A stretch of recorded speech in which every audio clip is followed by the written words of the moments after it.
everybody. AJ, the CEO here. Thank you so much for stopping by. I'm actually having some audio issues. I normally can hear what's going on through here, but I can't hear now. So give me a second because I need to verify that I can actually be heard. All right, so it's going through. I just can't hear like I normally would, but hey, whatever, folks. Thank you so much for stopping by, AJ, the CEO.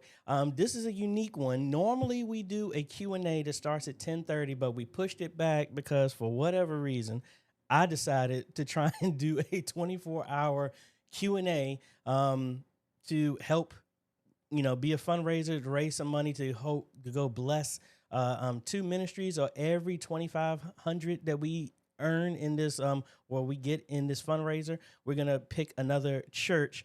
Fine. And hold on, I got too much stuff going on. I got to turn off my auto chat and change it to this other one here. So I got you. Let me see. Oh, that's not going to show up now, but we'll see it here in a second. So anyway, thank you so much. We got a lot of stuff. I got a got some popcorn, got some food upstairs. This is going to be interesting, folks. So I'm trying to count down the time.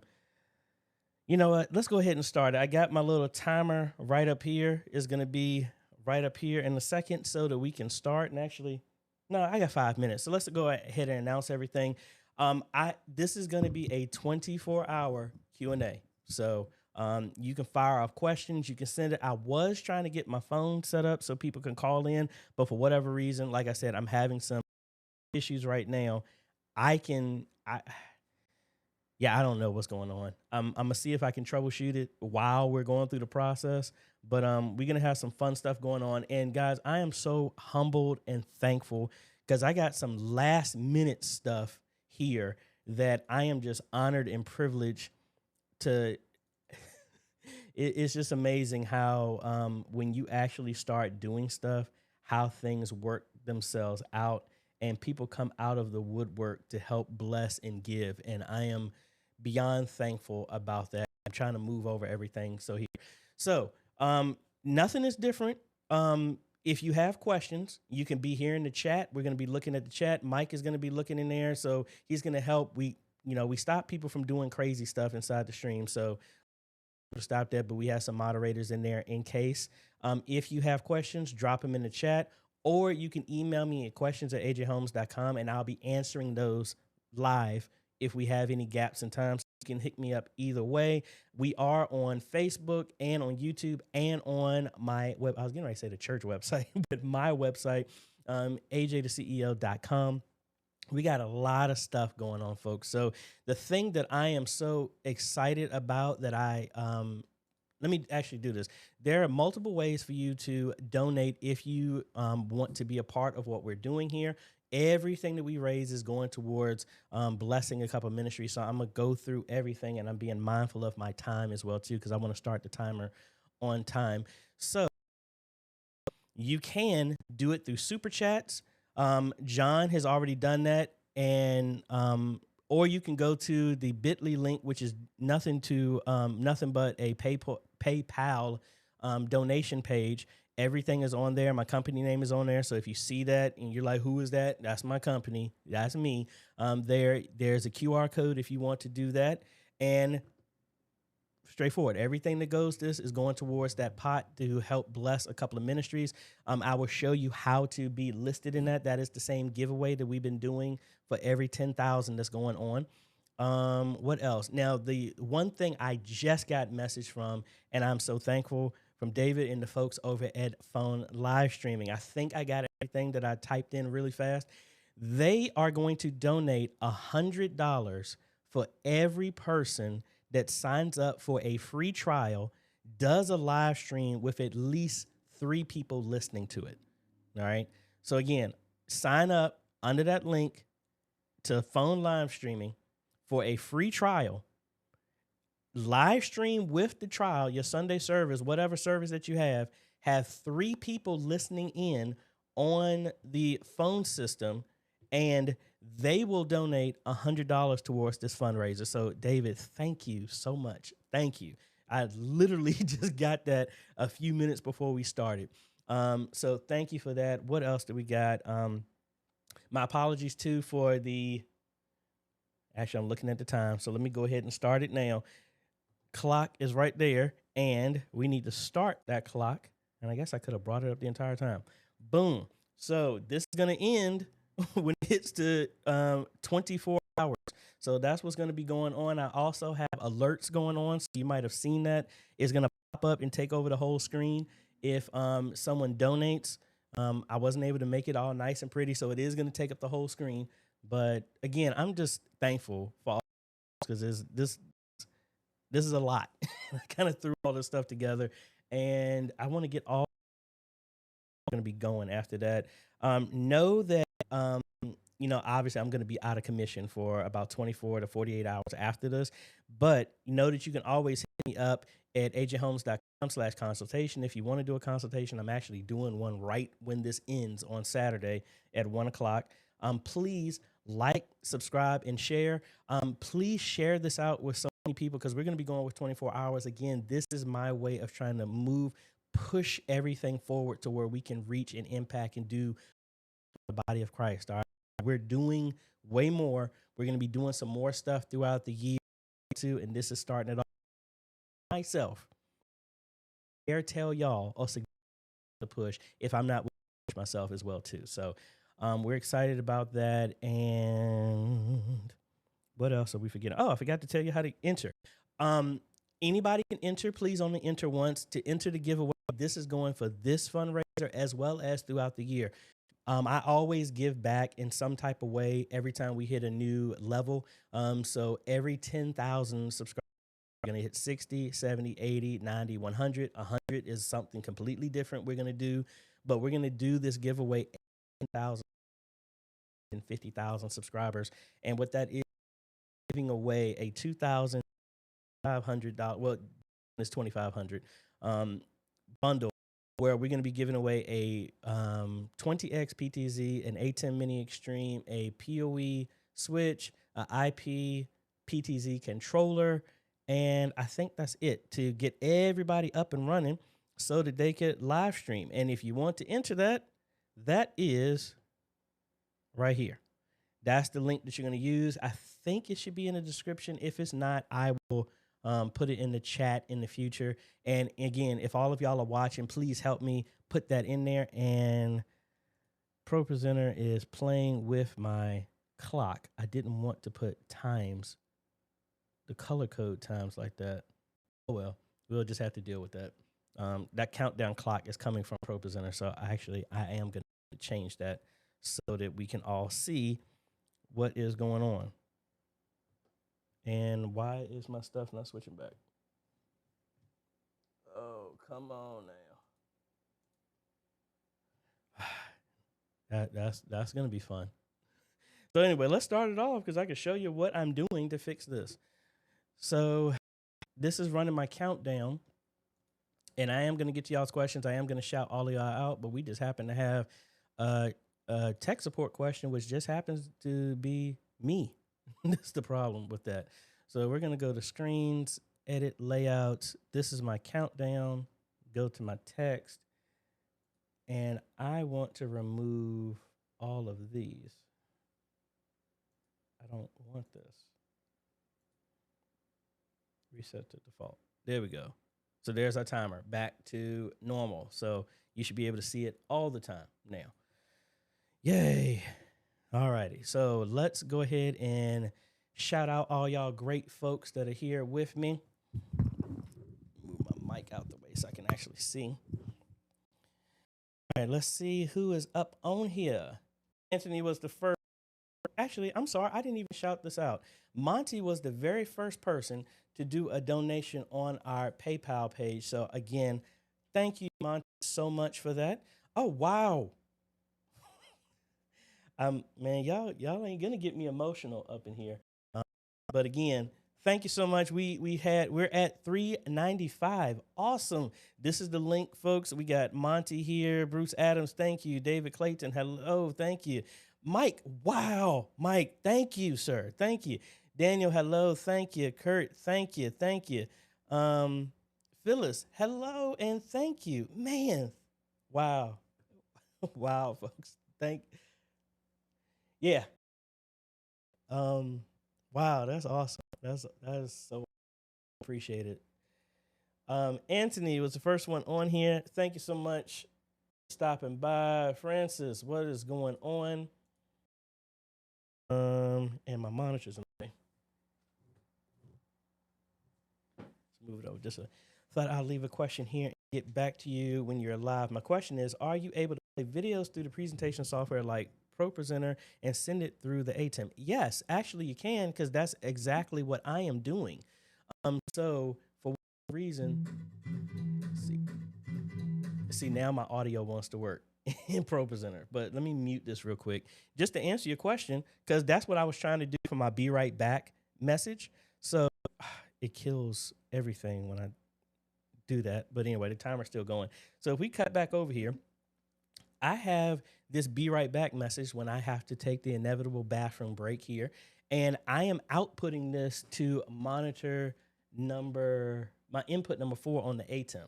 So I'm muting this. So right now, that's being played right now. That's a video going through ProPresenter. But if I go to input number 4, that's what's playing. So yes, you can do that. Again, the ATEM minis can't play video natively, but if you pass anything through it, it will play. So hopefully that helps you, because we're actually demoing this at the same time. And he has a second part of his question. Whilst using the ATEM as a webcam streaming software, yes, you can. Parker, hello. Philip Paul, what is going on? Covenant Healing.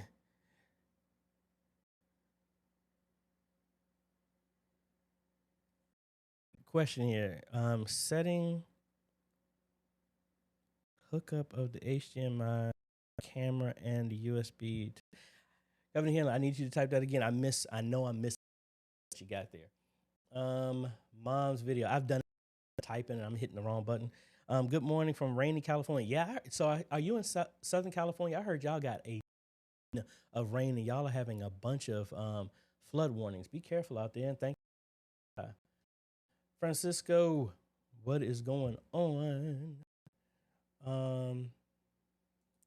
We got some folks from Ghana. Hello. Hey, look, we're going to be here 24 hours, so the time is actually going to be more conducive for all of y'all. At some point in time, when we're streaming, it's going to be, hey, you never know. I might bring the PlayStation down here to play for a little bit. But thank you so much, Al. Who else we got on here? John, like I said, thank you so much, sir, for the super chat. Everybody, y'all are having a great day. Thanks again, AJ, for providing all the information. Your ministry is a blessing to so many people around the world. Thank you so much. I really, really appreciate it. Daniel here. Hello. He's actually going to be teaching something, and I was honored to know that he told me that he was going to use my first book. So thank you so much for that. Philip Paul. Thank you. ALD, and like I told you, these pop-ups are going to come up in the middle of the screen. So thank you so much for being a new subscriber. Thank you so much. Hey, AJ, how do you create a website for online offerings? Well, you have a couple of options. You can use a service like PayPal. You can use a service like Stripe. You could use, now, the easiest way, I would say, is to use PayPal. And again, I'm kind of want to be careful how I do this, because if I'm showing PayPal, I gotta be mindful of what information shows. I have clients and people who have service for me. So let me see which is the best way I can get in here. But one of the things you can do. Okay, yeah, I know this because it's not showing nothing. All right, so if I cut over, I need to change this. Only show this one chat. Hold on 1 second. I need to change my Stream Deck buttons because it keeps hiding everything.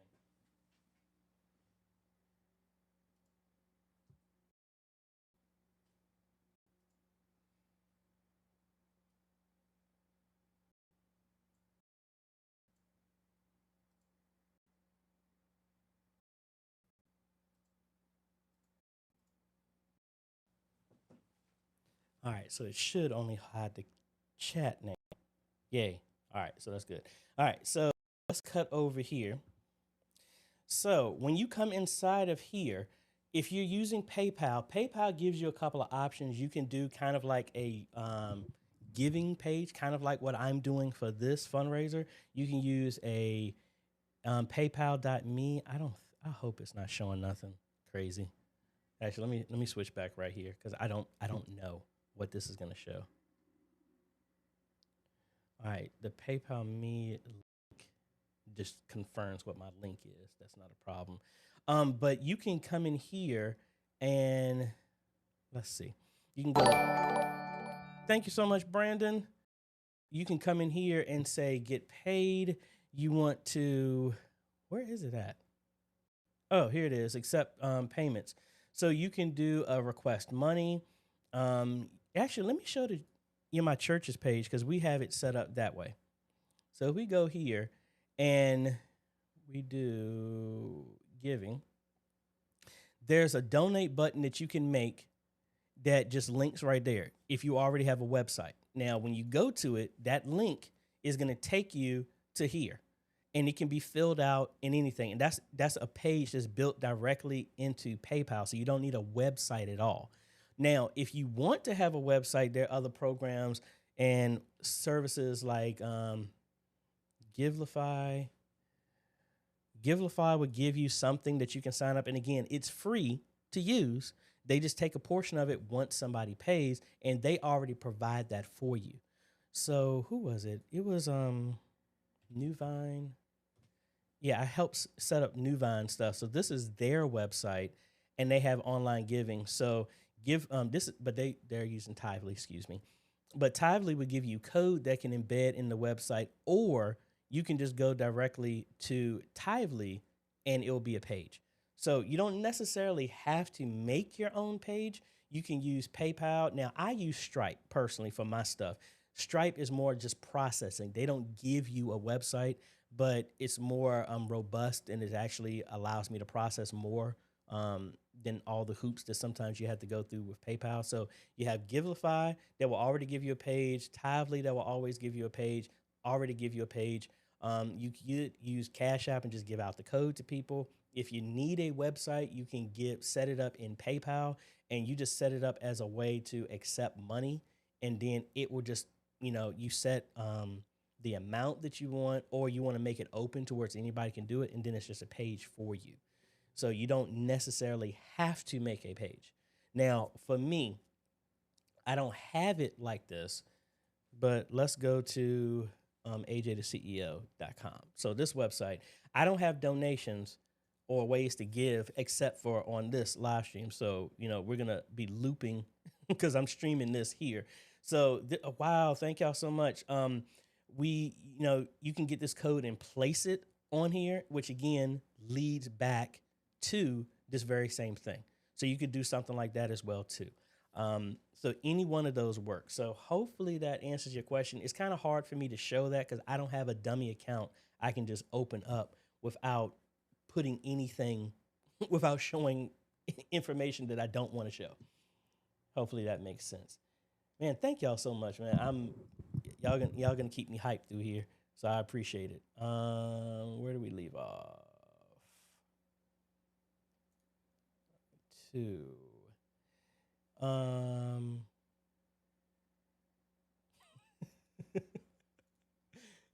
Man, thank you, Mike. Thank you. Steve Hawkins, hello, sir. Don't forget to hit. Yeah, thank you, folks. I mean, I want this to stay up. Well, this is going to stay up for 24 hours, but I want this to put out because, again, y'all know me. I haven't said this line in a long time. I don't care about denomination. When I randomly pick somebody from that giveaway, it will go to whichever, hopefully it's a ministry. But again, I'm not going to 100%. I think I have a ministry entry on there. But again, I just want to bless somebody. And again, I believe that a lot has separated a lot of us. I want to do this. And this is my own way of trying to unify the body of Christ and do something. Because, hey, if I'm answering your technology question, whether it's Protestant, Baptist, Methodist, Catholic, Church of God in Christ, Lutheran, whatever, it's going to help move the message forward. I'm not limiting my stuff to only Church and God in Christ, non-denominational Baptist.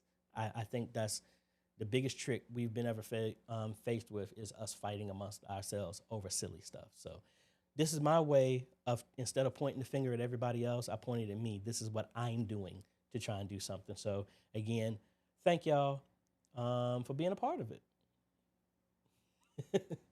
John, hello, hello. Hopefully, I think you emailed me. Hopefully that information helped you as well. Dana, hello. Thank you for stopping by. Again, Bruce, thank you so much for the donation. We'll be in and out today. Thank you so much. I appreciate it. What are you going to do for the bathroom breaks? That was that. I'll be right back. Bathroom is right there. So let me see. You never know. I might have a guest pop in. I don't know if she's going to come by or not. She probably don't want to be on camera. You know who I am. Hello. I have a small event to stream to Zoom. I was asked to make my setup small, no more than one camera. So I plan to use my Nitro laptop, one PTZ, and the A10 Mini Pro. All right. And can I make it any simpler? Maybe just laptop, PTZ, and Zoom. Hopefully that makes sense. I mean, technically, yeah, you could have the laptop if you have one that goes USB, or you can get.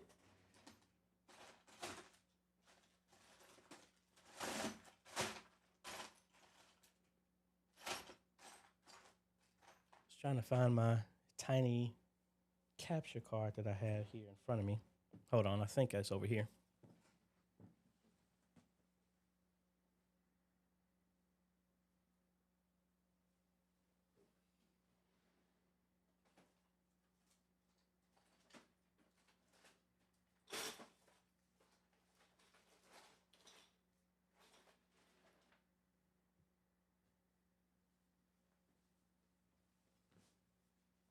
Yeah, I don't know where it is.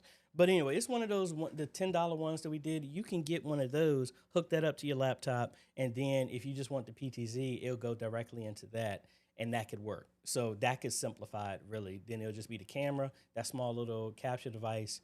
Don't forget your mic. What are you using for your microphone? If you do, you can connect the mic directly to your PTZ, and then you'll be good to go. And I am going to change up the camera angles a little bit. Might as well use them. Actually, hold on. We got another camera. What's that other camera at? Yeah, we use that one right there. So we could do other stuff, but I'm going to switch back over to this one. Yeah, so you could do that. I've done that at weddings as well, too. I had this Sony is what I used. And I did use the ATEM. But if I had that small capture card, yeah, you can just do that, connect it there. Clarence Johnson, wow, thank you. Thank you. Thank you.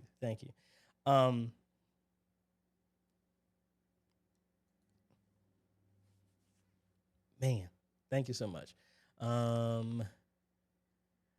lost my train of thought. But yeah, you could do that. Your PTZ. Now, are you going to control it through some type of ATEM software? Not ATEM software, but PTZ software, or go directly into the camera or the remote? Either one of those could work. But I think that setup would get you through as well, too. Reverend Richard, hello. And yes, I did eat the shrimp po' boy that you gave me and everything in my mid-stop getting home. Thank you so much. Daniel was saying he wants the phone live streaming link one more time. Sure thing. And I'll copy it and put it down below as well, too. It should actually be in the description. I'm hitting the wrong button. It should be in the description. What I'm going to do is I'm going to put that in the chat as well, too. Let's see. So, yeah, the donation one is at the top. That's the pinned comment. Let me do the one for, oh man, you know what I didn't do? I never shared the live stream like I normally do. Hold on 1 second, folks. Let me mute this real quick. And I forgot to share this. See, you can see I'm all over the place. Let's share that real quick through Buffer. And I will put the link here as well too, so y'all can get to it. So we got that. Let's share to all of our platforms of choice. So while I'm doing this, you never know, folks. We might pop in and do a review of somebody's live stream as well too. I've been thinking about doing that because everybody's doing reactions to TV shows and stuff like that. Why not react to y'all's live streams? We used to do that. It's just been a little time consuming to sit down and watch through an entire live stream and then edit it and then do that as well too. Maybe I shouldn't hit publish, AJ. Maybe you should copy the links first.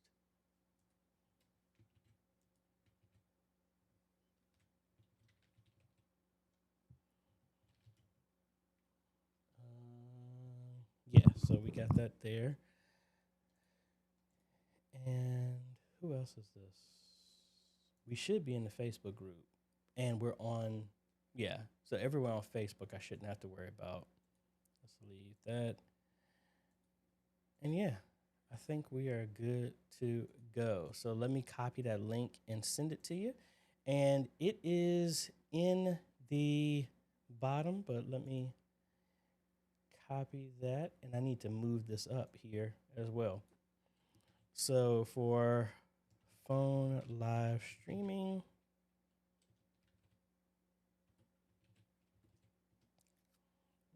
I just put there in the chat. So hopefully that helps y'all. And thank you so much. And David, thank you so much for even being willing to do this. I really appreciate it.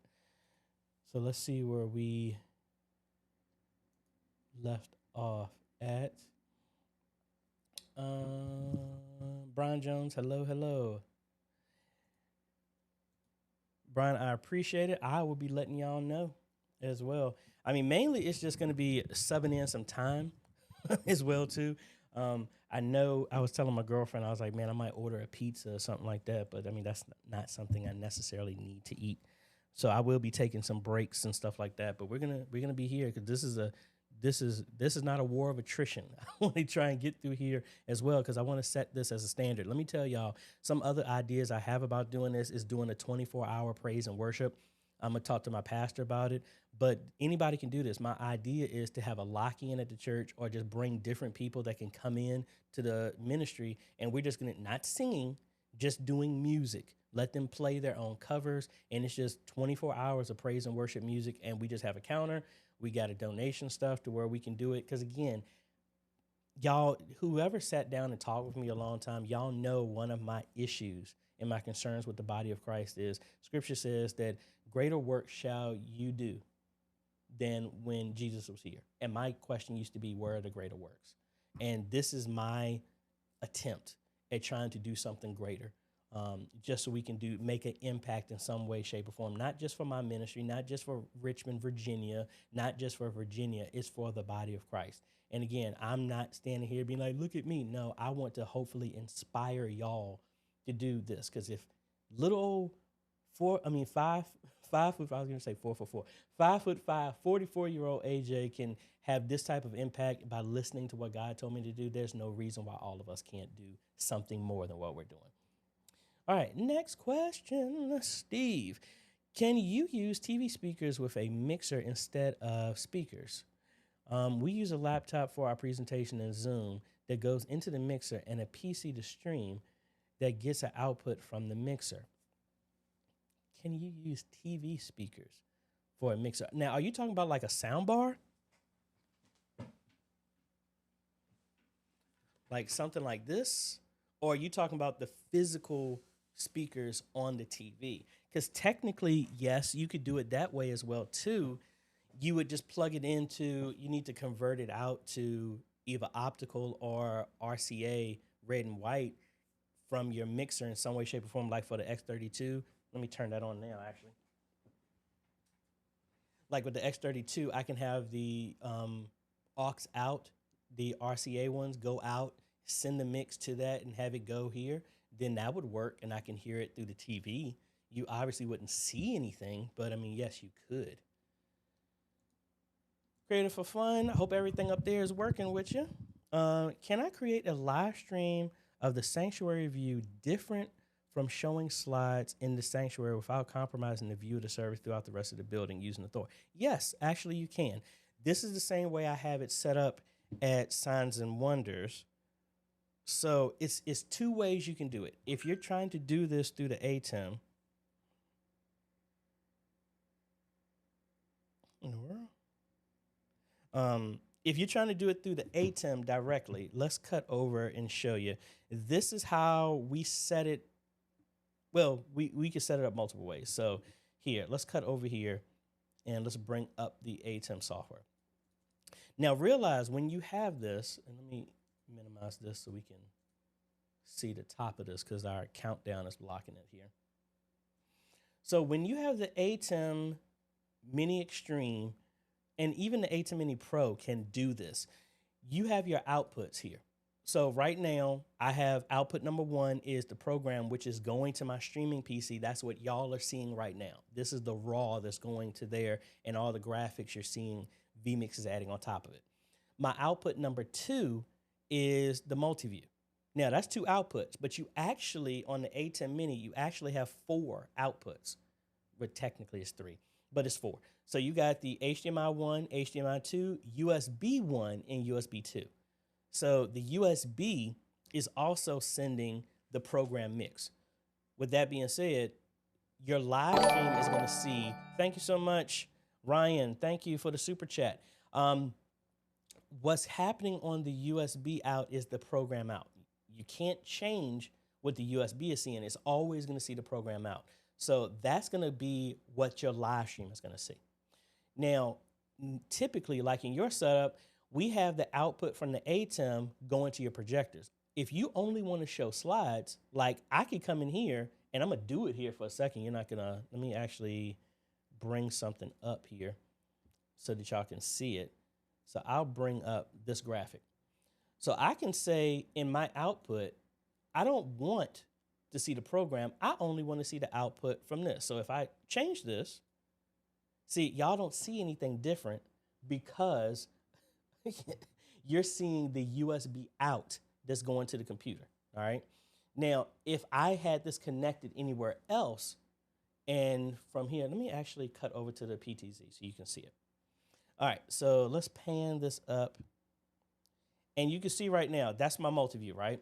So if I go back to my output, and instead of the multi-view, I say, no matter what, I want you to show this output. So I'm gonna change that to PC, and that's what's always gonna be shown. But what are y'all seeing? Y'all are seeing this camera. Technically, if I come in here now, change the output from the ATEM to say mimic program, you're seeing me, and that's going on to infinity. So if I change the camera to something else, like this front one, it's gonna go here. That's the same thing that's showing up here. So long story short, what you would do to do that, you need to come in and play around with how you want the stuff to output. So for me, what I've done, and I have the wrong thing selected, hold on. Output 1 is program. Output 2 is multi-view. Yeah, all right, now I'm back. What you want to do in your setup is go into your output. If you only want the sanctuary to see just your slides, you would come into output number 1 or whichever one is program and set it to that desired input. So like at Signs and Wonders, we see everything everywhere inside except for inside the sanctuary. Inside the sanctuary, all you see is ProPresenter on the TVs and on the digital wall. The TVs in the entrance, in the classrooms, in the conference room, in pastor's office, they see the exact same thing that is going to OBS, which is the cameras, everything. The live stream sees all of that with graphics over top of it. Hopefully that makes sense. And honestly, we're gonna have plenty of time to go set that up. Thank you, PhoneLiveStreaming. Thank you, thank you, thank you. We'll be able to set up and do all this stuff more in detail if we want to do that. But yeah, so that's gonna be awesome. So Mitch Roy, good morning. I'm gonna have to be going through all the times as well too. Good morning, evening, afternoon, lunch, brunch, all that stuff today. So Yeah, and also thank you so much. Mike is going to be looking at questions if I miss them. So again, Mike, thank you so much. Hey everyone, if you start with your question with Q, that will help distinguish. So thank you so much. Mike is going to help me if I miss any to call those back out to me as well too. So thank you. Samuel, where can I get that e-missionary shirt you have? That is also on my website. We are going to be transitioning. I've been having some issues with Teespring and a bunch of other merchandising people, but Fourth Wall actually reached out to me. These are the same people who do the merch for the merch hosting for MK, BHD, and a bunch of other folks like that. So for right now, you can go to AJaytheCEO.com, go to clothing, and these shirts are there right now. This is actually the old one. So right now we have a couple of designs. We actually have way more than that. But since I'm moving to a different merch brand, these are the ones that are available right now. We go all the way up to 5XL. So we got plenty of stuff, and we do ship everywhere, right? And this one actually allows me to have different colors on here as well, too. So you want to get some merch, go to AJaytheCEO.com, go to clothing, and there you go. We used to have masks and beanies and all this other stuff, but we're having issues with Teespring for about a year now, and I'm just done. And thankfully, the folks at Fourth Wall reached out, and I'm in the process of moving all the merch over there. Philip, hey, what's going on? Annie Lester, hello, hello. Let's see where we're at. All right, we're right there, page 2. Hayford, hello, hello. IT Central Hub. Hi, boss, connected all the way from Zimbabwe. Wow, thank you so much for stopping by, man. What time is it for you out there in Zimbabwe? DeMarco Jones, hello, hello. Also, Philip is in the UK, England here. Man, I'm trying to get out there. Shane, if you're on here, I'm trying to get out there. Want to take I'm so excited. My lady wants to travel a lot. I got a travel partner. Hey, thank you, Otis. Thank you for the super chat. Mike, what is going on? Good afternoon. C. Anderson, hello from San Francisco. Brandon, again, hello and thank you, sir. Todd Johnson, was that you that left that comment on the live stream, my church's live stream? I think I was responding to you. Hey, AJ, happy Friday. Let me make my way over to the, well, thank you. I appreciate it, folks.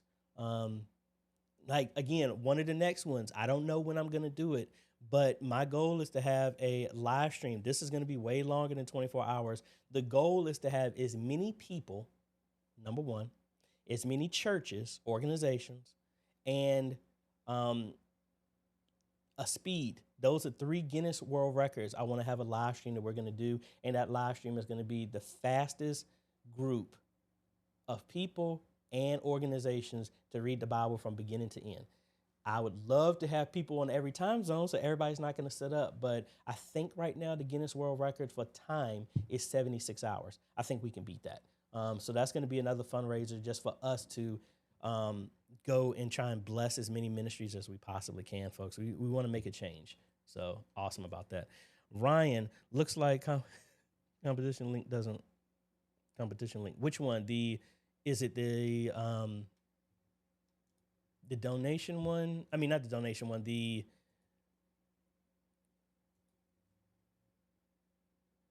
that's that one. Is it the give to the to be entered in the giveaway? Is that the one, Ryan, that you're saying is not working? Let me know, because I want to make sure. Oh, because I copied the wrong link. I got you. The giveaway one. Let me pull that up real quick. That was through and that was because I changed my hosting company to somebody else, and I didn't forget about that. I'm gonna have to give you the direct link for that. And give me my code so I can log in. There we go.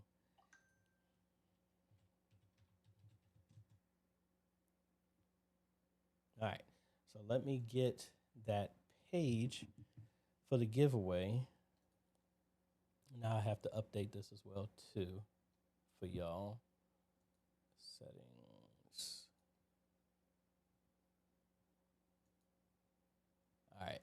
So I'm gonna update this for y'all. The giveaway link.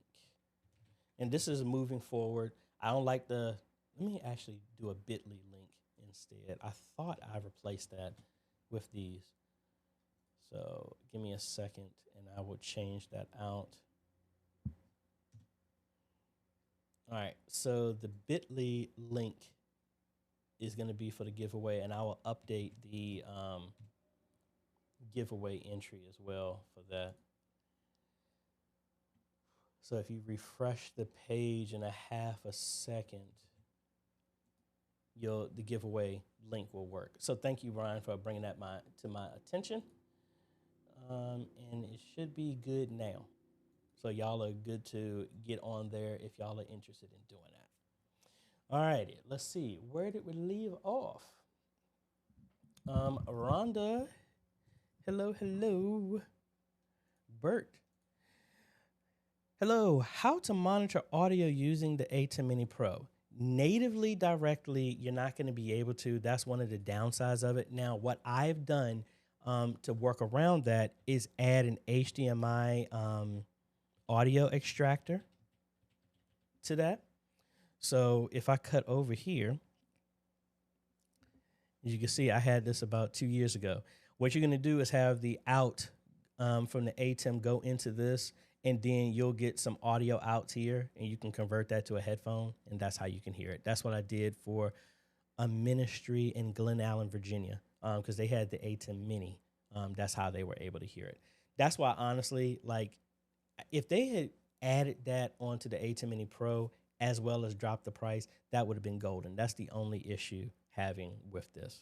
So I will put a link to this for you, and that is I need to pop out my screen here so I can do this. So HDMI audio extractor. Now, I haven't had a chance to play video games in a minute. I'm a lover of Mass Effect 1 through 3. I actually liked Andromeda. I need to play it again, but I'm playing the Master Collection on my PS5. And honestly, I haven't really played it that much. I only played it during the holidays and New Year's because nothing was going on. So I'm actually on Mass Effect 2 right now. And if anybody has followed it, I just finished getting Tali off of being incriminated and exiled and for treason on the migrant fleet. So again, I'm getting real nerdy on y'all if y'all watched that or played that at all. All right, Darius, I was just down there joining from Mobile, Alabama. Man, that was a drive. Biz Shortly, hello, hello.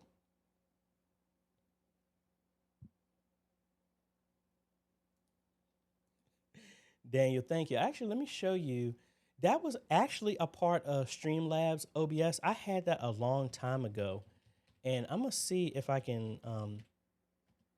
This is, I mean, I haven't had I didn't have enough time to make it as nice and as pretty as I really wanted to, but you can sign up for this and it gives you a web page. So what y'all are seeing, it's an actual web page, a transparent web page that's on right now, and that's what's hiding everything. So if I go over here into the account, and I don't think I'm going to be showing anything crazy, it's an alert box.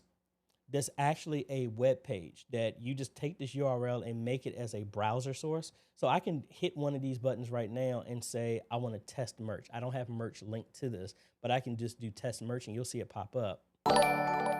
See, that's what did that command right there. Or I can do a test super chat.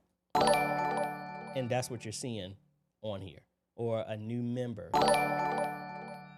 Or a test subscriber, which is what you saw. A new subscriber showed. So again, me personally, I would want to unify all of these so that they're all the same size so that I can keep them in one location. That's what I would want to do. But I just didn't have enough time to do that. And that is streamlabs.com. That is completely free. And you know, you can play around with everything. So the background is green. I have a chroma key on vMix that's doing all of that. So hopefully y'all see I'm merging a whole bunch of stuff at the same time while we're doing this. Okay, and actually I just went to the question, and Mike, there you go. I just showed it to you. So it's just a web page. So actually let me go back real quick and show you here. So what happens is it's not going to give you the code, but if I launch the page, actually, no. Let me copy. All right, I think it's noticing that I already have it running, but it's literally just a page, a web page that's going up. So let me take this out real quick. And I'm going to copy it off screen.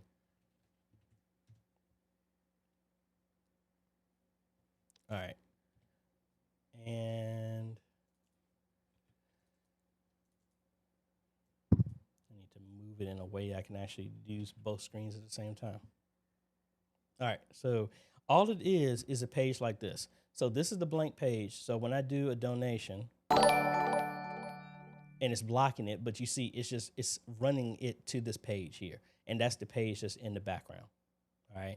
So really nice. Now you can turn that animated GIF off if you don't want to have that, which I can understand. If you tried to do that in a church setting, it might get really annoying, but that's how we got that there. All right. Back to Ty. Have you looked at the OSBot UVC to HDMI adapter? I've heard of that. I thought it was kind of expensive unless I'm mixing it up. OSBot UVC HDMI adapter. No, this is actually different. Let me show y'all so y'all see what we're talking about here. So, superb 4K UVC to HDMI conversion. No, I have not heard of this. I was assuming this was something different.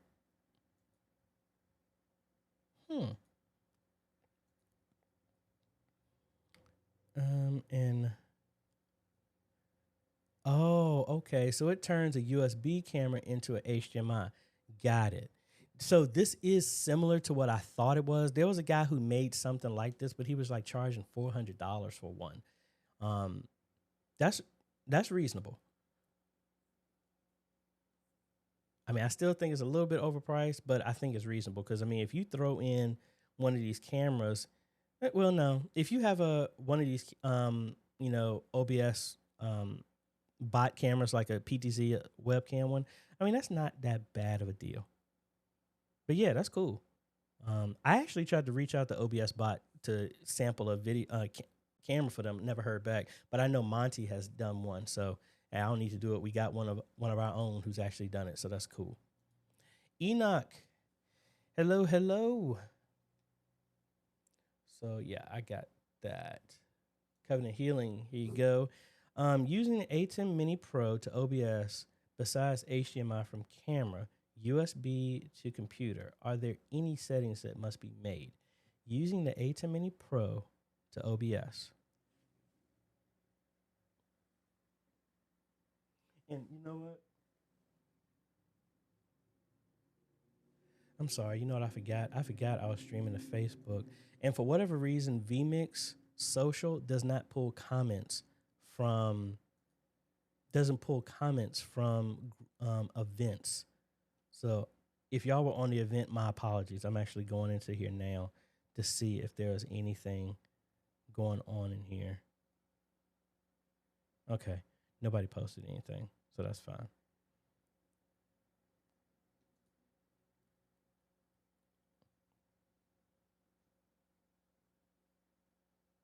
All right, so we good. All right. So, but I am looking on both sides. We just didn't go to Twitter or Twitch. But yeah, but that's cool. Using ATEM Mini Pro to OBS. So that's going to OBS over USB. HDMI from camera. Okay, so that's going into HDMI 1 on the ATEM Mini. USB to camera. Are there any settings that must be made? Just in OBS, you need to make sure that you use custom audio so that you're pulling audio if you're bringing audio from the ATEM. If you're doing it any other way, you can use any other audio that you want, but use custom audio to point to that audio source under your video. That would be the only thing I would say. MA16V3, 1/4 of an hour and down, 95 quarters left to go. Yeah. Funwayo. Well, how you doing? Hey, AJ, keep grinding for the kingdom and his kingdom. Hey, we do what we can, man. Pastor BJ, can you use ATEM Mini Pro with Switcher Studio for more cameras? You could.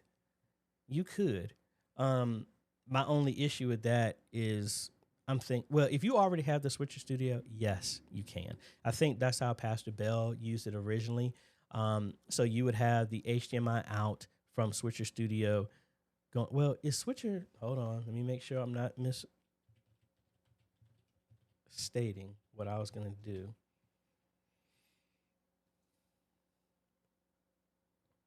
No, Switcher Studio is just it's just an app. So there is an app that you could, there is a way that you can output from your iPad to an HDMI out, and it would show up on the ATEM. But I don't know if you run that app, does that app allow you to have an HDMI out? I was thinking about Sling Studio. I don't believe it will work that way.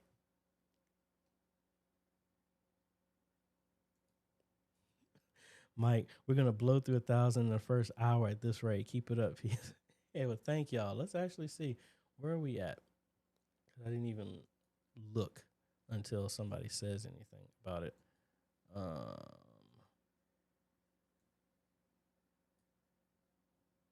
right. We're at 8:05. And that, we're actually, honestly, Mike, we're actually past that if we bring in what's going on our super chat as well, too. So thank y'all so much for that. Yeah, for the super chat, we're right over it. We're at super chat, we've done 203. And then on here, we're on PayPal is 805. So we're at 1,000 and 1,008 so far. So thank you so much for all of that. So again, I'm here, folks. So y'all drop your questions. We have some more time. I do have the setup, so we might have to hook up my Rode, and we can go do some tabletop stuff as well too. Daniel, bro, you are not going to be able to hold the praise too long. Hey, I understand. Philip Paul, okay. But in our country, Malaysia uses online transfers from their bank account or something like Cash App. Is it the same as you said just now? Technically, yes. Yes, it should work the same way. Biz Shorty says, that studio looks awesome. Those 2 camera angles were nice. Thank you. Actually, we let's go through the rotation. So this is my Blackmagic right here in front of me. The 3 here are my computers. We got the overhead PTZ that's back there. And actually, let me move this back some. So we got the PTZ right there. Then we also have the studio camera.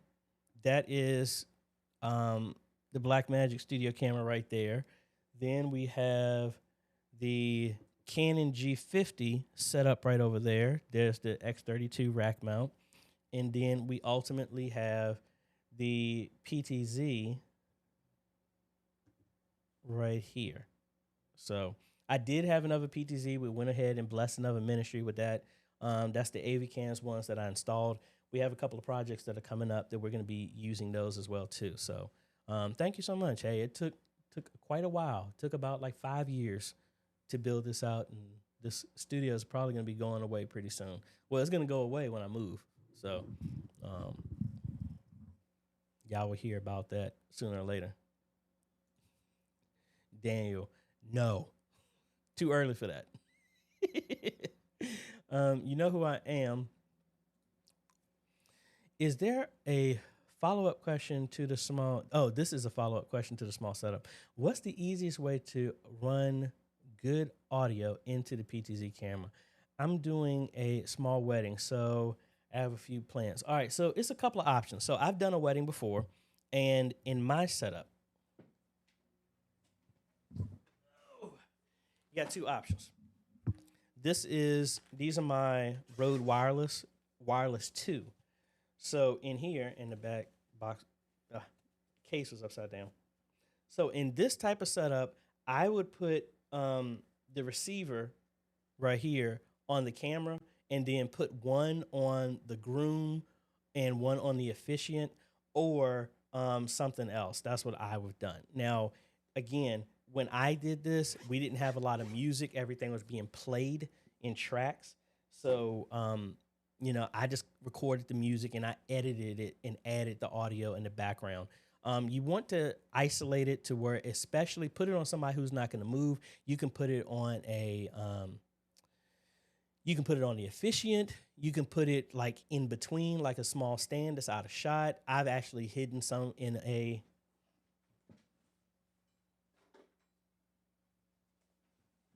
I've gotten this, where's my receiver?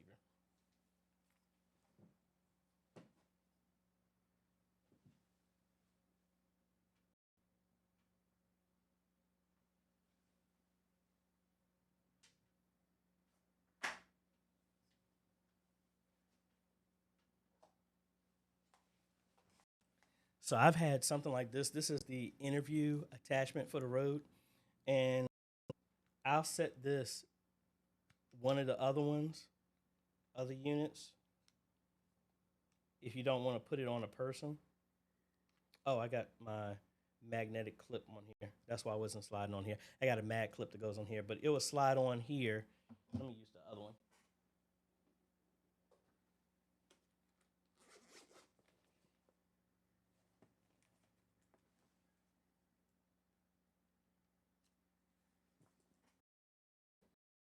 So I'd have this and then like stick this inside of, put it on a mount, point it there, or put it into like a floral arrangement that happens to be right there and pick them up that way.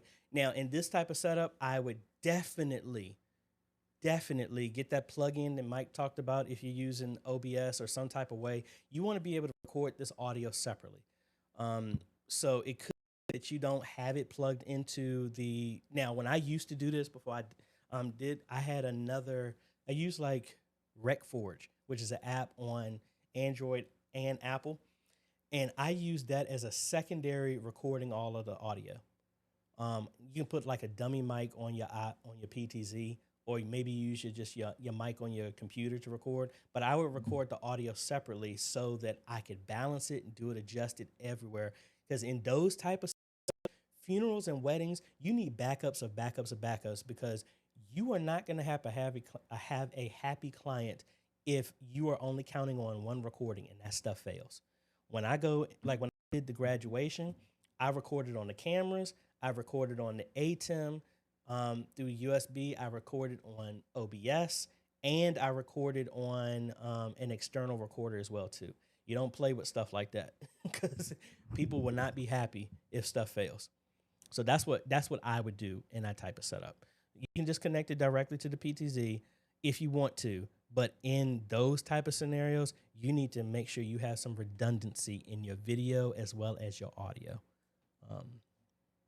Hopefully that helps. Mitch Roy. Hi, AJ.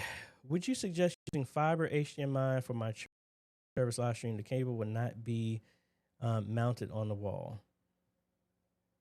I would say yeah, because I mean, that's what I'm using. I've replaced all my cables in here with the fiber optic, and I've been doing that as well in certain churches as well. The only time I will not use fiber optic is if the cable run has to go outside.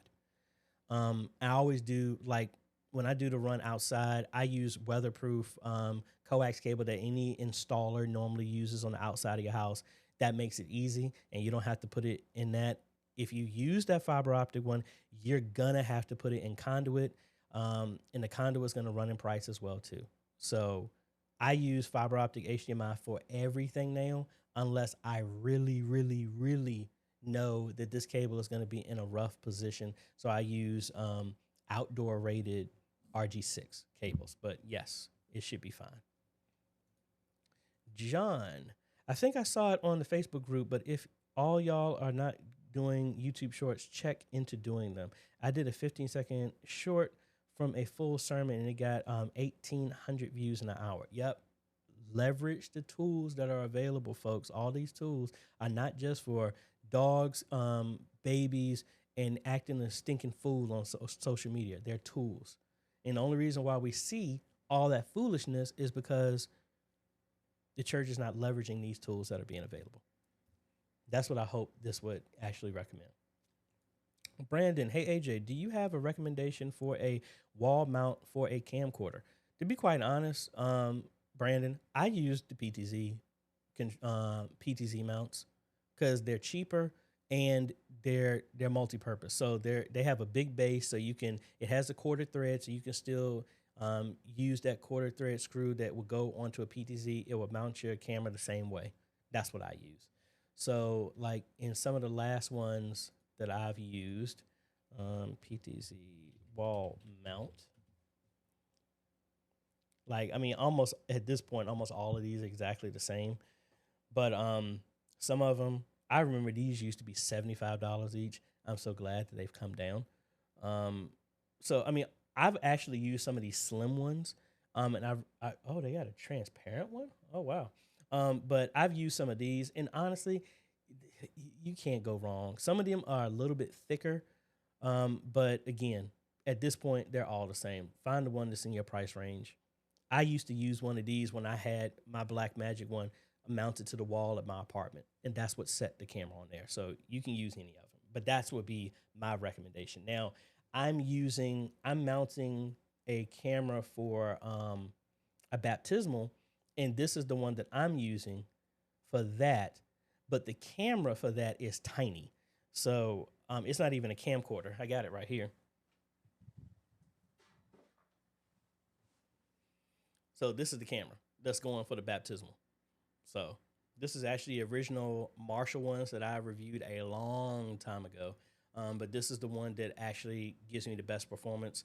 And because the Makos is what I was going to use originally, but it couldn't do the frame rate for the ATEM. It couldn't match the ATEM Television Studio HD for what that ministry is using. This one goes through all the supported resolution. So that's why I went with this, and it's SDI out. So that's why I'm using this one. All righty.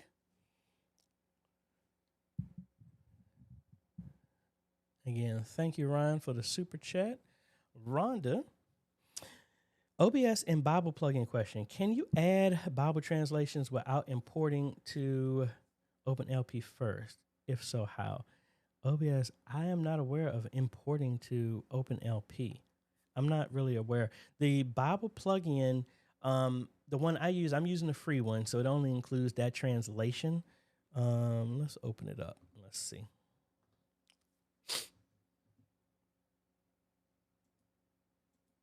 So I'm actually using OBS 29. I haven't had any issues with it so far, but I haven't updated my church to it. I personally have it. All right, so let's turn this off so we're not going on to infinity here. So for the Bible plugin, by default, it just gives you those translations. So Rhonda, I'm assuming, are you using the paid version? I haven't played with the paid version, but I think that's the one that gives you more translations, but I'm not aware of anything. I mean, the whole thing of exporting and importing to OpenLP, that's new to me. You teach me something new with that one, but let me know and we'll revisit that. Lady Deborah, I'm getting a hissing sound when recording video. I have a Vocaster 1 connected to the Canon HG50 to HDMI ATEM Mini Pro. I can't find a way to get the hissing removed. Any help would appreciate. Well, it's two things you could do, and I think I left it in the car. Hold on a second.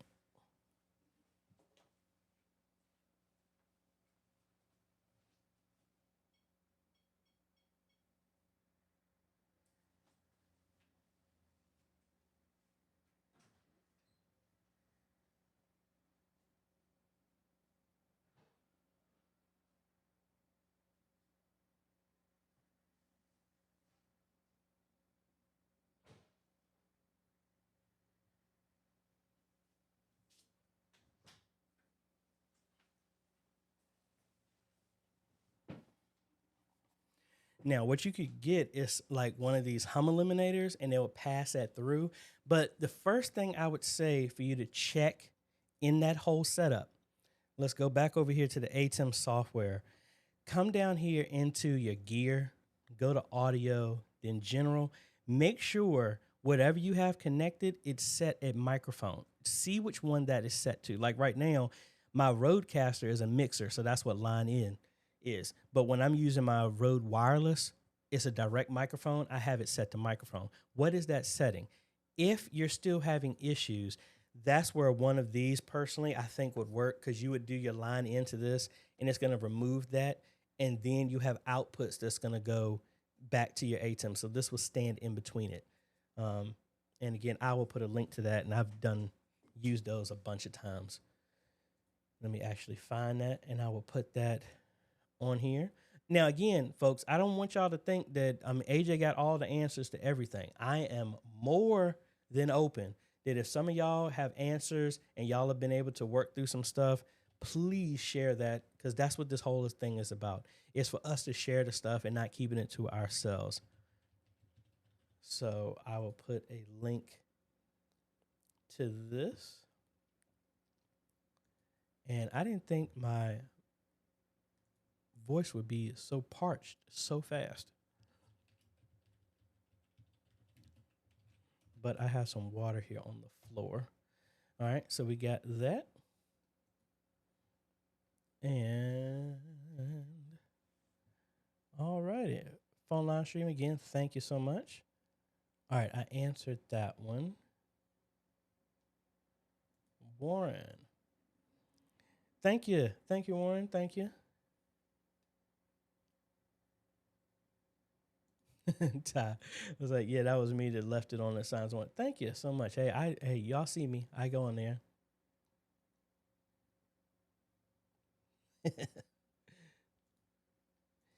Yes, sir. We've blown past that. So the good thing is we are at a point where, at least from collaboratively, we're halfway to being able to give to, no, I don't want to say that, because we're adding in this one, the donations for this one, for the 2,500 for each ministry, that's actually going to go through a PTZ, a ATEM, a PoE switch, a PT controller, and I think the cabling that we're going to do for that one. That extra 500 will cover 150-foot cables, Ethernet cables, and all that other stuff. So I hope it's going to bless whoever gets it. Created for fun. We're using our TV speakers to bring in the sound from the GoToMeeting folk when we do our Sunday school church settings, for them to ask questions, respond. Well, now, if you said you're using the TV speakers to bring in the sound. Now, you don't necessarily have to do that, because you can route the sound from the computer into one of the channels on your X32, and it'll be just like anybody talking into the microphone, and you use your sound system to be able to hear that. I had a ministry that I helped them with that, and then something happened that they're having a problem, but that's what I have at church. So at my church, I have the audio routed, and I don't have a cable for me to hook it up to right now, but let's see. Let me show you how we can do that, because I knew we had to turn on the X32 for a reason. So let's switch over here. So in the setup, there's a couple of things you need to do. You need to first make sure that you have the X32 program, which I thought I did. Well, we just got to go through the whole thing, aren't we? So first, let's go over here. Let's go into Behringer's website. And I'm not going to be able to install this because it's going to force, I think it might mess my audio up, which I don't want to do. That's another reason why I have two systems. So if anything happens, the live stream is still going to go. But if I had this all on one system, we'd be in a world of pain. Because you know how those installers, old installers didn't even tell you they were going to reboot your system to see if it's okay. They just did it. And I'm glad that most of them don't do that anymore.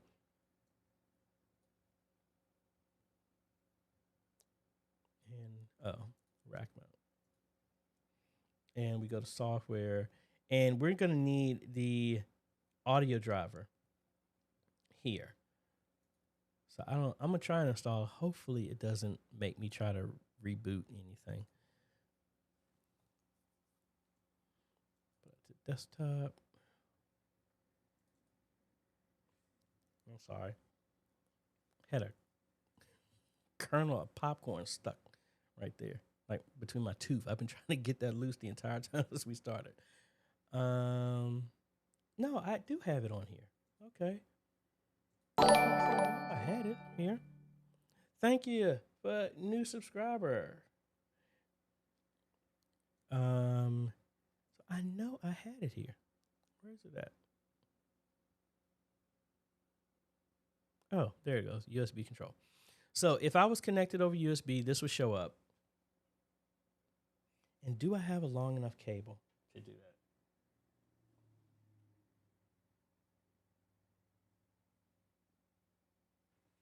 I'm trying to think. I don't think I have enough long enough cable, but we need to figure that out. Let me see.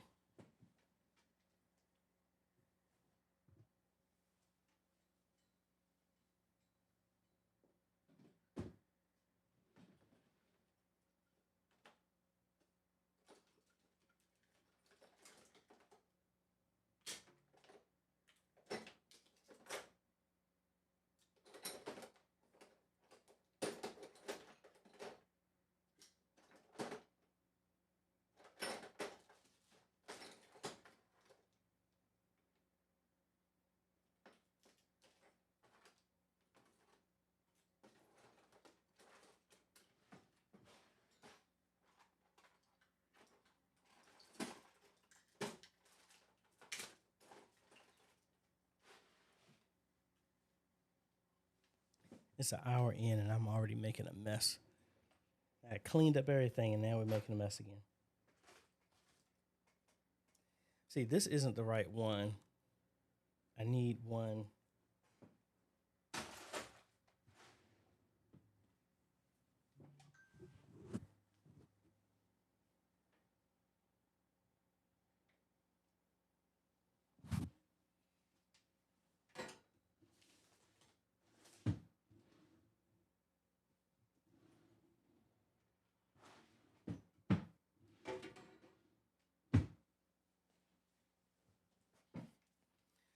All right, I ain't gonna be able to do it. I don't have a cable. I do have some cables, but they're in the garage. I don't have a way to do that right now. But if we cut back over here, this would be installed. And when you do this, the software will say, give you a choice of 1, 2, 3, 4, 5, 6, 7, 8, or 1 through 8. And it's picking what type of audio is coming in, but also coming in from the board to your computer, as well as audio going out. So if we come over here to routing, first, you need to make sure all of these are user-based. Then you're going to pick what is your input. So we're going to go to user in. And as you can see, we're going to be using card. That's the audio that's coming in. So I picked in this card using lines 1 and 2 of the 8 coming in. So the computer is set to use Behringer 1 and 2, channels 1 and 2, as the channel its audio is being sent to the board. All right. So now in here, I'm saying that I'm going to use on the board channel 7 and 8. The faders, the sliders, 7 and 8 are my computer. All right. So that's how that setting goes. So in here, as you can see, here's 7 and 8. This would be just like a microphone that's inside the house. So if I play audio, all I got to do is unmute it, and anything that's being played from the computer, Zoom, anything will come through the board like this. So that's how everybody can hear inside of there. Now, it makes me think, if you're getting audio coming to your TV, then most likely your computer audio is being sent to the ATEM over HDMI instead of the USB or just a direct connection. You don't even need to do it like this. You could actually just, now, do I have a cable for that? You could just send the audio just over an actual cable, like plug it into the speaker out and it goes into your mixer to one of the aux ends, and you would do it the same way. So if it was on the aux, like here, if you had PC, that's what you would send it to. And it's just like a microphone. That's how everybody can send. The fact now that I'm thinking about it, if you're using the audio from your computer for Zoom and people hear it on the TV, that's because the audio is going into the ATEM over HDMI from the computer. Then the HDMI out from the ATEM is going to the distribution to your TVs, and that's how you can hear it. When you could do the same thing, instead of it going out to HDMI, and let me cut over so you can show it. So like right here, if I go to the speakers right here, you're going to see a bunch of them for me. So like right now, I'm going to my speakers right now. But if I went to the Rodecaster, I would switch that if y'all wanted to hear anything that's going on my computer, because all my sound is being routed to my mixer. And that's how y'all could hear it. In this setup, which is kind of what I'm assuming that you have set up, is y'all would hear what's on my computer because of the speakers that I have right in front of me, and my mic is picking it up. That's how I think the setup is. So like for me, instead of me picking any of these other outputs, you would pick the X32 if you go through that USB setting, or if you have a hardwired connection, like a 3.5 connection to whatever, quarter-inch XLR, whatever you choose, that would just now be connected to your board, and it's just one of the faders, one other channel. So long answer, but that's what I'm thinking. Two-prong. You can physically have it connected to your computer, but if your audio is going to the ATEM and you have to turn on the audio for that channel on the ATEM, it's because it's sending audio over HDMI instead of the cable that's going to your computer. Whew.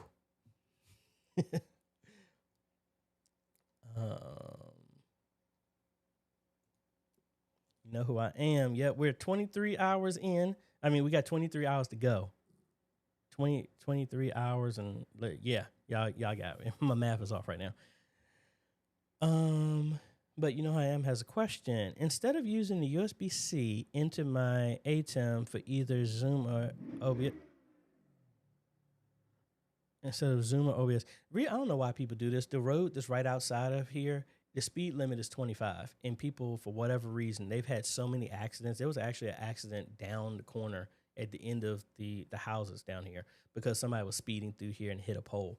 But the speed limit is only 25, but for some odd reason, people want to speed through here and show off and how loud their car is. I mean, they do it beside me. I just blast them. But anyway, into my ATEM for either Zoom or OBS, can I run my HDMI out into OBS and Zoom and get audio? Yes, but you would still need a capture card. So that's what we're talking about. So instead of you using USB, you can use a capture card, and but the only thing, when you do that, you're going to lose your multi-view if you're using anything less than the A10 Mini Extreme.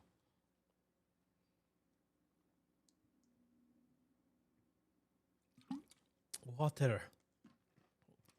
But yes, it would send everything over that.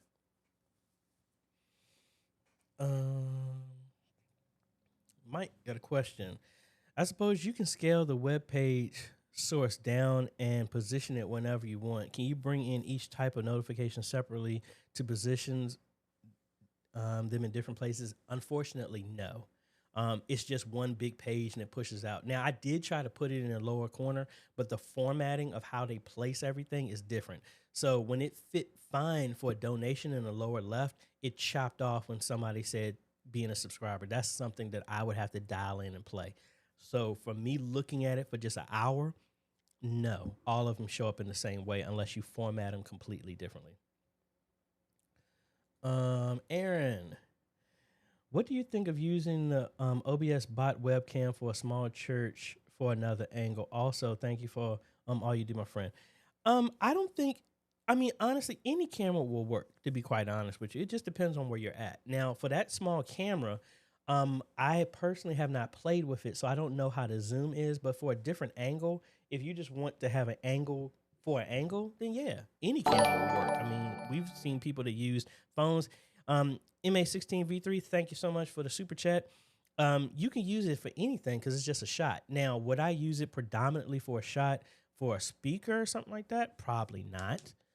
Can I use phones for different shots? Yes, but again, I would use a phone camera or something like that for like a different shot. Set it inside near the drummer just to get a shot of them on the organ.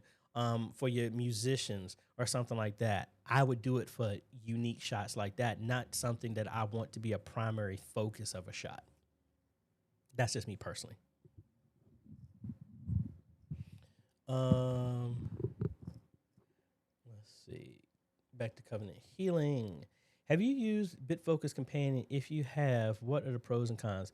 Honestly, I have not. I have not really delved in it. I've gotten it up enough just to link it to my deck link, my stream deck, but I have not played with it. I think Mike has.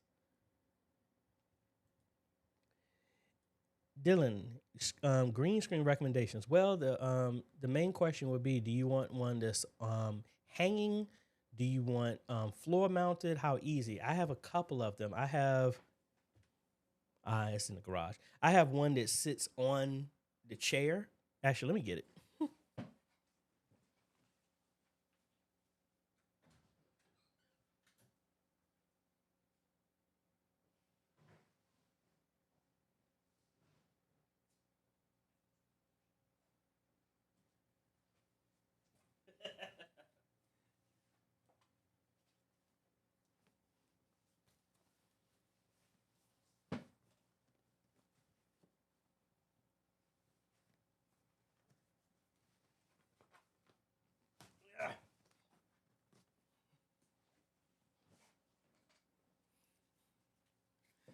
So I got this one, and if I scoot up enough, it covers out everything. I have the Elgato one that sits on the floor that I pull up that you've probably seen. I also have a hanging one, but I can't mount anything on walls in here. So that's why I can't use it like that. And then what else? I have other ones where I have 10-foot pole, 10-foot long, like I want a clothes hanger type of setup, and then you clip the screen on there, and it's like 10 feet. So that could work as well too. I'm gonna see if I can sit this up here, and maybe we can play around with our green screen, because we haven't used that in a while. So actually, let's play around with that. So to answer that question, so I'm gonna cut over to the computer, my computer screen. So I'm on my green screen right now. So the people that wanted to know about that, so let's go over here to our palettes, and let's go to upstream number 4. All right, so I'm gonna set it to chroma. My shot is gonna be my camera. And if I click here to give a sample, you can't see it, but you're seeing it's picking based off of the color that it's seeing in the background. So I'm just gonna do this right now. And so now if I do number 4, see, there we go. You can see how it just magically shows the screen. So we can come in here, let me turn this off, and now actually I'm gonna leave it up. I want to scale where I'm at. So I'm gonna do a flying window, and I'm gonna change this position to 0.4, and let's move me down. So now I'm right here. So in here now, I need to dial in the colors because you still see a little spillover. So let's change our edge a little bit. That doesn't look bad. And see our foreground, drop that a little bit. Let's do our background just a tad bit. And see, and there we go.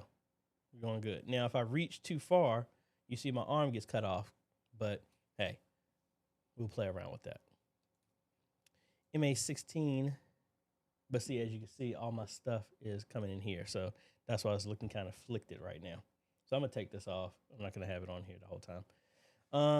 With regards to your AVCAM's PTZ controller video, how big is the dead zone of the stick before it registers movement on the cameras? Does the rocker zoom faster and more than you push it? Yes, it does move faster based on that. Hold on. Take this off here.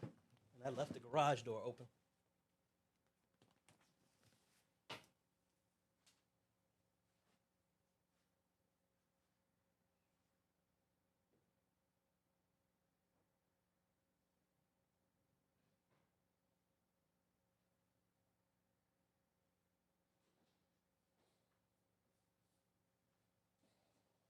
And before I forget, this is the hanging green screen that I shouldn't have pulled out. Now I can't.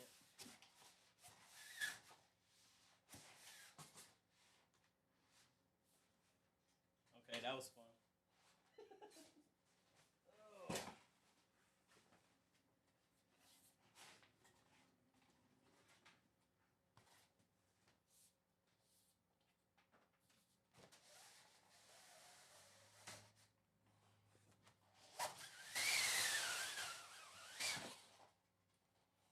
Shouldn't have did that.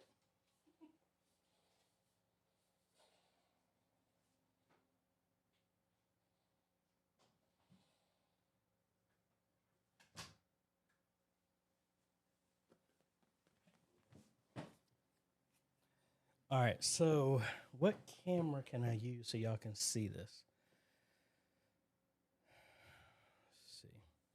Let's see if we can do this one. All right, you want to know the placement. So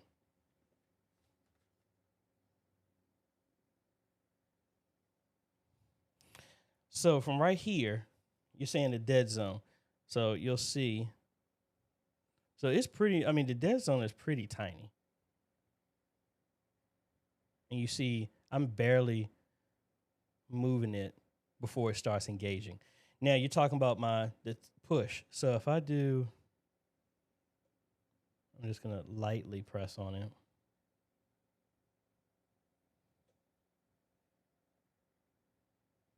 So this one is more like a rocker just from comfort.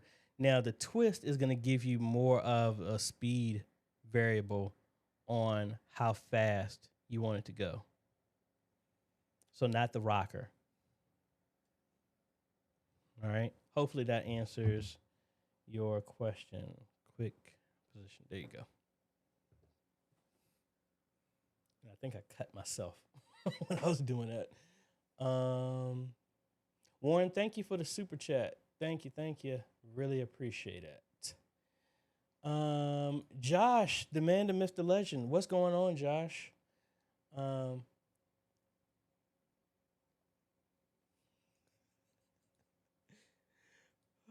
Hey, facts.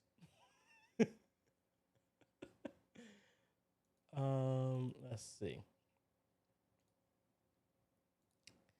Philip Paul wants to know, am I streaming at 4K? Not for this stream, I'm not. Typically I do, but this one I'm not. Normally, because I was originally going to stream everything through Vimeo in a rebroadcast, but last time we had an issue. So right now, my web presenter is streaming to YouTube. My A10 Mini Pro is streaming to my website through Vimeo as well as Facebook.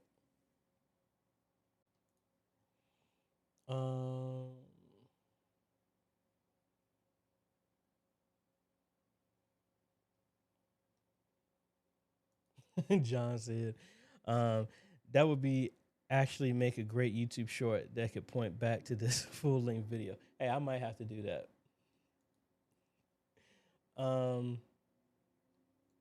Rhonda. Yes, I used the paid version of the OBS Bible plugin. What other options do you suggest for lower third scripture? Bible plugin is easy, and I'm only using one monitor. Rhonda, you're not using the ATEM or nothing like that, are you? Because I mean, you could send it. You could get whatever program, and we talked about ways you can get a headless HDMI that simulates like it's a second monitor, but you don't need it, and then you can do a screen capture and OBS can see it, and then you can use Presenter or something like that. That's other ways to get around it. Mr. Clarence, OpenLP converts XML Bible to Zephania format used by, oh, okay, I didn't know that. Awesome. So I'm not sure then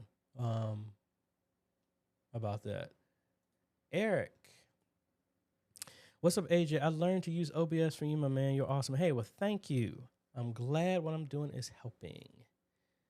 Lady Deborah, great. Thanks for answering my question. You a great blessing to the ministry. Thank you again. Glad to be able to help.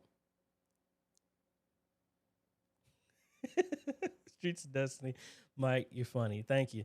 Um, Streets of Destiny, hello, hello. Eric, I understand the struggle, brother. Haha, I run the media department of my church. Yep, it's fun. Philip Paul, how can I download a Facebook Live service after the live stream is ended? Well, that's going to be under the account. So if we cut over here to the Computron, and I'm going to go to my church's page. Let's see. Let's go to Signs and Wonders. So inside of here, because they've changed so much stuff, which but anyway, we're going to come in here. You should go to Publishing Tools. I think that's where they moved it to now. Yeah, so here's the stream. Like, this is a stream test I was doing. And then you can come in here, and then you would download it right there. And I'm glad they have HD, because it used to be if you downloaded it, it was always an SD. But you can download it right there, and there you go. And this was just a short stream that I did when I was testing out a new change that we were making to our live stream. So, yeah, that's how you can get to it.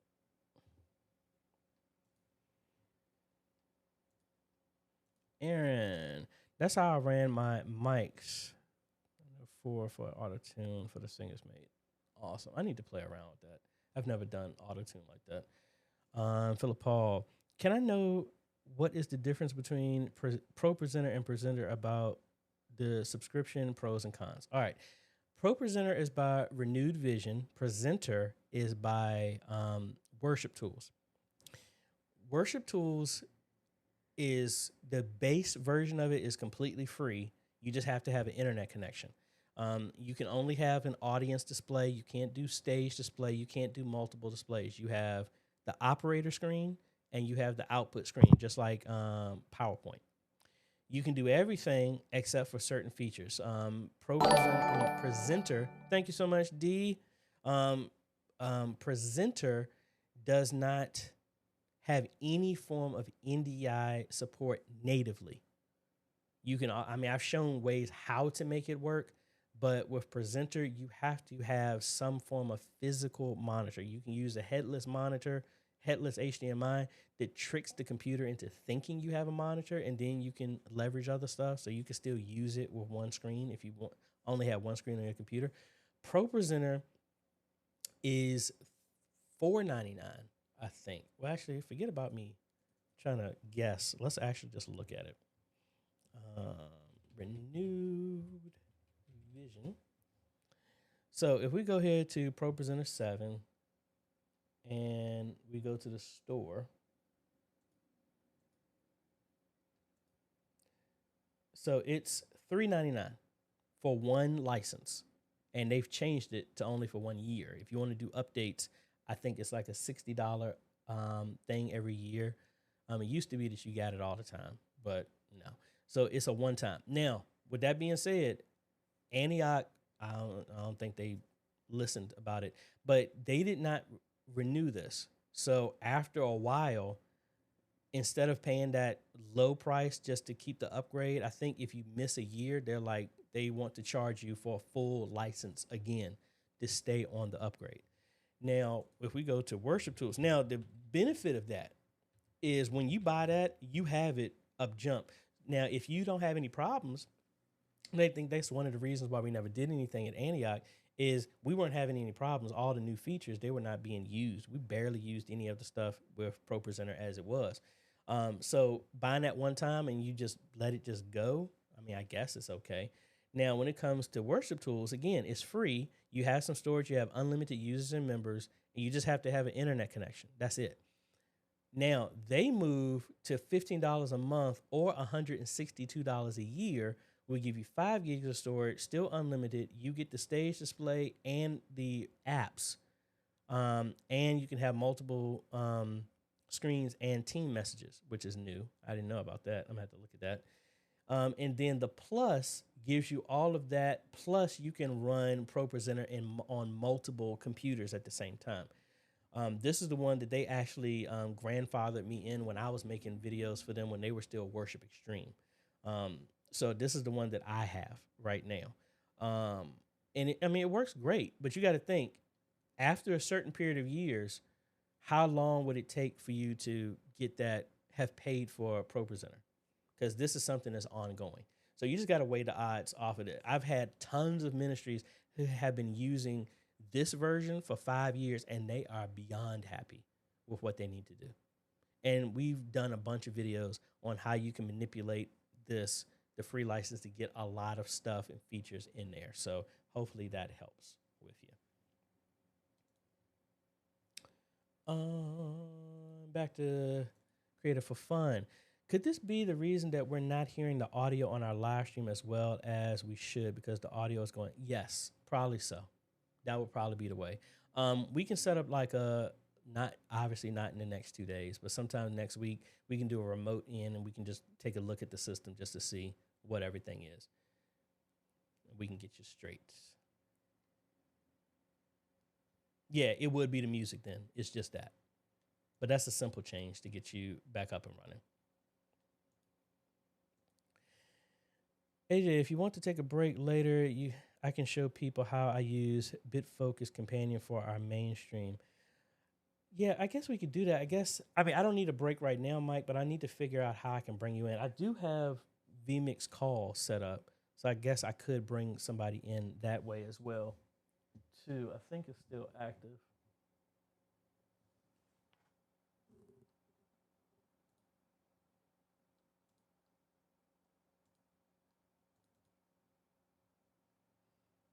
I gotta remember how to get to the settings to get the number.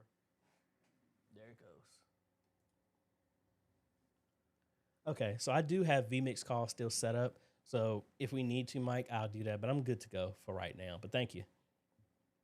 Let's see. Where do we leave off at?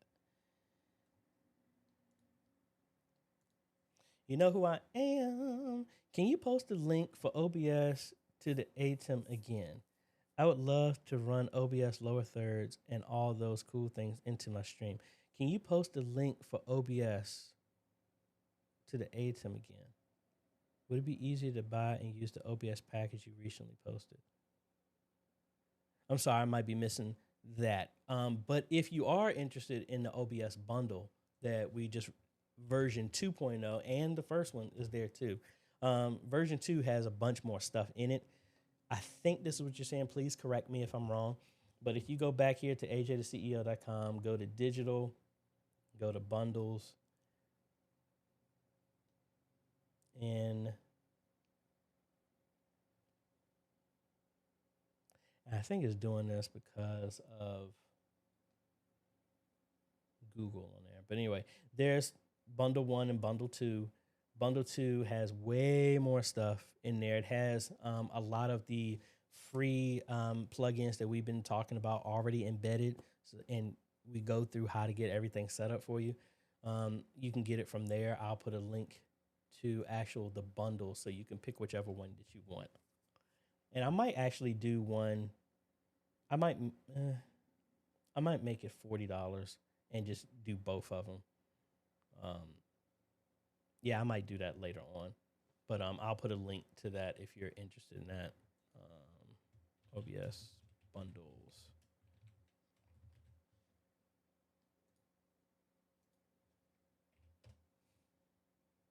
Why did it do that? There it goes. All righty. So I think we should be good there.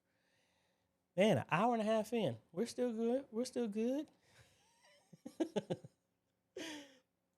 All right. I ain't gonna lie, y'all. I was really nervous about doing this, but we're doing good. I was just as nervous about making that drive down to Georgia and Atlanta. I haven't driven that long in a long time, so it was really fun. All right, Brandon. Thank you, sir. Have a great day at work. MA16V3. If I had a dime every time I heard an engineer at my TV station say that while we were on the air, I'd be retired by now.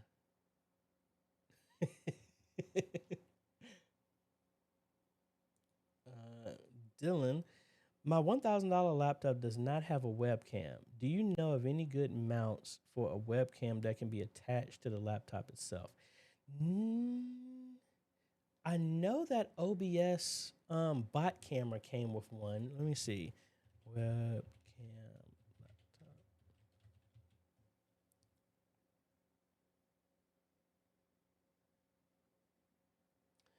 Here's one. As long as it has a mount on the bottom, it should work for you. And it's only $10. And for the most part, it should fit if it has a quarter thread or a ball there mount on the bottom. And I'll put a link to it below. Type that up. So webcam mount. Now I'm gonna do a poll here in a little bit, but I'm gonna probably give it some time. But let's see what else we're gonna. Because typically my mindset is to go as long as I normally would do during a live stream, which is right at about 2 hours, and then take a break and we'll be back. But let's see, Rhonda. Looking specifically in HCSB translation, didn't see that in a format I could import. Yeah, see, that's the one thing. If I need to get into the point of how to make, I know how to make XML files, but I need to see the format. And I don't know, sometimes it's crazy. Like you have to have the rights to a certain translation. I don't know who has the rights to a Bible, but anyway, we'll see. MA16 has a PSA. NDI plugin has been updated for OBS 28 plus. You may now update right before service starts. It'll be fine. Awesome. Now, again, I'm using 29 and I haven't had any issues so far, but we'll see how that all goes. Where we see. Anthony, how would I go about creating the reels from a sermon? Well, there are multiple things. Let's see if we can, because they were adding some tools for YouTube to be able to do this. So let's see. I'm going to go look at the churches and let's see how that works. Because they were supposed to have tools that you can embed and do it natively. All right, so let's go to our content and let's go to my last live stream. And look at all those copyright claims that are gone. This one is not, because I think my pastor was playing some music. But let's look at this one. I thought they were supposed to have something built in that you can make one. And it might be it's just from your phone. Let me actually look on the phone.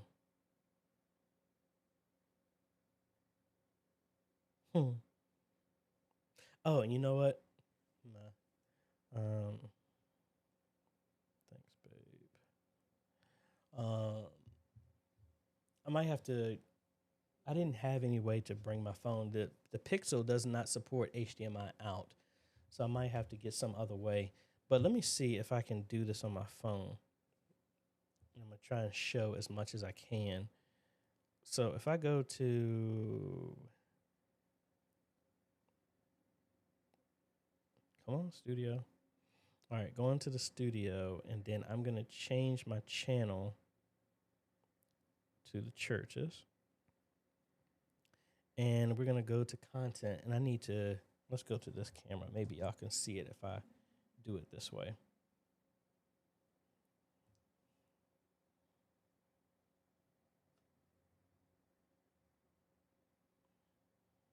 All right, so I'm here. Can I punch in some more? And we're going to go to shorts. See, we don't have any. Let's go to live. I'm going to go here. And see, I don't have any tools here to do that. So if I go inside of the sermon, there's no way to natively do it this way. So let me see. Let me change out and let me go to my channel. And of course, it would act up right when I'm trying to do it here. All right, so if we go to content and actually, you know what? I think I'm doing this wrong. Let's go to YouTube and let's go to the bottom, create short.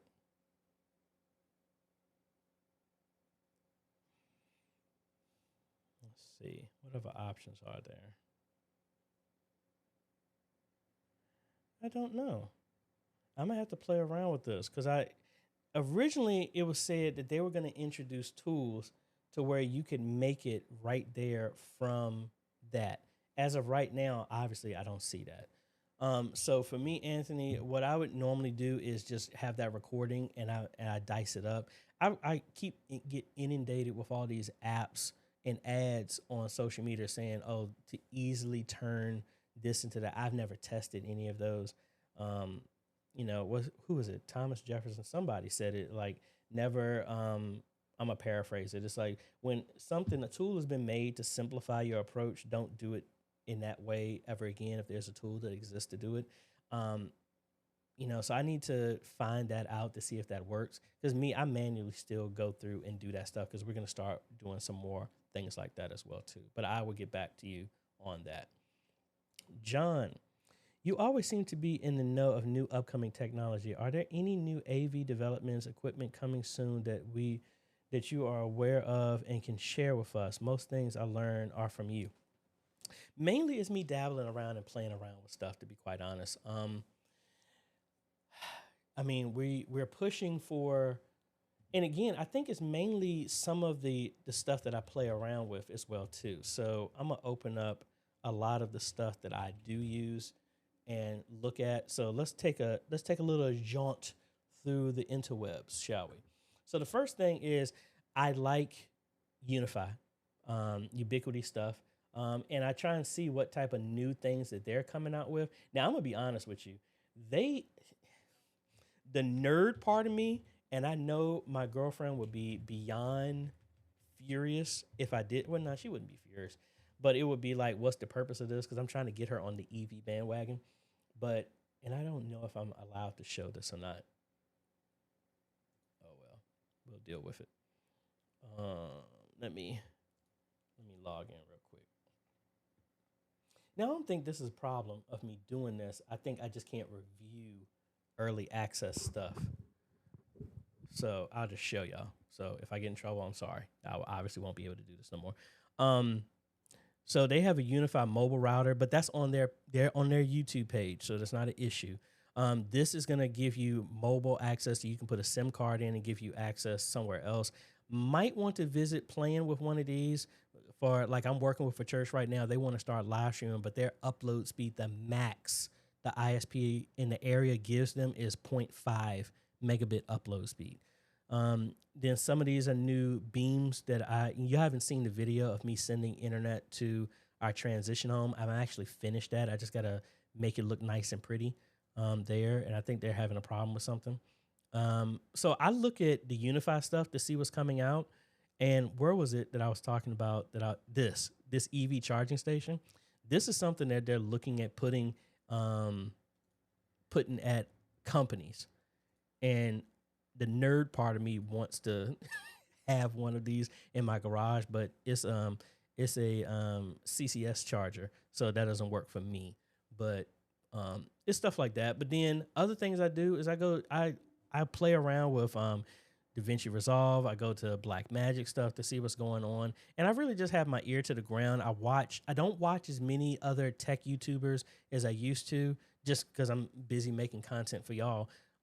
Most of the time I would look at Paul's Hardware to look at stuff, Jay's 2 Cents, some other stuff. A lot of channels that don't do a lot of profanity. You know, I am a Marine. You drop something heavy enough on my foot, you might get something creative words to come out of my mouth.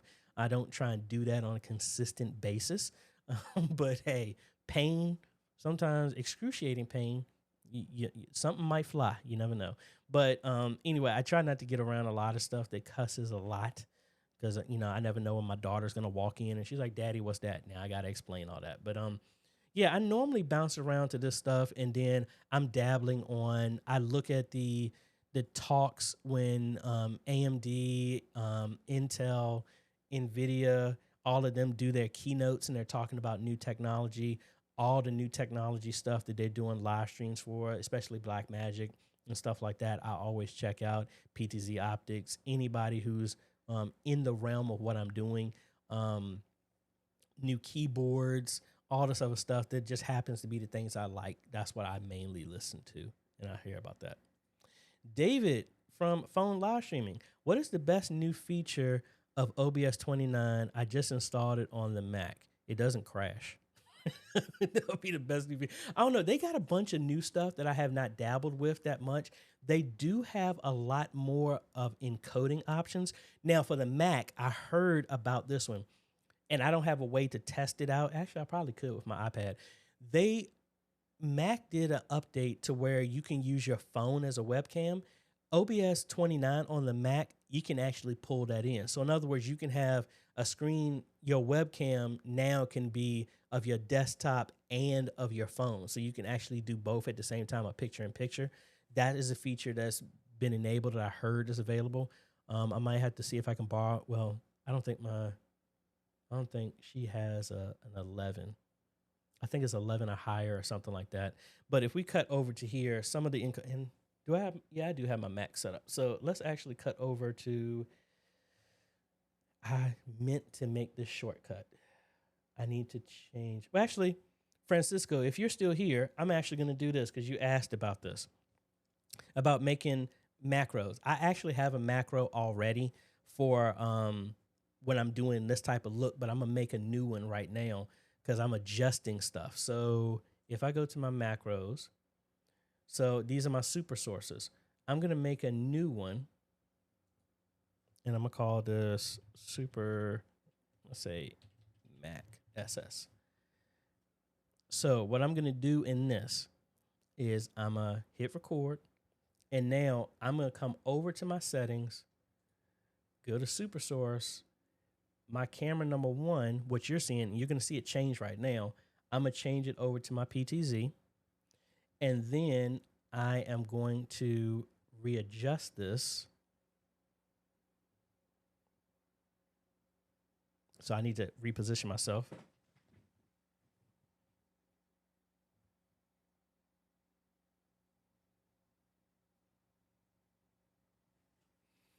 And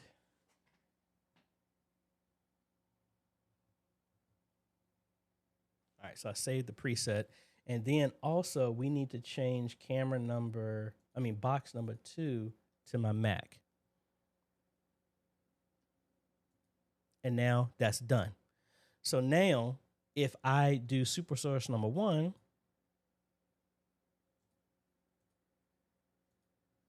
see, this has been set. Now if I go to super source number 2, that's when I'm on my overhead.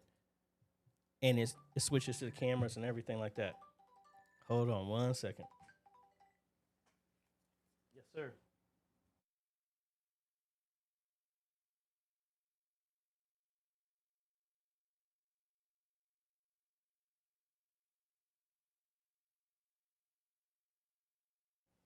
I forgot to put my phone on mute. That was my pastor. But now if I hit super source number 1 again, you see I'm here. Now let's go to super source number 3. And now it changed to that. So those are my macros now. And I need to set my phone to do not disturb. So now let's go over to the Mac.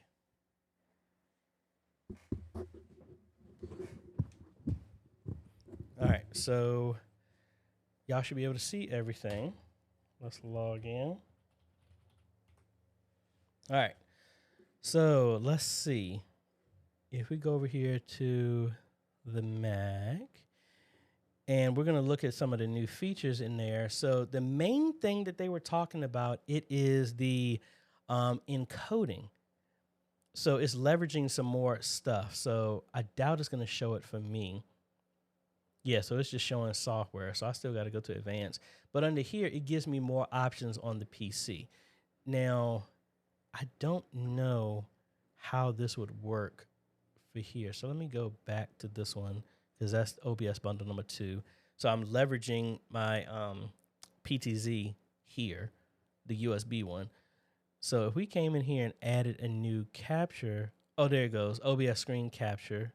I mean, Mac OS screen capture. So I can show my screen here.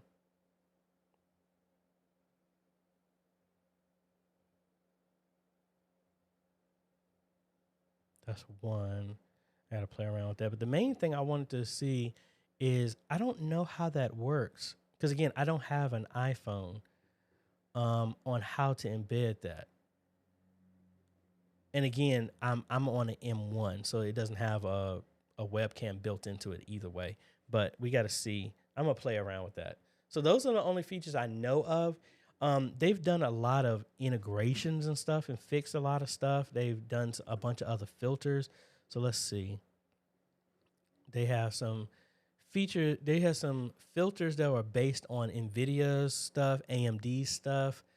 I'm not noticing that much. I had to play around with the Mac some more to see what updates are noticeable. So again, my apologies. I don't know that much on what they got so far. And honestly, I just wanted to make sure it could work with the bundle. So now I'm back over here. We're going to hit function button number 2, and we're back here. So yay. And now we can switch back.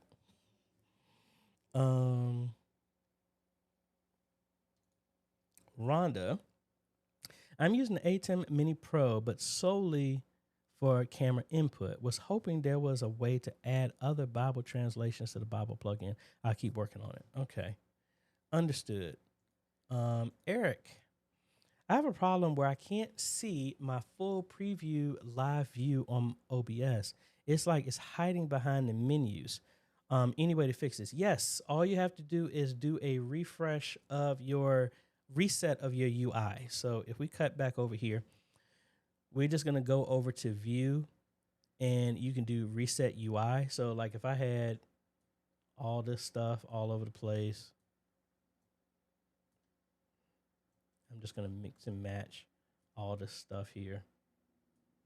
You know, I could have stuff like this and say, oh, nah, man, this is a nightmare. I didn't want all this. You can go here to view, reset UI, yes, and boom, it gets you right back that way. Try that. If that doesn't work, it might be something else that we might have to look into.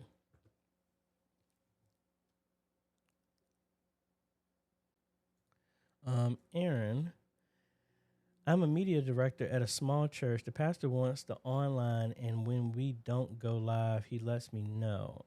One time I had the live service scheduled for 3 a.m. Hey, that's happened before. I had one of my Q&As was scheduled for 10:30 p.m. instead of 10:30 a.m.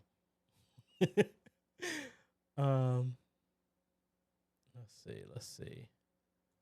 Nathan, do you have a recommendation for a new PC? Our church is looking for a new PC. Are you looking for a desktop or a laptop? Let me know, and then we can go shopping and looking for one. All right. Not that I'm going to buy it, but I'm just saying we're going to be looking for one. Monty, thank you again, sir. Monty, what new tech, man, are you got playing with? I mean, Monty, I don't know if y'all saw stuff. He's transitioned his studio to all PTZs. I'm halfway there, looking for the same thing. But what new stuff you got playing over there, sir? Philip Paul, and let me jump and let's see where we're at so far. All righty, folks, we are at. Let me make sure I get this right. I want to thank y'all so much. We have raised $1,378.30. We are a tad bit shy. Oops.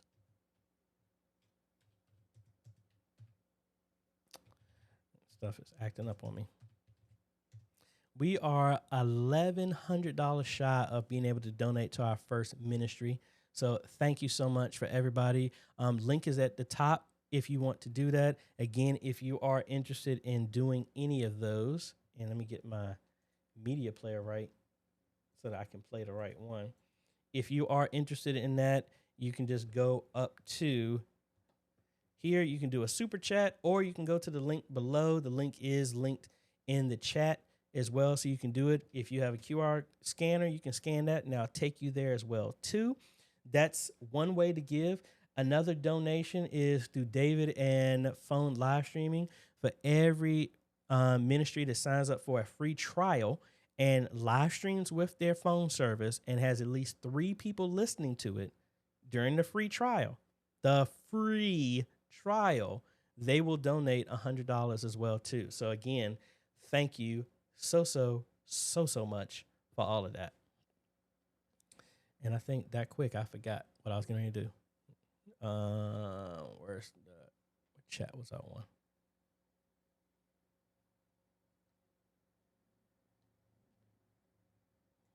Oh, that was Philip Paul. What was he saying? AJ, but the Facebook Live is not in a page. It is in a normal Facebook account. And what was, and I'm sorry, Philip Paul, what was that in relation to? I don't want to mess up what I was, miss what you were talking about. I created fun. We would do the audio remote with you. Very much needed. Hey, you're welcome.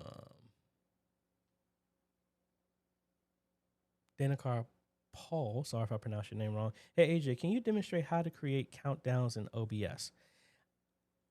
I don't know of a way to create countdowns natively in OBS. I don't think they have one that I'm aware of. All of my countdowns have all been through something else. So like in the bundle that I did a countdown separately that goes into that.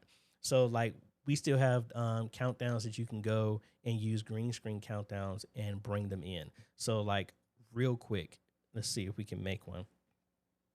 Leveraging the ones that I actually already have. Sorry, I went back to the wrong image here.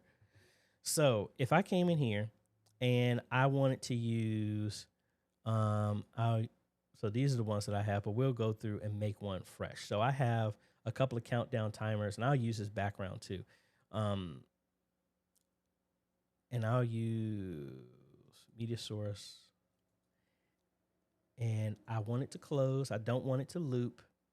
I don't want it to well, I kind of do want it to restart when it hits, but you got to be mindful of that. So let's go to browse, and all right, here's a hour-long countdown. And this is where I have a link on my website that you can get a bunch of these. I did hour all the way down to like 15 seconds. So I'm gonna bring that in, and you see it's all green because it's done in 4K. So first we're gonna transform this to fit the screen, and maybe we wanna make it smaller. And I'm gonna put it right here. I'm gonna hold down Alt, and I'm gonna click on one of these red squares. Actually, excuse me, Control. No, it is Alt. Did they change that?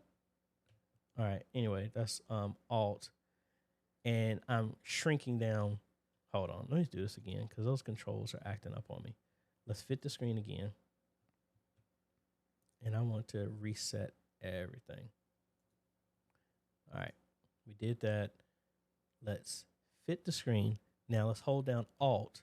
I'm gonna click on one of the squares and I'm gonna drag, and I want to get rid of that bottom piece. And then hold down Alt again, and I want to get rid of the side. Yeah, they changed something. I don't like how they do this, but anyway, it still gives me the same effect. And I'm trying to chop out as much of the extra space that I don't need. All right, so I got that, and now I'm gonna resize it to the size that I want. All right, and now I'm gonna click on that, go to filters. I'm gonna add a chroma key because that is perfect green, and there we go. And there's your countdown. Now, what you're seeing up above, that is me bringing in a countdown. So I'll show, do they? Yeah, they did have NDI. Yes. So I'll do this one. This is a countdown that's coming from ProPresenter. I have it sent over NDI. I will come in here, do an NDI source, and I'll say ProPresenter countdown. And I will pick my countdown, which is, like, I'll use the 24-hour one because that's the one you're seeing at the top.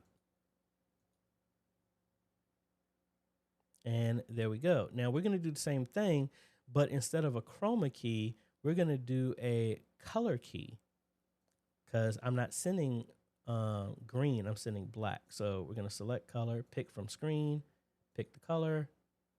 Okay. And boom, there we go. In the same way, we resize it to where we want. And there we go.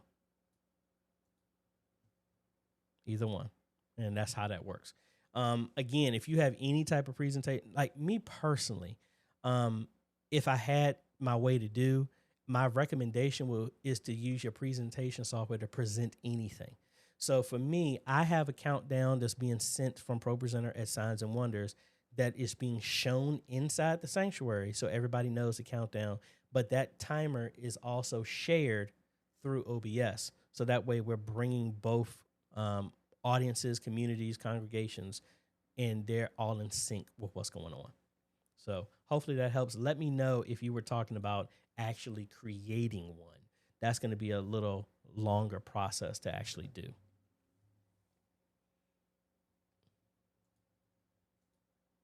That's awesome. What part of India are you from?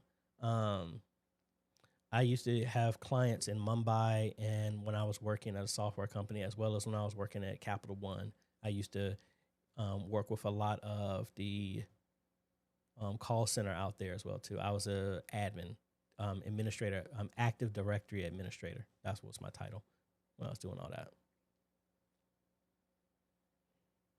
So let me go back to Nathan's. All right, so Nathan was saying he was looking for a new system for presentation. So, but again, are you looking for a laptop format or are you looking for a desktop? And because that's just going to determine, because honestly, it's hard for me to recommend a desktop. I think a bunch of y'all who've built y'all's first computers, y'all understand the thought of like, if I built a desktop, it's very hard for me to go back and buy another desktop. But let me know and we'll look out for one. Mike, for the breaks, you should have bloopers from your shoot. Now, I want to do that. I don't have any bloopers, honestly. I mean, I record long when I do everything and I cut out everything. So if I did have bloopers, it would just be the long. I mean, it's funny if you saw what I'm doing because I'm recording. I'm just like, blah, blah, blah. AJ, cut that out. Cut this part out. Start all over again. I'm just telling myself because I just hit record and I just keep going. And then when I edit, I remove all that stuff. Y'all funny. All right. Lamar, hello. What is better for long video runs, SDI, Ethernet, or fiber HDMI? I would go in that type of run. I would do SDI or fiber HDMI for that run. If you have to go up to, well, Ethernet can actually go up to 500 feet if you use HD base T. SDI can't go that distance. HDMI, fiber HDMI can't go that distance. I think it can only go up to 300 feet. But a pure HD base T device running over Cat 6 cable can actually go 500 feet. Now, if you're using pure fiber, you can go 28 miles before you need to repeat the signal. But for that type of run, I would go with a fiber optic for the cheapest option, for a more reliable option, as in if you have an issue and it needs to go outside and it's going to be in kind of like tough areas, I would go with SDI. Ethernet, it all depends. Now that fiber HDMI is there, it's rare I would go with a HDMI extender over Ethernet. Very, very rare now.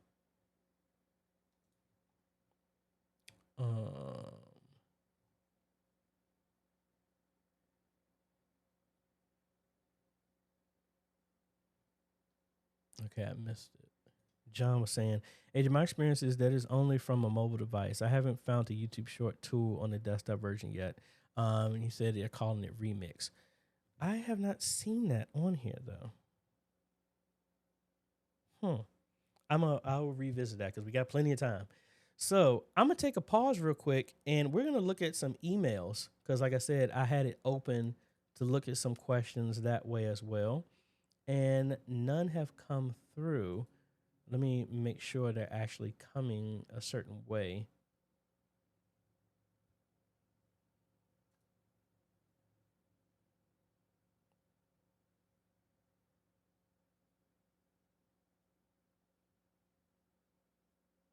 Okay, I just got an email from Boxcast. Okay, we'll revisit that.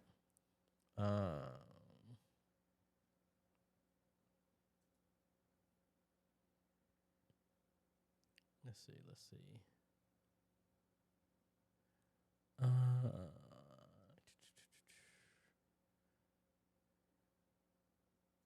Media Ministry. Who is this? Because they use the same logo I got. That's awesome. Oh, that's Brother Carl here. All right, so the email, and again, I'm not showing it because I don't want to put the email out there, but and I don't even know what this is going to be, so we're flying by the seat of our pants here. Greetings, AJ. I emailed you a while ago now about getting a new church set up with AV equipment. I just got the rack-mounted X32, the S16, in over the past couple of days. My question is regarding the network PoE switch. I was originally going to go with a unified 16-port switch. Unfortunately, these are out of stock or way overpriced. I have already purchased a unified access point long-range unit. Would the device listed below be compatible, or would it be worth spending the extra money on something different in the unified family? I do like the whole unified ecosystem and how you can control everything. All right, so we're talking about Unify, and let's look at now. I can show here. Wants to know about this. Now, how do we know what can be supported? First, we need to see what power standards are actually being supported here. And let's see. We want to see to make sure it natively can handle the power that's going out, because it should tell you the standard.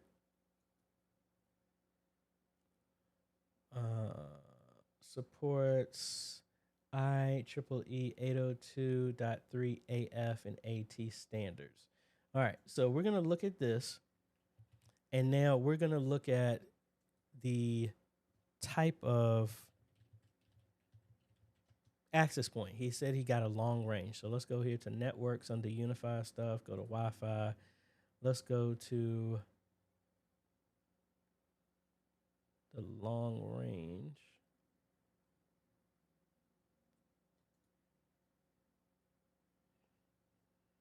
No, it's out of stock.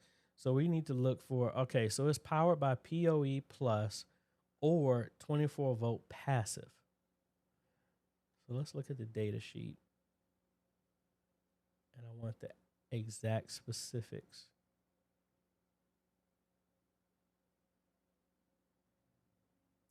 Power.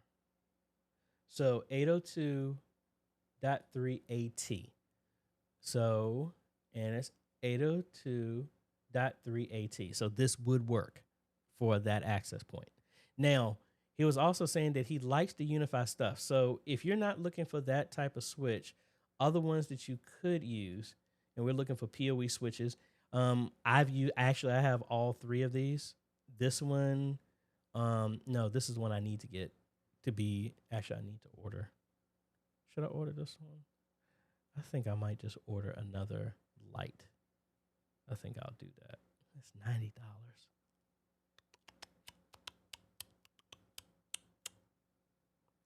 I'm gonna order one of these. So we'll just put that in my cart for right now. But anyway, so you can use one of these. It's going to be around $100. This is only going to give you 4 active ports, 4 regular ports, 4 with power. This gives you 8 ports, 8 with power, 8 with just regular. Also this is the one that I have on our transition home. This gives me 4 ports out completely, and all of them are PoE, but it's only 4. So, I mean, you saved yourself $10. But then you have this 24-port switch that's $379. But again, I don't know what your budget is. If I was going to do it and you want to stick with the Unified, try one of these two just to stick with it, maybe the 16-port, because both of these are available. That would be my suggestion. So, and while I'm doing that, let me order this. Because again, I mean, not that there are other options, but I mean, I've just been really, really happy with my Unify stuff. So that's why I stick with it. So I don't need that 16 port. I'm just going to go ahead and get another 8 port. And that's what's going to live under my desk. So I'll have an actual PoE connection there. So that should work good. And I got way too much stuff in my checkout that I did not want to buy. Let me handle this real quick and just take a half a second break here. I am not a robot. Let's buy this. Again, guys, I want to thank y'all so much. Guys and ladies, thank y'all so much for stopping by. I really appreciate it. For those who donated, thank you so much. Thank you for us coming together to help bless a ministry. And again, links are down below. I'll refresh those again so that if you want to be in the running for getting one of these, because again, it's open to everybody, but realize once you do win, you are on a 3-month sabbatical from being able to win anything else again. Just want to make it fair for everybody. And again, I'm sorry for pausing like this because I can't buy this right now. I gotta take care of something else. I gotta finish paying for the e-missionary cruise, which reminds me, folks, there is still, and where did I put that picture? Not there. There it goes. Hey, we're going to the Liberty of the Seas, April 24th through the 28th. You can still get a part of it, but I mean, we're running out of time because you have to have the whole thing has to be paid for 90 days from the cruise. And we are exactly 102 days, 101 days away from the cruise. I would love to have more y'all there. Again, it's just meant to relax and enjoy and all that other fun stuff. So, I mean, it's not like we ain't going to be out here and I hit the wrong button. Come on now. No. Hold on.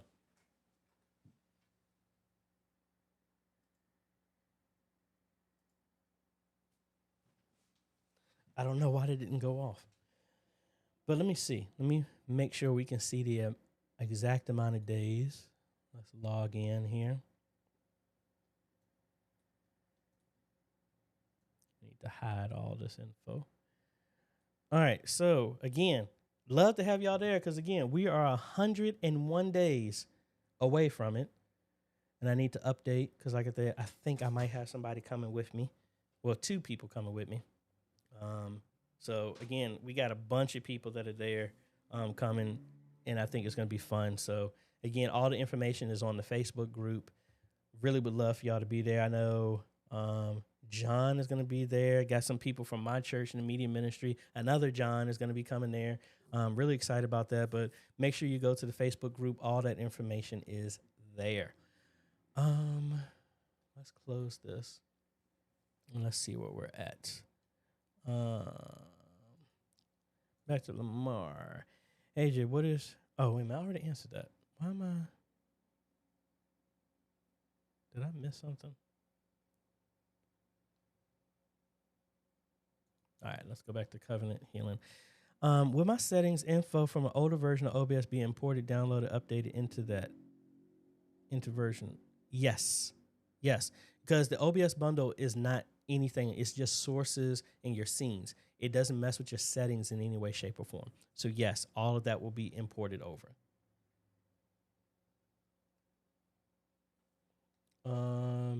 Reverend Richard, can we watch with you some of the ministry install live streams that you've set up to see how they are doing? I think you mentioned it earlier. Yeah, I'm going to start doing that as a live stream reviews. It's going to be something separate that I do on the channel.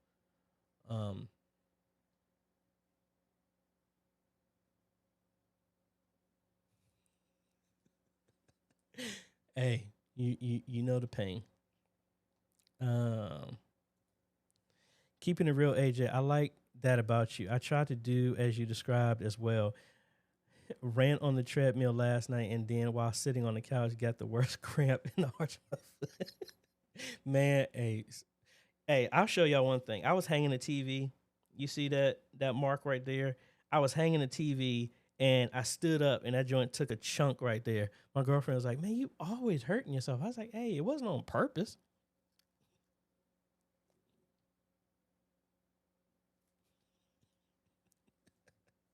It's like, yes, pain can make you go semi to full. Hey, exactly. Johnson might have said, hey, I understand. Man, to Mike. I think they have also improved the UI for version 28. Version 28 or 29. Version 28 UI really sucked. Yeah, they had some issues with it. Philip Paul. So basically, the Pro Presenter there is no one-time price already. Now it's first year subscription. No. Pro Presenter is a license for $3.99, and then that gives you updates for an entire year. All updates and version updates are covered for a whole year. Now, when they go to something, now if you want to keep that going on, I think it's another $69 to $75 to $100 or something like that for every year to keep those upgrades going on. So it's almost like the thought of it's cheaper to do that than to have to buy that license again every 2 years. That's what I believe. Anthony, so with OBS 29, would you say that it is safe to update from the current version of 27.2? My personal opinion on this, I still have not upgraded my churches to this. You know what? How about we just do it? Why don't we just, throw caution to the wind and we just deal with it? All right. Let's actually try it. And I can turn on everything remotely from here. And I'm just going to turn on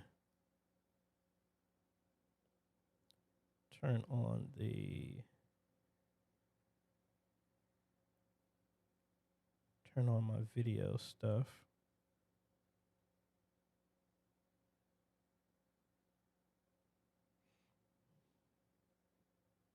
And hopefully I don't scare nobody over there. Let me make sure. Somebody turned on something.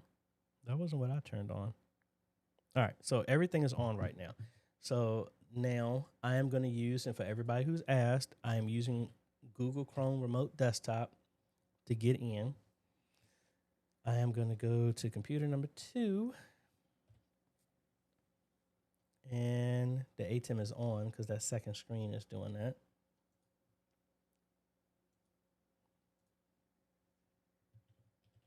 Let's get in here. And let's see. Let's see the version that we got right now. Now, I'm going to be able to roll back if we had any issues. And that's not good. The first thing we see are technical issues. Go up. All right, so that's what's going on.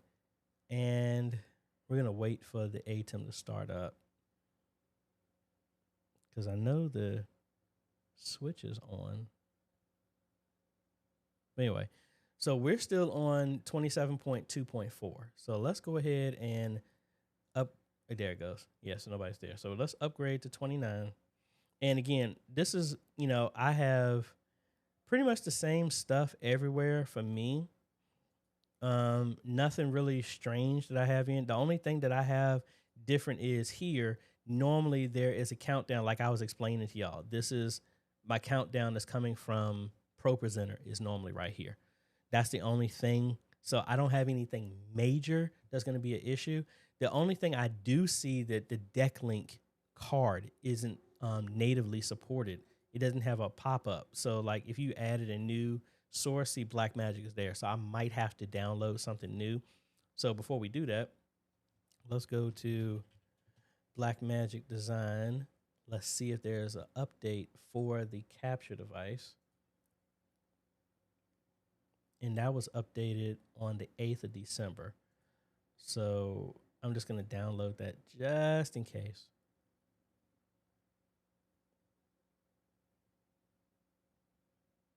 Come on. All right, that's there. So now let's go ahead and push the update. And while we're doing that, I'm going to go to the first computer and turn on Pro Presenter to make sure that my countdowns and all that stuff works. So these are the 5 screens that are there in the sanctuary. And for whatever reason, Pro Presenter opens up slow on this computer. I don't know why. It's more than enough horsepower to run it. And it's just been getting slower and slower for some odd reason. So in this setup, you'll be able to see all of my screens and how everything works. All right, so I see your comment about the fiber HDMI cable. Give me a second and I will put that in the chat.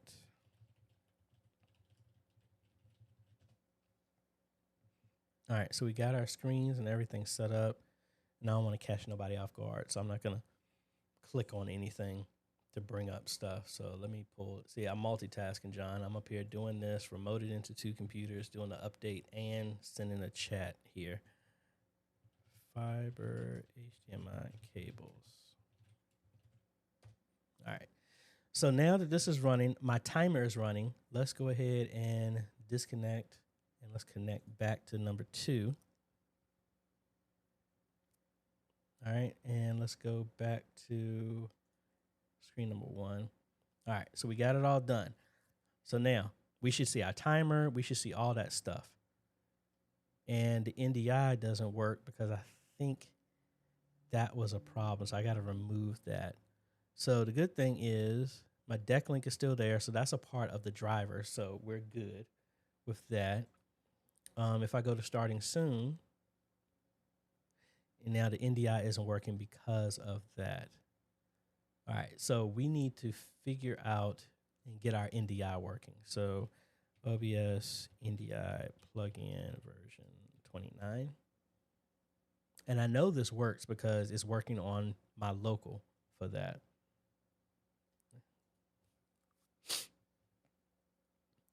All right, so that's 28 support. Technically, this should work too. So let's download this.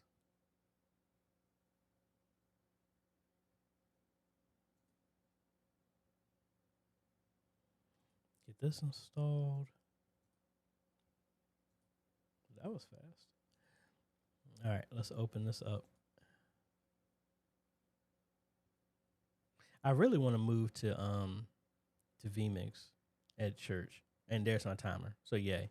So now everything is working. To the level of what I would use stuff at church is working. So if I come over here, I can go to pastor's lower third with the animated lower third. I don't know why it stutters like that. The very first time I run it, it always stutters like that. That's working. All of the lower thirds here. Now, we don't do the scripture because this is being done inside of the house. So, I mean, so that's fine. We don't use offering like this anymore because we have a slide that does that through Pro Presenter. Our Be Right Back is there. Our technical difficulties is there. Now, ending. So for us, everything is working. So I'm gonna change this ending screen to something that's applicable that's from the OBS bundle as well too. So as of right now, 29 is working. Let's do this. I actually did a testing scene.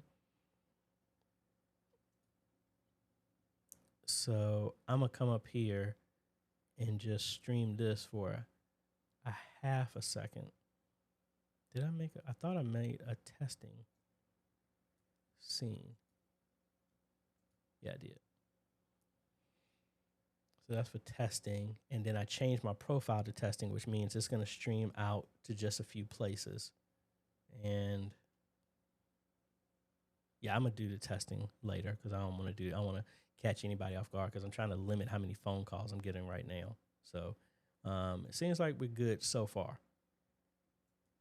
So let me be y'all's guinea pig. I will let y'all know if there's any issues past this Sunday using this. So there we go. So let's go ahead and reboot everything. And because we don't want to leave all this stuff on. Let's close that. Yes. We're going to restart.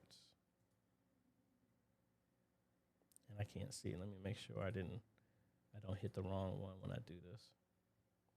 Yeah, restart.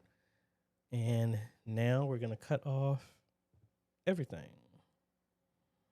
All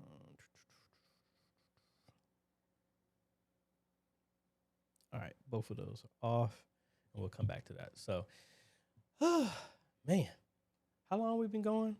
2.5 hours. Man, we only got 21 more hours to go. What did I get myself into? Let's see. That's page 4.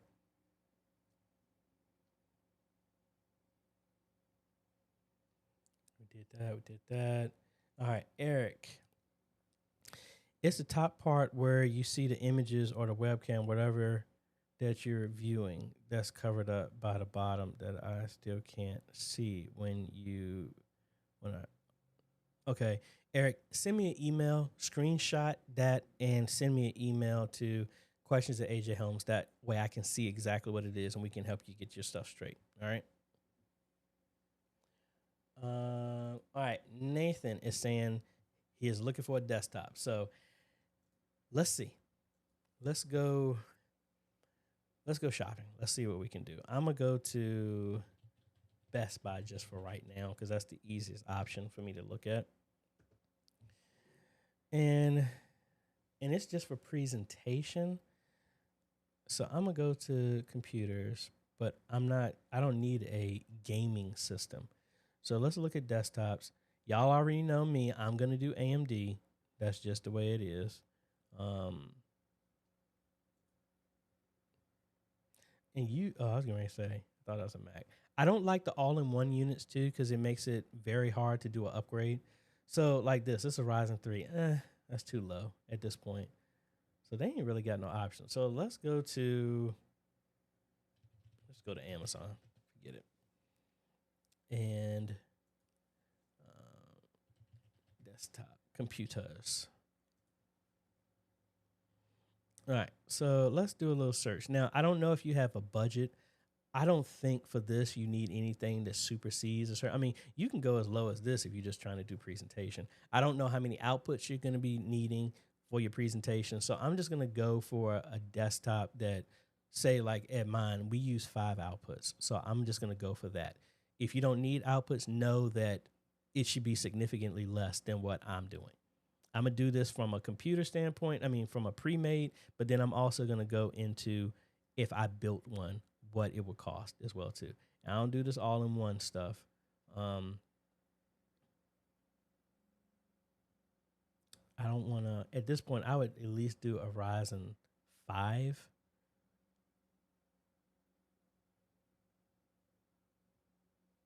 So that's actually a Ryzen 7, which isn't bad. So that's $899, 32 gigs of memory, 1 terabyte drive. That's not bad. But I hate these pictures because it doesn't show the back. I want to see how many actual connections are on the back. So without seeing the type of connections, how many outputs, I would say something like this. And then I also want to see the back because that's most likely a micro ATX case. So that would give you maybe 2 more connections for a video card. Now, if I was building one, which I actually have to build a computer pretty soon, what am I going to do? So actually, do I have these parts already in here? Actually, this is a replacement motherboard for my system that I actually need to get. So I'm going to get that later. I'll do that save. And again, even though I know I don't use it a lot, I would still go, well, let me take this processor off as well too, because we're going to assume we're going for 5 outputs. So we got the 2 that the people are using, and then we have a screen for a screen. Number 3 is going to be for our digital wall. We have another one for our stage display, and another one that goes to the ATEM. So we have 5 outputs. So that's going to be a dedicated capture card for that. So let's go ahead and see if we can match the pricing on what that system is. So we're going to change this to a 1 terabyte drive. And that one did have a optical drive. So we'll do a DVD burner in here. Not that many people are using that anymore, but we'll add one in here.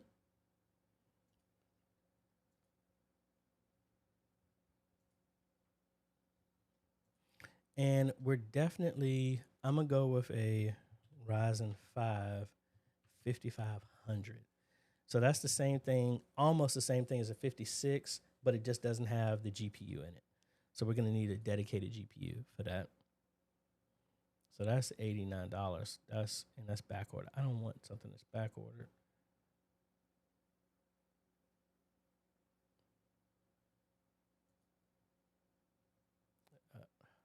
Press the wrong button.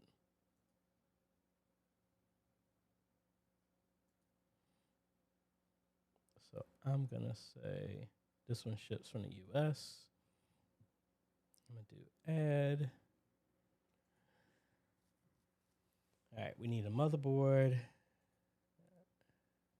I still would think the Gigabyte or the B550 DS3H, that is still my go-to motherboard all day long. We'll add that. And we need a GPU. So let's go for, let's see what a 1660 Super is going for. Because again, we want to get 5 outs. Wow, realistic prices. Awesome. So let's see how many outputs we got. That only gives us 3. That's not going to be enough. Let's go for a 2060.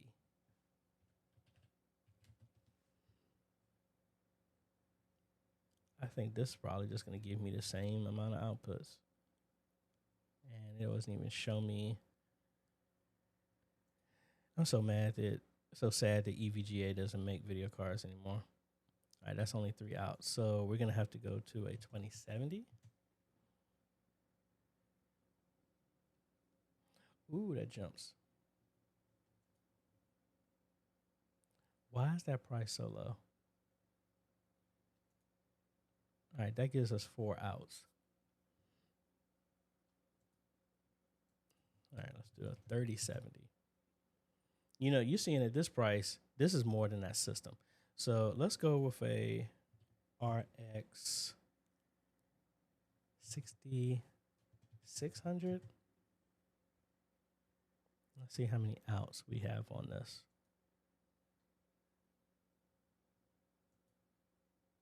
All right, so that gives us 4 outs. So we can play with that because now I think about it, I only have 4 outs and I have a Decklink mini monitor that's doing the other one. So we only need 4 outs. All right, so let's see what this comes to in price. So we got a case, motherboard, graphics card, hard drive. Actually, this is the wrong one.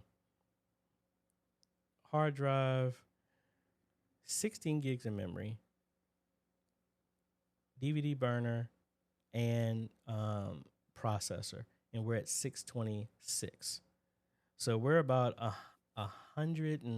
$270 less than what that pre-made system would be. Do we have power? No, we didn't have a power. So let's add that. So I would add a 600 watt PSU to that.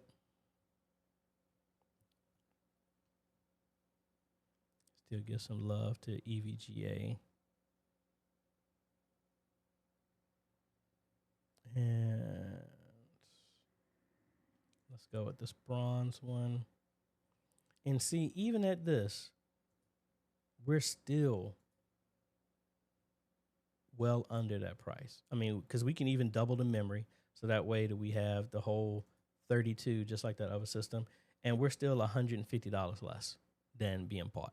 And we get Windows, if you follow my old video, that's still accurate. You can get Windows, a legal copy of Windows 11 for $20. So there you go. So hopefully that helps you there, Nathan. That's what I would do. You have that option here if you wanted to go with this one, or if one was built, it could be, you could put it together and you would get way more power than that one, than need be. And I need to get that for my other system. I ended up donating a hard drive to another ministry that was going into my own CAS system. So that system right now doesn't have a motherboard. So that's what that system would go to. Back to Philip Paul, AJ, but the Facebook Live is not in a page, is in normal Facebook account to download. No, it will be the same thing. So like, Let me go to Facebook and let me see if I can get me a video to look at. All right, I'm gonna go to my page.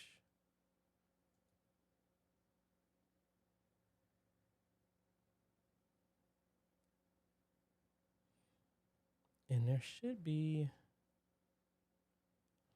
let me see. So I'm here on my page, and let's see, view tools.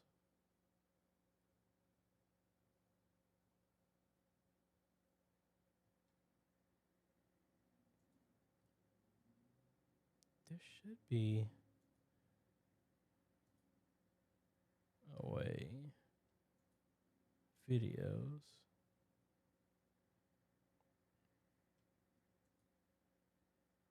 If I go here, it used to be something in the bottom.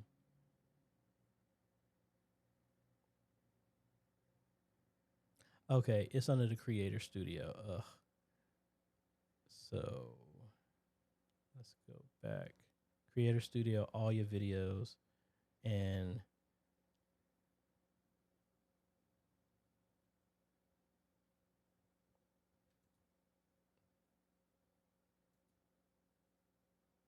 no, this is still going back to that. I hate when they've done all of this. Let me see if I can find it again. So I'll go to my page, videos. I'm going to go to this one. There used to be a download right there. There's a save video. I don't know. It used to be, it was a download link right there. So I don't know. Facebook must have changed something because you normally could get it that way. So I don't know right now.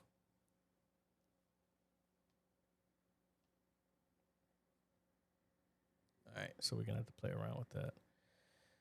All right. Let's go. All right. We did that. We did that. Rhonda.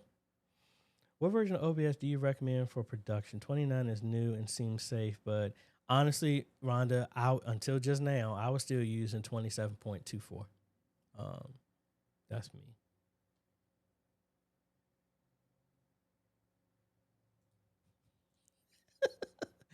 I wish. I actually tried to mess around with Chat GPT, but it's not. I haven't been able to get into it because it's a lot of people are there. Updating to a new version of OBS on production machine. What could go wrong? Hey, the good thing is I have a contingency. I can always roll that back because that's the only thing that's on that system. Hello, sir. Currently, we use Easy Worship for our projector at church. Is there an easy way to transfer data like song lyrics to ProPresenter without having to copy and paste? Yes, Easy Worship. ProPresenter has an import tool for Easy Worship because that's what we used. Originally at Antioch, we used Easy Worship. And then when they sunset that version, the version of Easy Worship that was buggy as all get out cost more than ProPresenter. So we did ProPresenter, and then there was a tool to import it in. Let's see. So if I cut over here, and I can take that image down, we should be able to import. Where was it?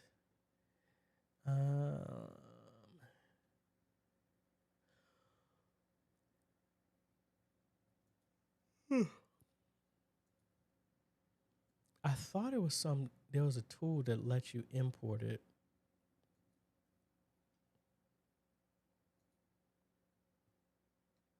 That was normally during the setup page.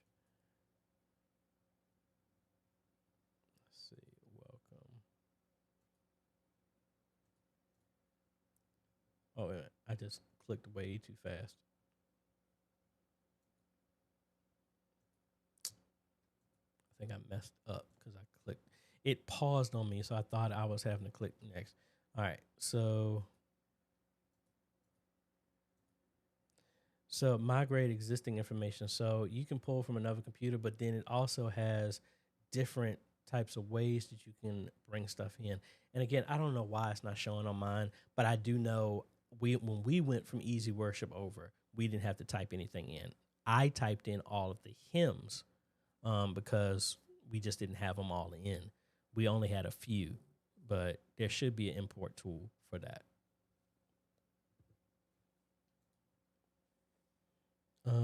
You know who I am. Let me see. I'm not missing something here. All right. So following up question. So I can run my output from my A10 mini stream into OBS and get both video and audio correct. Yes, as long as OBS, you have the audio also being captured in OBS. Yes, OBS will still see it as a webcam, but I also need a capture in between. No, you don't. You don't need a capture in between. OBS will just see the ATEM just like a webcam. That's what like vMix is seeing mine right now as.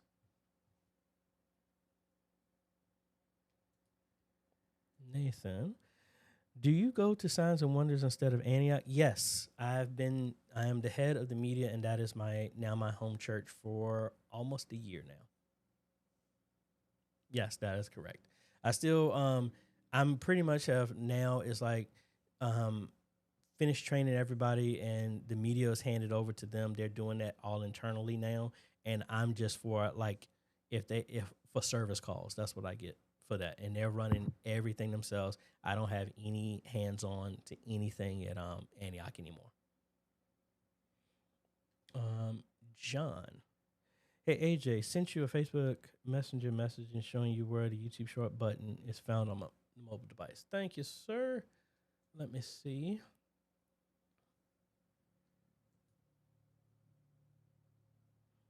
Now, John, did you? Yeah, you must have. Okay, there it is. I don't know why I didn't get a pop up about that. Okay. All right. Thank you, John. Let's see. Am I still zoomed in on this camera? Let's see. So, John was saying if we go to a video and say I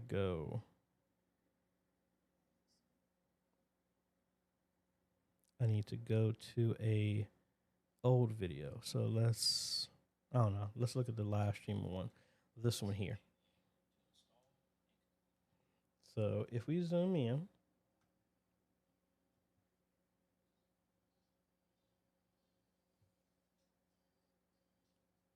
and I got too much white on here so you can't see it. So the main button is right here, Remix. Thank you, John, for that. So now it gives the option of edit into a short.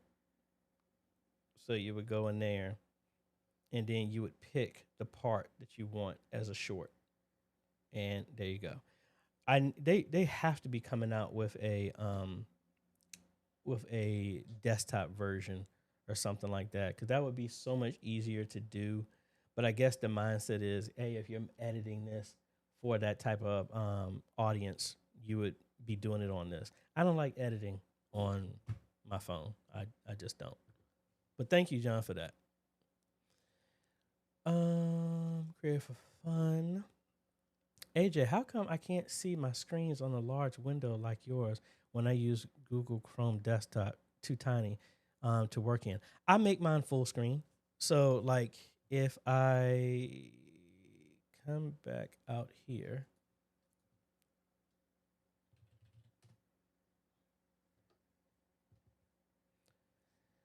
so let's go out to my laptop that's in Elgin. So I'll be right here, and then you can come over here and just do full screen. That's how I typically would do mine. Now, in my church, and just like with yours, you have multiple monitors.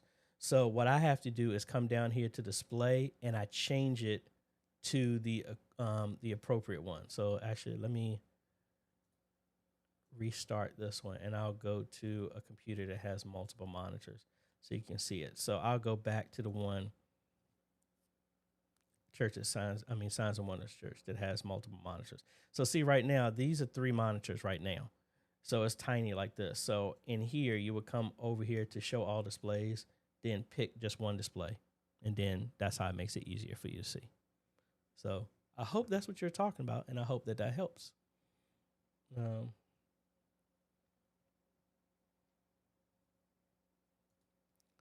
Rhonda was saying that answer your question. Hey, you're welcome. Yeah, I'm doing good. I need to a little parched, but I'm doing we doing good. And my countdown went away. Happened to my countdown timer. No.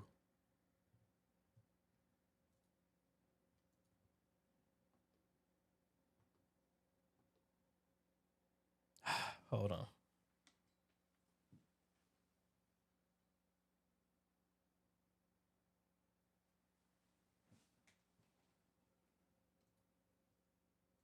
All right. It said my screen went down. That's not right. We need to go to my NDI monitor. Let's verify that it's there. Because if we go here, awesome Pro Presenter. My screen went down. All right, awesome. Oh, don't tell me it messed up when I tried to do that import. It did. Darn it. All right, let's set this up again. Plus NDI. This would be 24-hour. That's done. There's my timer. Then screen layouts. We change that screen to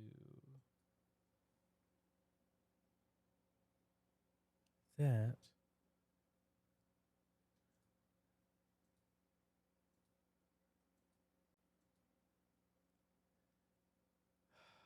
See what happens. I pressed the wrong button. Let's go back here. That screen 24-hour NDI. So I changed the whole naming and everything all over again. So let's screens 24-hour NDI needs to be that clock. And we got to go. And there's my clock again. Yay. That's working. I was going to say, man, if that joint got changed, I would have been an unhappy camper. But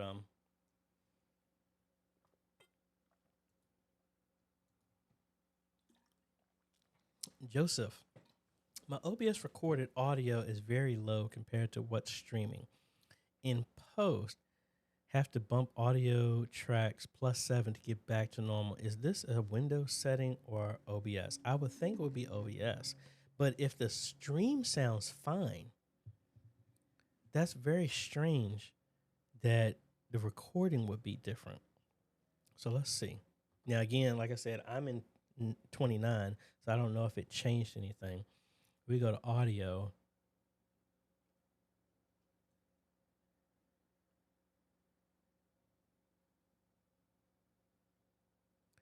I don't see anything there. Advanced. I don't see nothing there either. I'm not 100% sure. I don't know why that would be. Anybody else got any thoughts? If you've experienced that, please share it. Because I'm not 100% sure what would cause that. That's really strange.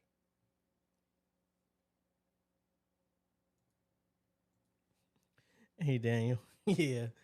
All right, let's see. MA16 V3. They're more expensive, but the Ryzen 7000 series CPUs all have GPUs which can be useful for a lot of things. Something you consider probably not better than Intel's. Yeah. All right, Eric said he sent me an email. Let's see.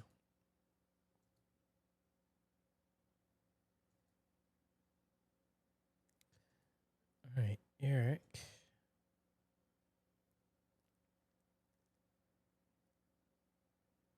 All right. So Eric was saying this is what he sent. The bottom of my canvas field of view, etc., is blocked by the menus. Oh, okay, Eric. What I think you need to do is right click on that, and you want to change it to fit to screen. See if that, because I think your source is actually blowing past your canvas, the window size that you're doing for OBS. That's what I think. So, like for example, if I bring this up and I go to my backgrounds, and I can tell that I'm assuming, but I think I'm right in seeing that because in your picture I see this. You know, I see this. I don't see a bottom and I don't see the top. I just see the middle. So I think your source is bigger than your window that you're streaming in. So I would first try to come to this and just do a transform and fit the screen first. And why? Oh, because why did mine not do that?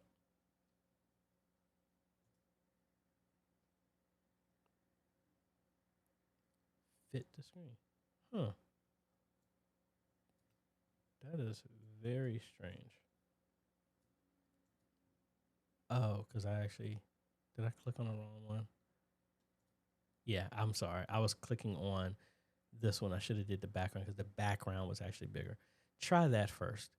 That's what I'm just assuming based off of the image that you saw because I didn't see those other red squares for the source that you had. Let me close OBS because I don't want to have too much stuff open right now. Mike, in Facebook Creator Studio, select your video you want, then go into edit and post, and then there are 3 dots. All right. Thank you, sir. Now, I don't know. My account got changed on Facebook now that I'm thinking about it. But let me see. So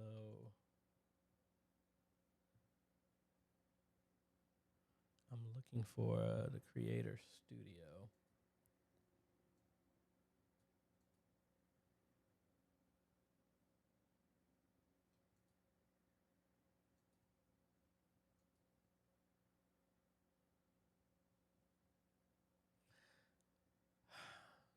Yeah, they changed mine to now. Mike, mine is a professional dashboard because they changed mine to a content creator under Facebook.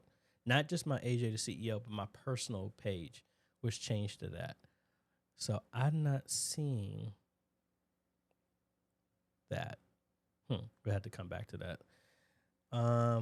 I can feel the hunger pains coming on here in a second. So we're going to take a break here in a few minutes. I'm going to try and hammer through these last 4 questions, and then we'll take a short break, and then we will be back.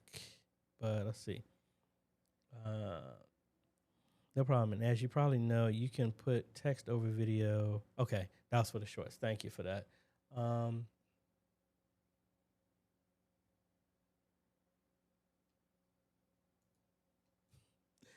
Thank you, sir. That's exactly what I was talking about. God bless you. 5,000's over your projected amount. Hey, thank you. Yes, yes. Rhonda, this is my last question, and then we're going to take a quick break. I'm going to try and drag it out so we're at 3 hours. DaVinci Resolve, how to even out audio. Pentecostal church with lots of highs and lows.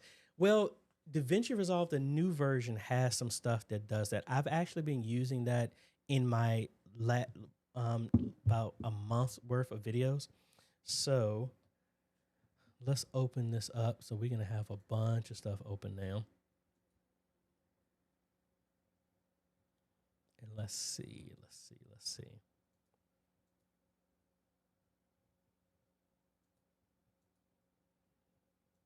Close all of this.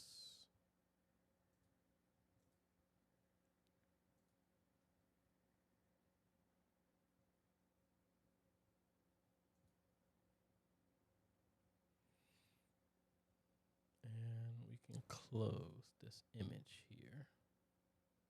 And all of this. All right, so all right, so I'm gonna open up the video I did of the week of driving. down to Georgia and Alabama. So in here, and I need to switch this to one screen so it makes it easy for y'all to see. So DaVinci Resolve has added some new tools in here. So you see all my highs and lows in this. The first video starts off pretty high, then it gets low. And this is actually when I was walking around Reverend Richard's church. Reverend, I always call it Reverend Richard because it's first name, but Reverend Jacob's church, excuse me. So in here, see, I can do its highs and lows through the entire time. But if I play,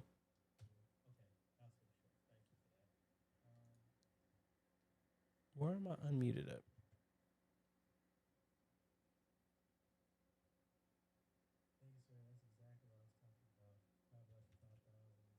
I'm unmuted somewhere. Oh, it must have been. I have no idea where my audio is coming from. I got too many windows open. Hold on, let's see. Nope. Oh, it was here. We killed that one. All right. So inside of here, so if I play this, by one of the subscribers here, and on here, and wanted me to stop by their church on my way home. So that's what we're here now to get and actually meet Reverend Richards firsthand. So let me get over here, say hello, and go from there. Now you see how low that is, but see if I come in here and I go to the audio here in DaVinci Resolve, and I think I have it for the whole track. No, I don't. So you can come in here for the track and say you want to do a dialogue leveler, and it will bring up your audio, the highs and lows, to meet a certain level. So it's exactly the same. So let's go back here again.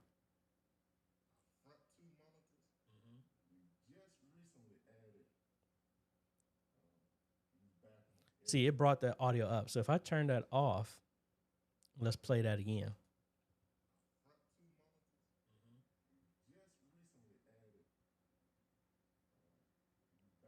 And I don't know if y'all can hear that, but it balanced that out. So, and it does also the isolation when I have a lot of humming that y'all have said, and that was because of this other mic. I need to replace this cable.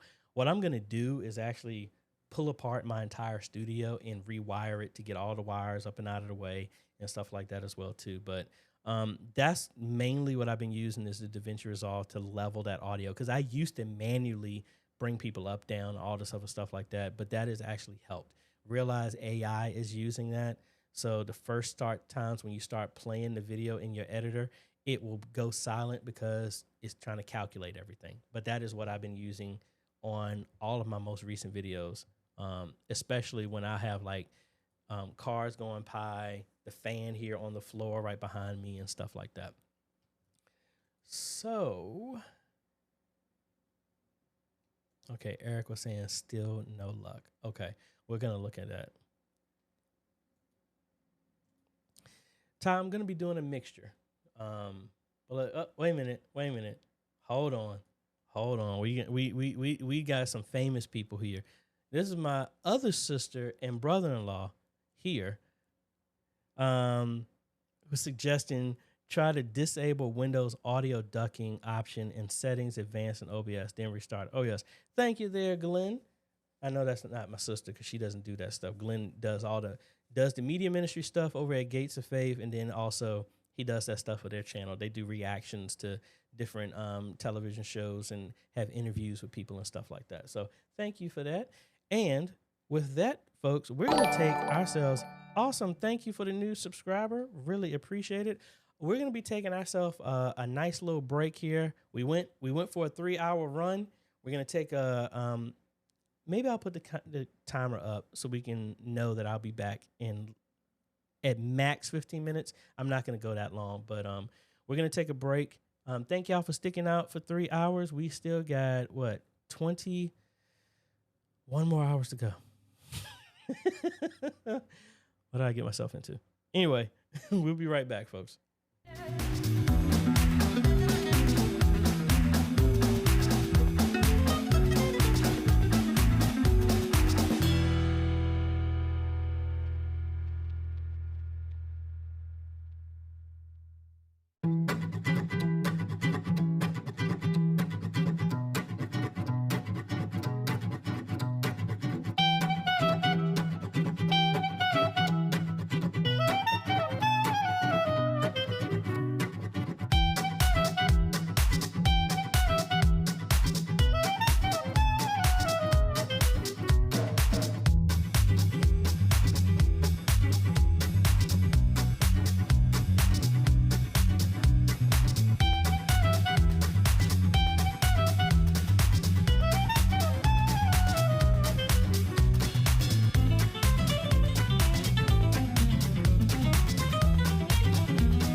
Now give me the beat.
Now give me the beat.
Now give me the beat.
I was like, where the music coming from?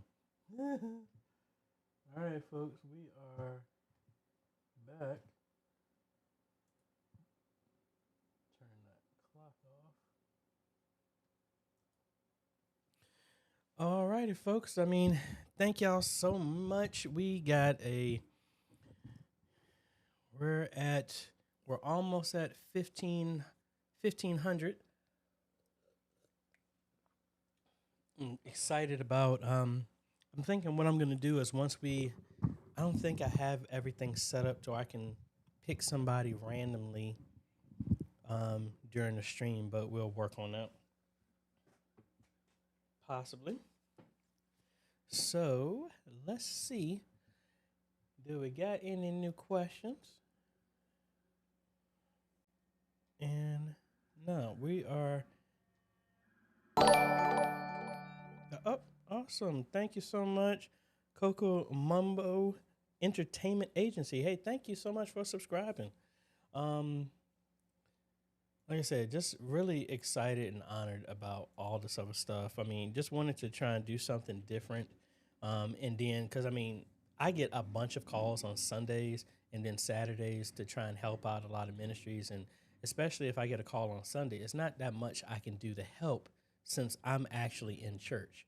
Um, but I wanted this to be something to where it's like, hey, we can be here, we can help, we can do as much as we can, um, you know, to the level that we can. So again, thank y'all so much for everybody who's contributed.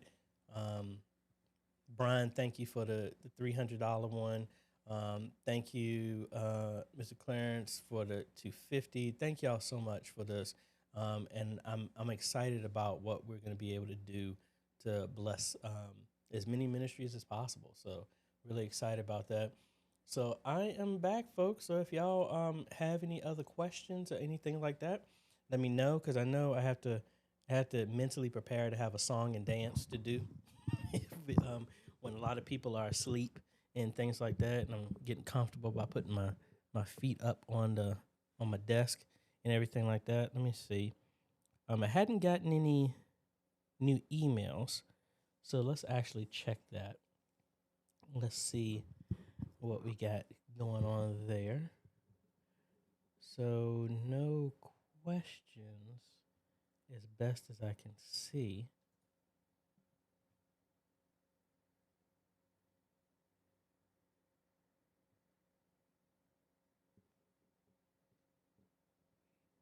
All right, I got a couple of message. Well, that's not really messages like this.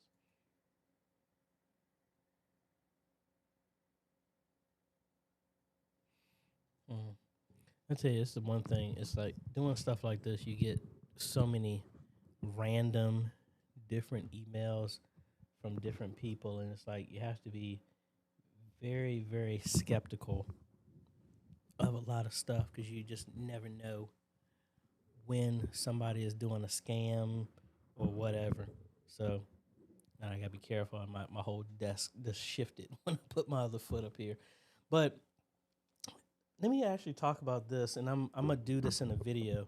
I just didn't. I mean, we got the time to talk about it. We want to talk about the initial artistry of the live stream.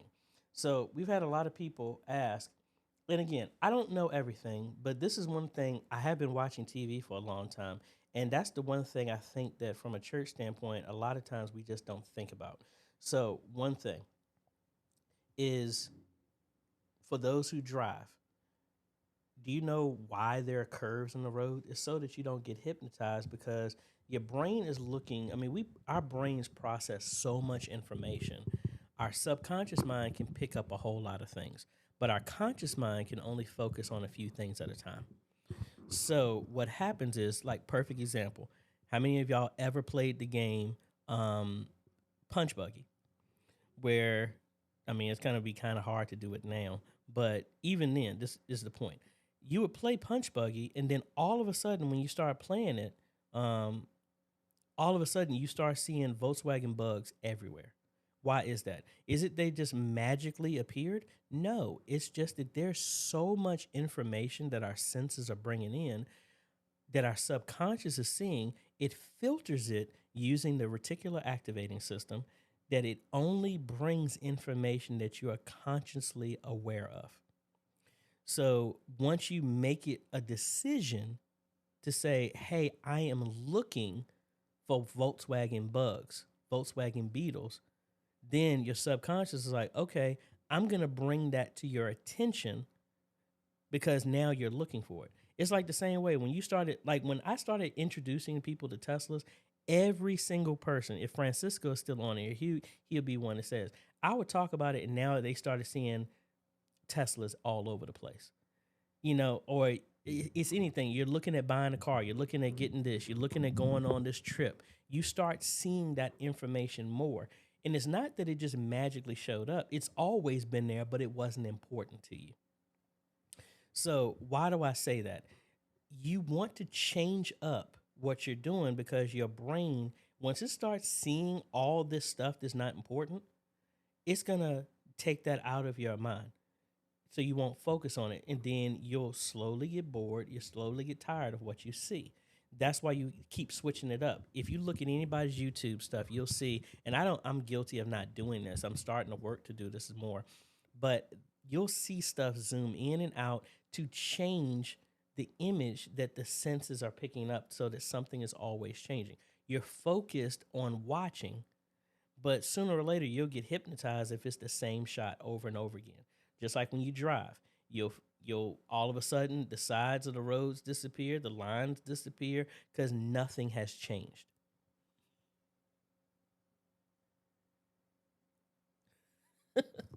Mr. Clarence, I see your comment. Um, send. Yeah. So I mean, that's the mindset is from an artistry of live streaming. It's not about you just having extra cameras just to have extra cameras. It's about you want to engage people. What TV show have you seen that only uses one camera, one static shot the entire time? And this isn't working because I'm adjusting my mic way too much because it's meant to be right here. So you have to work on that. And then also give some dynamics, do some motion, do some movement, do something like that to engage, with what you're changing up, because the idea is you want to startle, change up the senses so that it wants to bring people's attention. The second thing, if you're playing music, no matter what it is, fade it out and make a transition into your stuff. Instead of just being a hard cut. I would have people, I would try and teach them this, and they didn't think it was a big deal because they didn't think it was a big deal at all.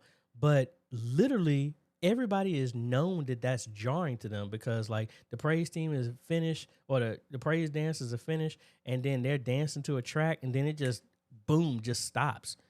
Like, just if you were at a club, you were at a party, you were at somewhere else, you're at a wedding, and then the music just stops like that, everybody would think innately something is wrong. Why would you just do that? So fade your music out, transitions. Don't do hard cuts from an audio standpoint. Audio is one of the most important things. Your video can look horrible, but your audio has to be tight, because anything else, if your audio is bad, it's offensive. And man, I might need to call somebody because, man, we got a long ways to go. But I'm gonna see what else we can actually work on while I'm here. Because again, this is time I'm dedicating to help y'all as best as I can, and we're here. So if you don't have any questions, the best thing I could say to y'all, if you're friends with anybody at any other ministries, not just for me, but please more for this video, because again, this live stream is meant to help other ministries. So if you've known of any church that is like, well, we have questions, we don't know what to do, I am here for the next 20 some hours to be able to answer as many questions as I possibly can to help out.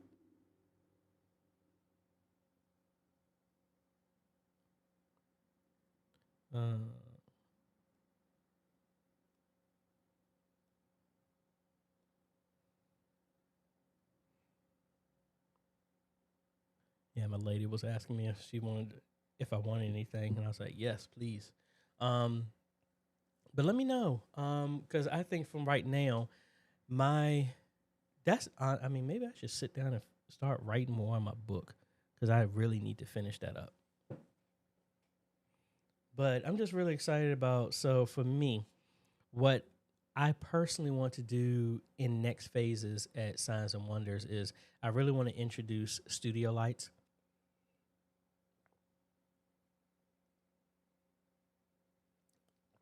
Because we have a lot of natural light that comes in during the Sunday service, but then when we have Bible study, it gets super, super dark, and there are no lights except for in the ceilings, and the ceilings are like 25, 30 feet in the air.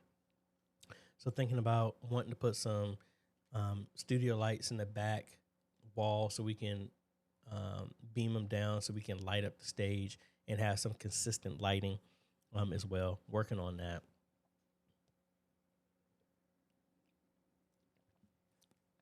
Also want to finish up doing the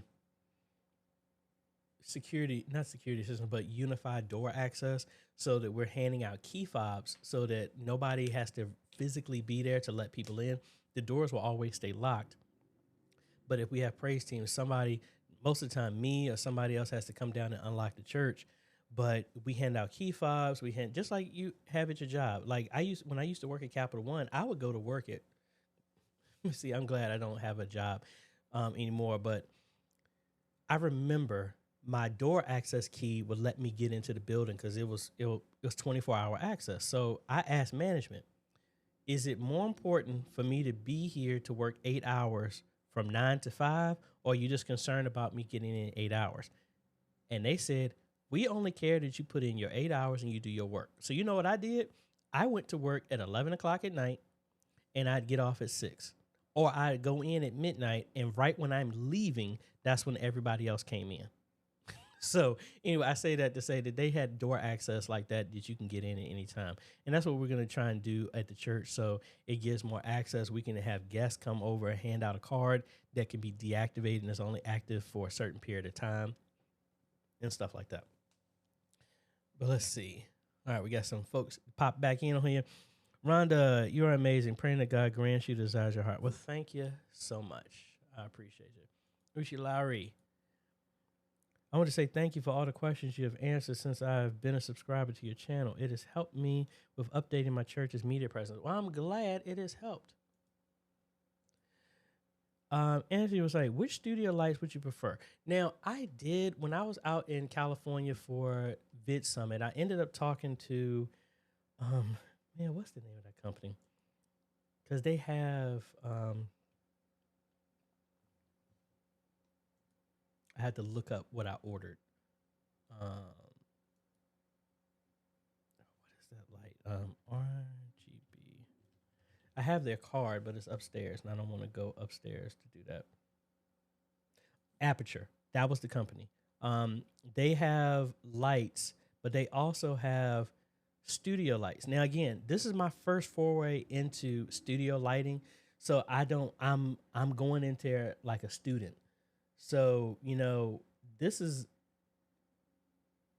interesting. So like if I cut over here, and I know these aren't going to be exactly the type that we're looking at. This is actually the one that I have, and you can't see it anymore because of the space here. Actually, I don't know if you can actually see it. Let me cut over here. I actually, at a white elephant when I was with my girlfriend for Christmas, I actually won this light here. And you can't see it. Boo. It's a stand light that's in the corner, but it's not as bright as I want it to. So let me see it. Let me turn it this way. You see that in the corner right there? I wanted to have something like that, but again, it's not bright enough for y'all to see. But anyway, let's cut back over here. I'm actually looking for, see, like this stuff like that is cool to do some accent lighting, which when I have my own space, my own house, I'm going to do something like this. But I'm looking for like stage lighting. So stage. So I don't really know, honestly. Oh, well, Sweetwater has them. So I'll probably talk with them. They have a good relationship with Patrick up there. Just helped me out with a lot of stuff.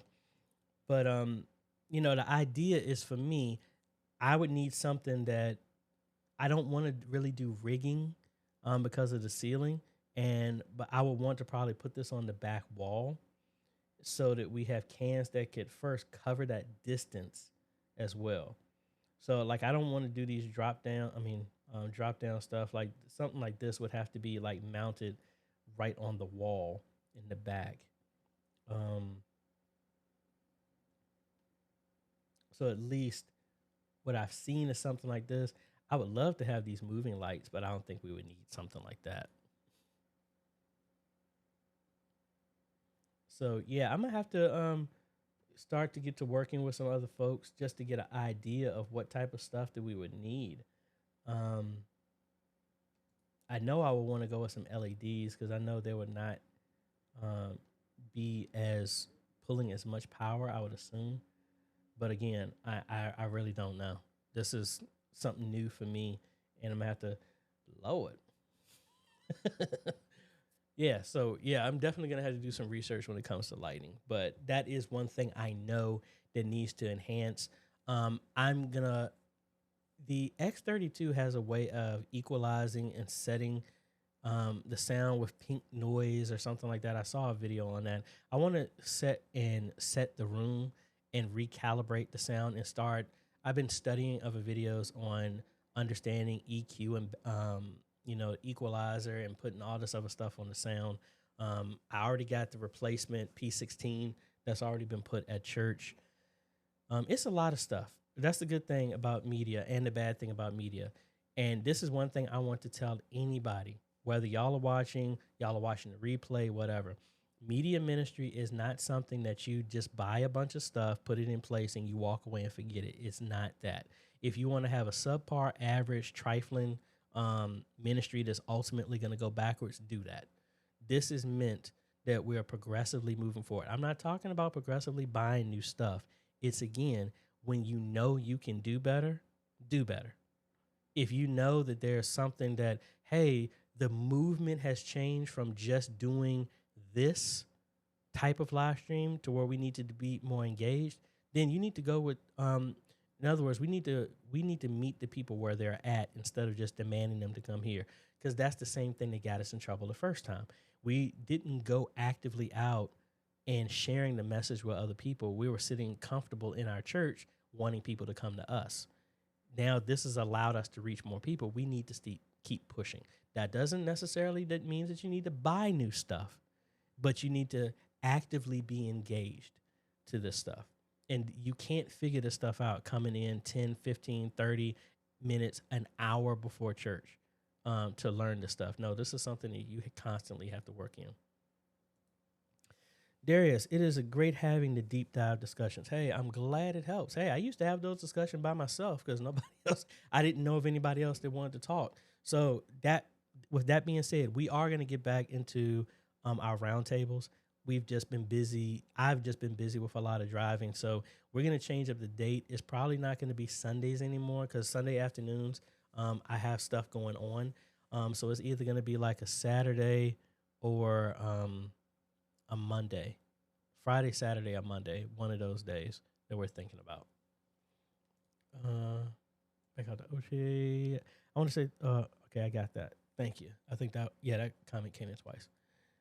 Aaron, I agree, but I work youth ministry and we patch in the main sanctuary praise and worship, then hard cut audio to the DJ. I was fading out audio, but they asked for a hard cut.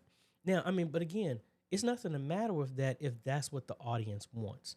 When I'm saying about the artistry of the live stream, it's like you have to grow and change and move and flex with what the people that you're ministering to are, catered for. So if they specifically ask for that, that's something completely different. And in my scenario, I was talking about everybody didn't want that. So it's just, you had to be flexible with it. Excuse me. Rhonda. I was at Cap 1-2 around 2010 at West Creek. Yep, that's where I was at. That's why I used to go up there and do that stuff. And that's when we had just moved to West Creek. I was out there 2008 up to 2010. That's when I was in that range there. David, what are the top 5 free things I can do to my church's live stream to upgrade it? I would say change up your intro. And that's one thing that I would do. Make it more engaging. Like my vision of doing my live stream in the future when we have more people is to have a camera, having people come in, just showing the people entering the church, not audio necessarily, have hosts specifically talk to the live stream. And again, that's free if you have the people. But the one thing I would do is instead of having a static image, add some more activity, freshen up, switch up your intro every week so that people can be like, oh, wait a minute, that's different. Again, it's about hypnotizing and following the same stuff. You want to switch it up to switch up the senses that when people are seeing it, because you don't want anybody to have that, I've seen this before. That's what I would say. Let me get on my soapbox here for a second. This is why I think the stupidest thing that we have done in churches is when COVID hit, no one took the time, very few people took the time to make a change. We were shut down for a certain amount of time. We wanted everybody to come back. And when he came back, what did people say? It was just as if I never left.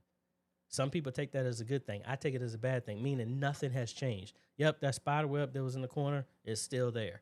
Oh, the wallet. Like this was an opportunity for us to grow. It says in scripture, there's like, as long as the earth remains, it's seed time and harvest, meaning we should be growing. If you're not growing, you're automatically dying. You're going backwards. If you're not going forward, you're going backwards. So let me get off the soapbox. So you said 5. That's 1. I would say just change it up. Change up your, make more interactive stuff. What's another free thing that you could do at the end of service?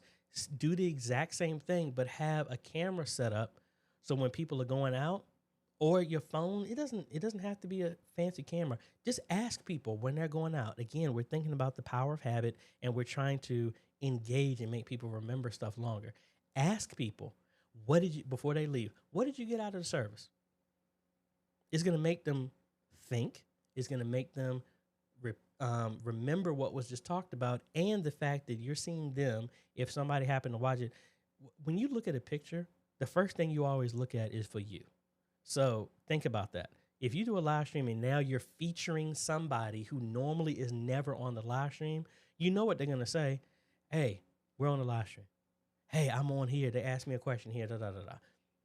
First, you're getting people more engaged. You're showing that it's more than just the leadership there. It's actual people that are there, and you're engaging. That's what I would personally think. That's number 2. Number 3, do something else other than just your service live stream. What I'm looking at doing just off of this, a test bed for what I'm doing, is I want to, at our church, I want to do a lock-in somewhat, and we're just going to do 24 hours of praise and worship. Just have different musicians from different churches come in and just have a shed. If y'all aren't a musician, that's pretty much just a bunch of musicians sit down and they just play and they share their skill. And anybody can walk in and play. So the idea is just have a 24-hour shed of praise and worship, where we have musicians come in and anybody can come in, play along, tap out, and switch out. And nobody's be singing, but it would just be music. Just trying different other things for your live stream, not just your current content as well too. And then 4 and 5, I would do some of the free stuff that you've seen, vMix Social, other stuff, to engage and bring comments in during a live stream, so people can see themselves interact with it, and you're seeing that dialogue. That's 4, and what would be a 5th thing? Honestly, it's not free, but I would see if your ISP has been grandfathered, to see if they have a better plan, and see if you can actually crank up the quality of what your system is allowed, and just push the limits on what your system can do. Try and learn the ins and outs of your system, to where, hey, maybe I want to, if you're using OBS, maybe I can do a picture-in-picture. Let me try this. Let me try this. You want to keep pushing the limits to learn your system inside and out. That's what my suggestions would be. And that's kind of the same thing that I do with my stuff. We always try something new after we've practiced it off-site. Mom's video. How do you create a group DCA on the X32 for a group? All right, so I did this once, so let me make sure I can remember how I did this. I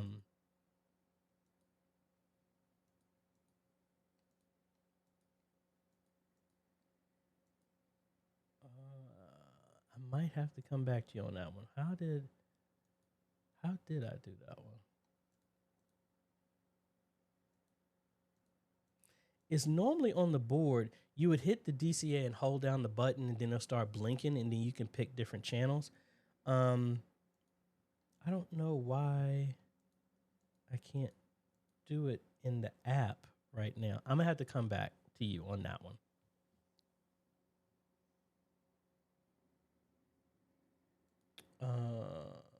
Michael, are you going to split this 24-hour stream up into digestible segments? Yes, I am.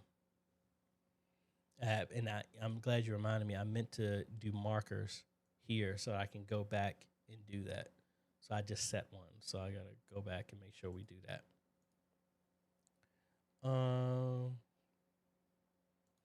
Creative Fun said, yay for Friday or Saturday roundtables. Hey, we're working on it. Thank you, AJ, for your priceless tutorials. I've learned almost all that I know to do media ministry right from your channel. Lord, continue to increase you. Thank you so much. I'm glad it has helped. Anthony is saying, I have stage light also. I found them on eBay. They are really bright. Are they bulbs or are they LEDs? And thank you, Mike, for the organization.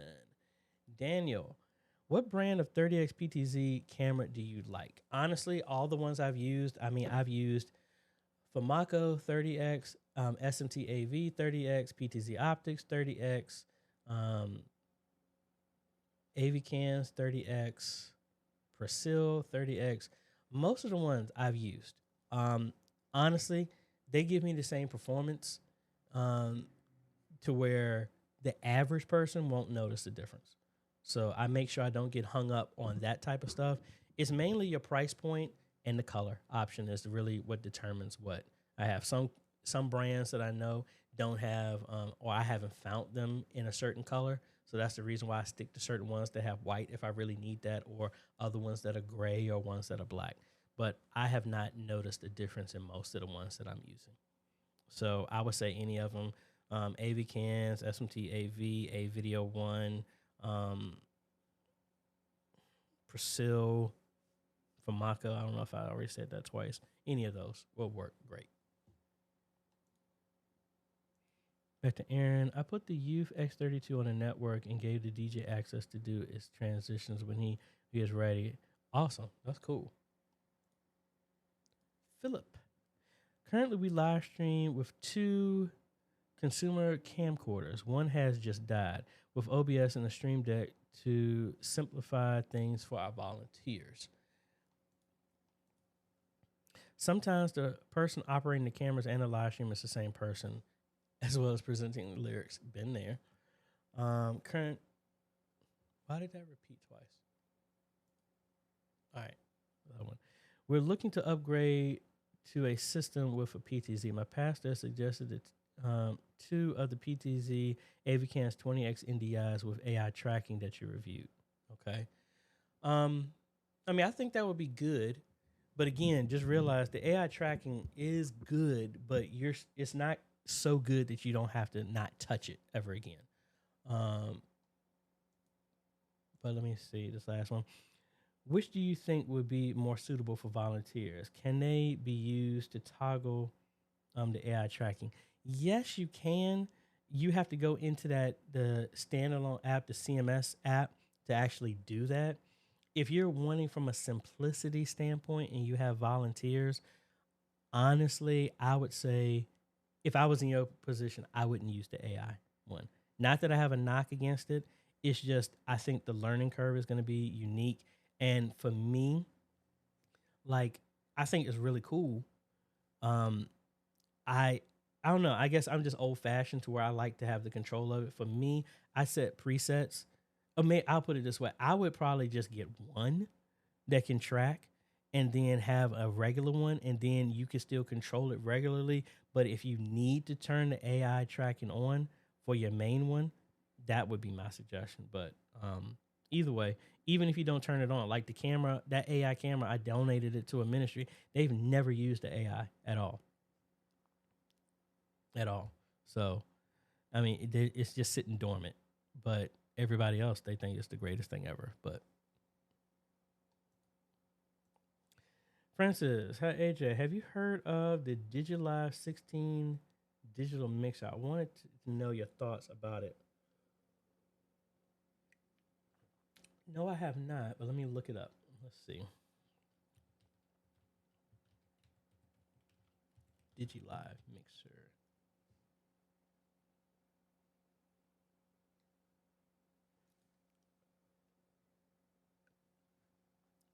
So, Francis, is it this one? I thought I saw somebody use one of these. I think I did an on-site somewhere, and I thought I saw one right here. 8 XLR, 4 combo XLRs, stereo ins, 2 master outs, smart outs, assignable, internal buses 16, stage monitor, headphones, touchscreen. That's running Android. Interesting. Network, via Wi-Fi, remote control. I mean, without me really getting my hands on it, I don't see anything wrong with it. I think it might be actually pretty cool. What's the price range of it though? It do not say. So let's go to Sweetwater and let's see what they charging for it.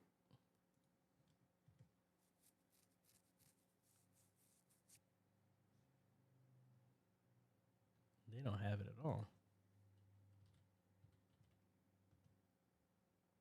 Maybe I should have searched for Studio Master. Let's do that.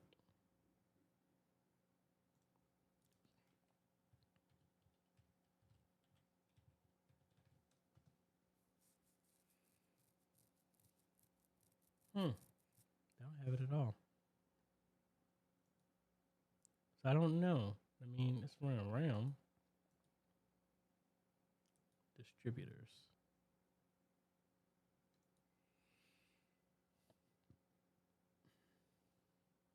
So is this a UK based only?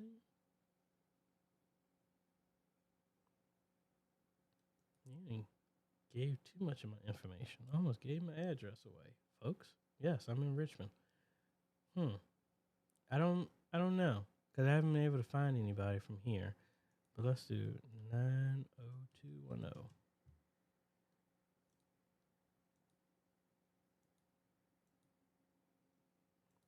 I'm not seeing over here. Maybe it's just a UK based one, but I don't know.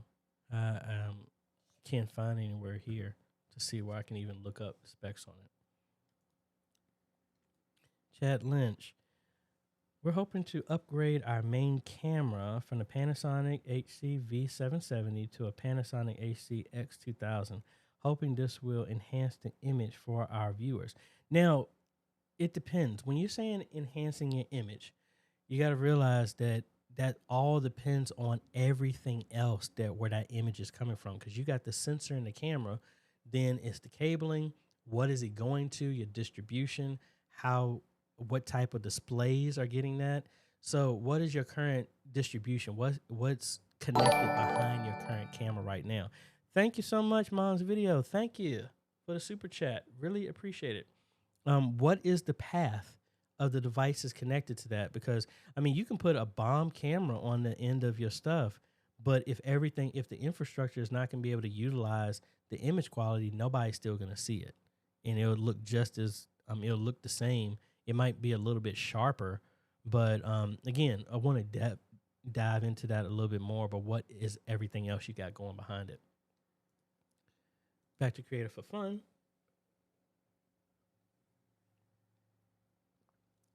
How do you set markers on YouTube? Would I have to go back into the video and set them?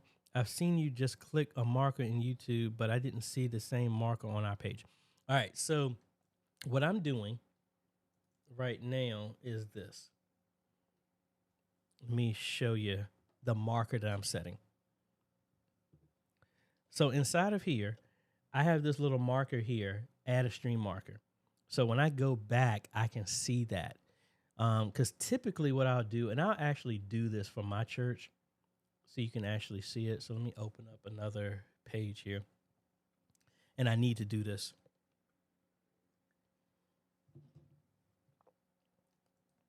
For church here. So let me go to our last service. So I put these placeholders in here. So these are typically our service. So honestly, and why is this one let me? Oh, I was going to say, where's that at? So typically I come through here and I really just watch through it. So right here, I just happen to click at the right point. So that's 1444. So we come in here, 1444.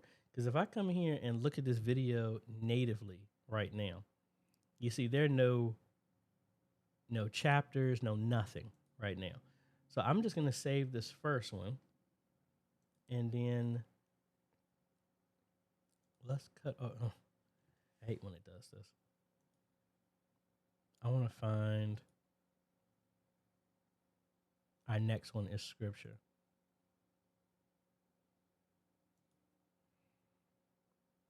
Judah getting down there.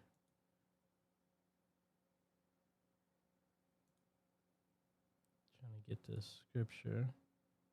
I must have skipped it. Yes, I did, because we had a testimony right there.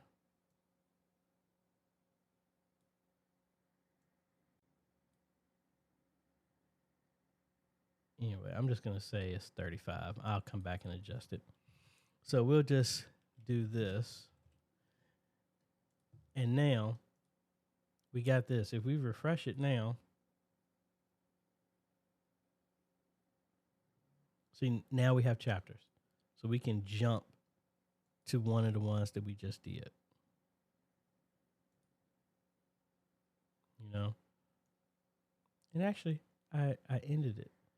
So I was right before it.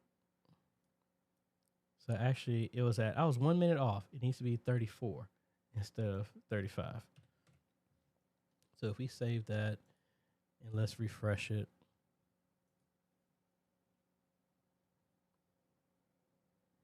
So now if we go to scripture, we're a few seconds into it, and there we go. And I know John was playing with the transition wipes. Again, this is the stuff you do. You play around and know what your tools are, what you got. All right. So, and then I would just go through and do the rest of those. And I have them set as my default, so I know to go back. I just haven't gone back, which is a good and bad thing.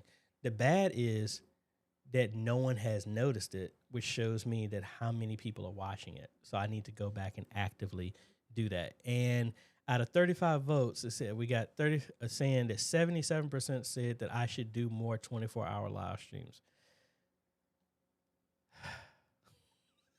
I'm gonna tell y'all the vision of this.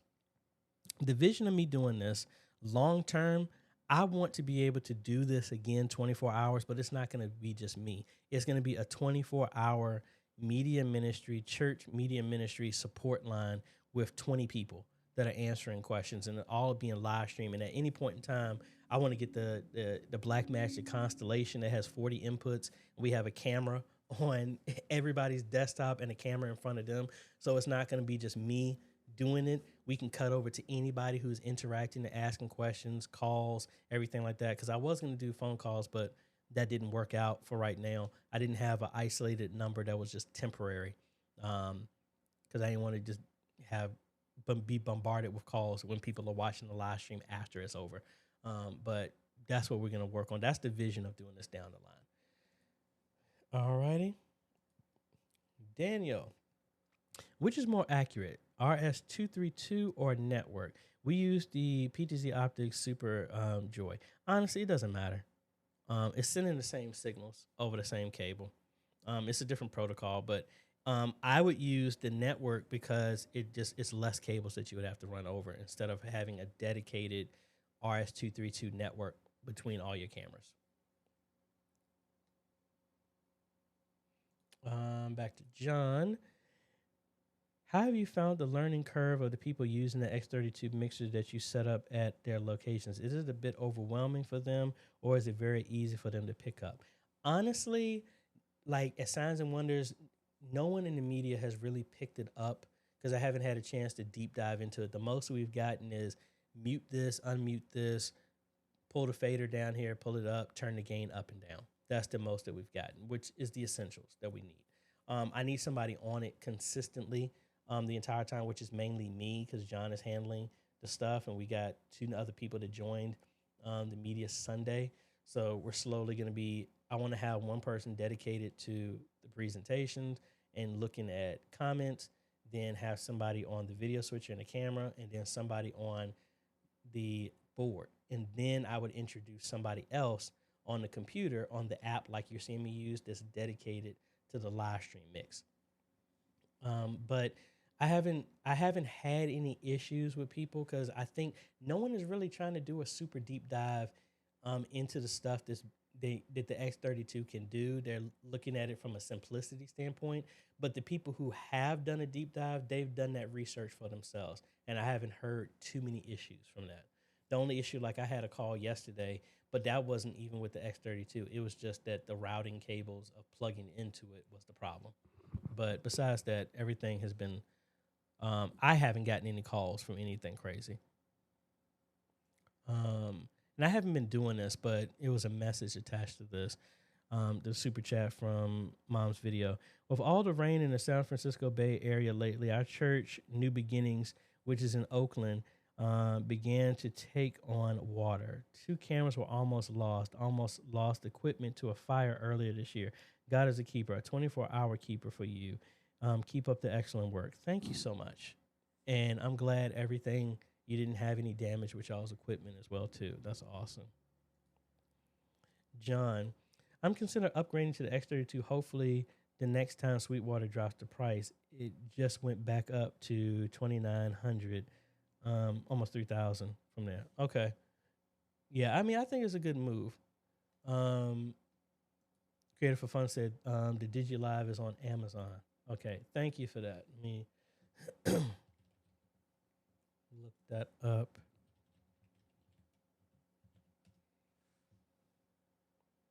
Okay, it's going for 14. Let's see the back here. So 6 custom outs, XLR outs with another 2 main left and right outs. You have a dual 1/4-inch outs for your monitor out, USB out. Where's that USB in?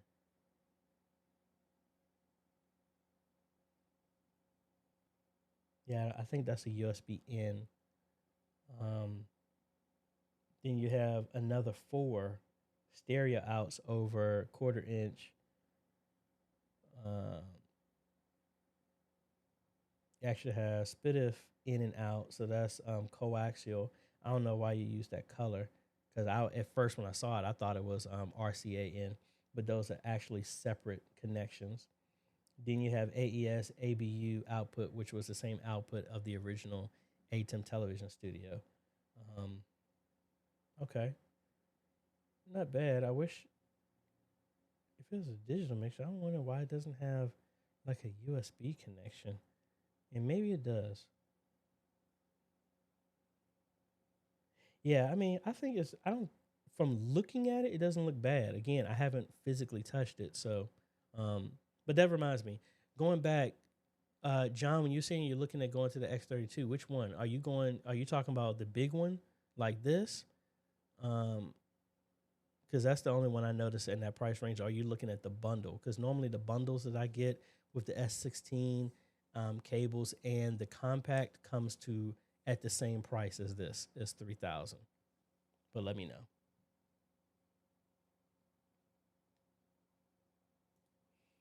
Mitroy,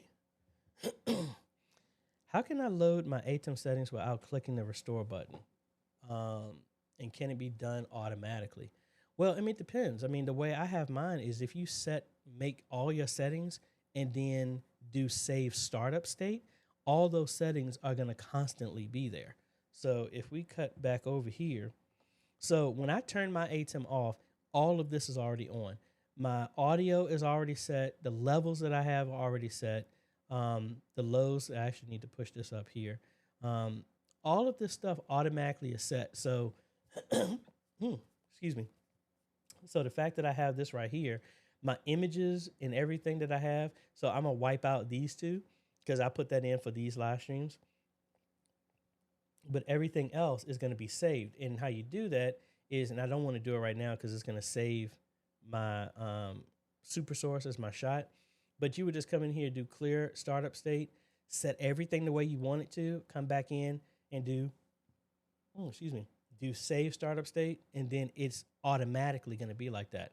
The only time a restore would happen is if something is significantly different than what you do. Like if I change my super source to something completely different, but since I just saved it in a macro, I don't have to do that anymore.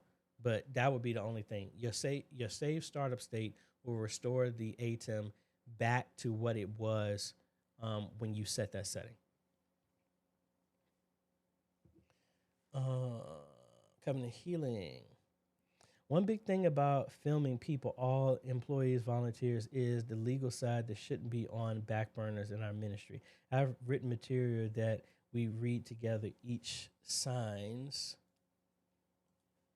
gets copies. Having your ministry sued by members of family and not having a legal work in place is your worst nightmare. I was on a board and our church was sued by a member who volunteered in church. Excuse me. If we were had to build a building or remodel maintenance studio, all right, that's the second question, but I'll go back. But going back, man, maybe I need to go get some more water.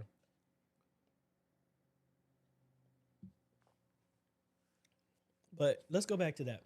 Now, I don't, man, I might have to go upstairs and get some water, but I don't know what state you're in, but if you're filming most of the time, and I don't think it's harm to do this in any state, so legally, look, don't take my advice. I'm not a lawyer, blah, blah, blah, blah, blah, all that other stuff. This is just my suggestion. In Virginia, we have to have a sign saying, and you'll see this in any store, by stepping in here, you're consenting to being recorded on cameras. That's something that you should also do at your church. Whether the state requires it or not, there's no harm in actually having it up, but something needs to be done.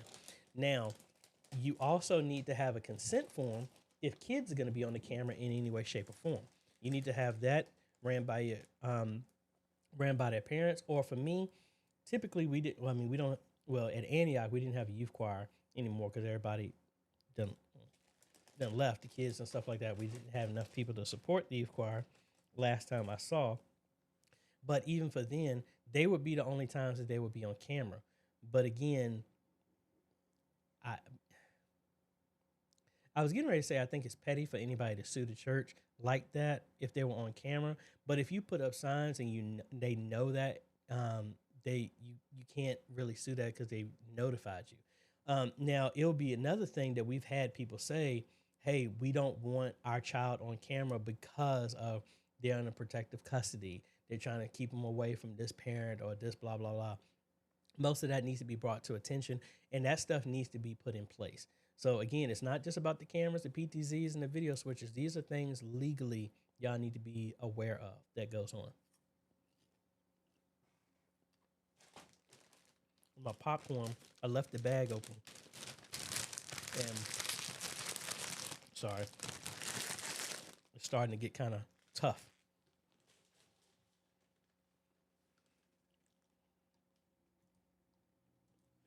Dr. John, maybe see how this one goes first to see if you go 24 hours again. If the questions peter out, then out, maybe it might not make sense to stay on for 24 hours.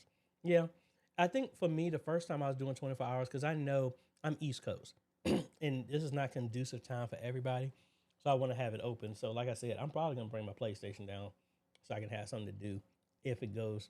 I mean, it's more of a challenge for me as well, too, to push through the whole thing as well, too.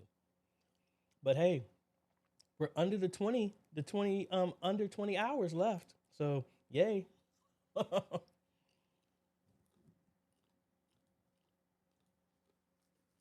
NDI Studio Monitor OBS with touchscreen monitor or physical joy for PTZ. It all depends. I like a touch monitor for the old ATEMs that you needed the app for. I still think that a touchscreen is not as sensitive as accurate as a joystick. That's just me.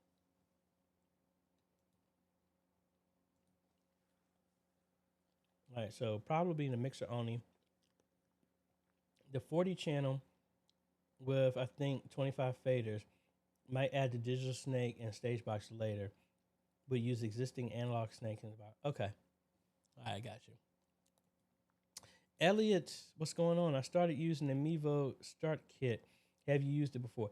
No, most of the Mevos I've been replacing, so I haven't really used them directly. But how are you liking it so far? Mitchell, I would test that out in our service tomorrow. Okay. Let me know how that goes. Just don't burn yourself out, man. We still love you. Didn't need. I got you, man.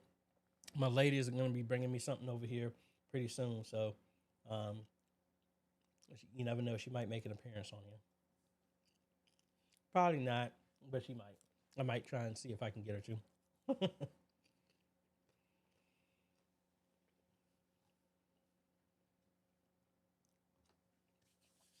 But yeah, so I'm really excited. If any of y'all, like I said, we dropped the OBS Complete bundle, and I saw a bunch of people have used it, and I saw some people are happy with what they got out of it. So I hope y'all are enjoying it.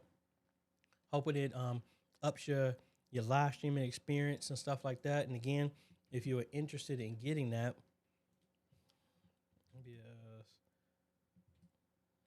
Complete Bundle V2, I will put it in the chat there. And again, let's see where we're at so far in our donations and everything like that, because we got a mission to accomplish, and I think that's going to set the year real good. So if you want to, you can donate as a super chat, or you can donate via the link at the top.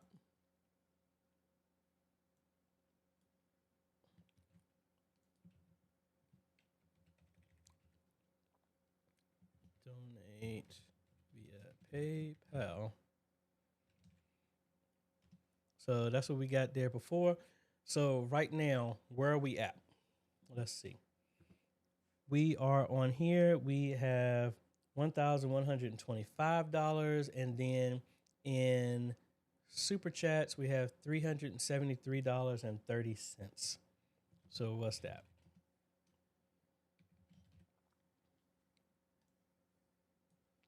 $5 plus 373.30. So we're right. We $1.70 shy of $1,500. So I'm excited. We're $1,002 away from being able to have one bundle for one ministry. So I'm excited about that. I don't have everything in place for me to, like I normally do with the giveaways. I don't have everything in front of me set up in my database to actually pull everybody's information and randomly pick somebody. But I will do that later on. Let's see. I have the Mevo Start also thinking about using it for the cooking shows and ministers chat ideas. Great. That would be awesome way of using it. I don't ever think about just throwing out stuff, either repurpose it or donate it to another ministry. Like all the cameras that I've used, this was the first camera that I bought after upgrading from my Logitech webcam. That Logitech webcam, I gave it to a kid who was doing live stream gaming, gave it to him. And then I still use this one. The battery is just flicked in this, so it doesn't sustain anything. I have to have it always connected to electricity for that to work consistently. But then we slowly moved to other stuff, saved up for 2 years to get this Blackmagic Pocket Cinema. Really thinking about going to the 6K, have no desire, don't have a need for it. This was really meant to be a portable rig that I can take around. PhoneLiveStreaming, thank you. Contributed $1.70. Now we're over 15. Thank you so much. I really appreciate that. Mitch Roy, would you take on the AMD 5600G processor for gaming and editing? Not for gaming. It depends on the type of game that you're playing. I mean, I wouldn't be playing anything serious because honestly, that reminds me, I have Epic Launcher on here, and I normally go on here to download games. So again, this system that I'm running, my streaming system is running my 2070. Yeah, my RTX 2070. That's what's in that system. And this system is running, is it the 3080? Yeah, I'm running a RTX 3080 Ti in this system. So depending on the type of games The 5600G would be good. Editing, yeah, editing is done good. I've used that before, and that would work good for that. So let's see. And my image just went out for half a second. So let's see. What type of games? I need to see what's actually free. I always go in here and get the free stuff. And I don't know none of these. I actually got this on PlayStation. So let's go ahead and just get all of these.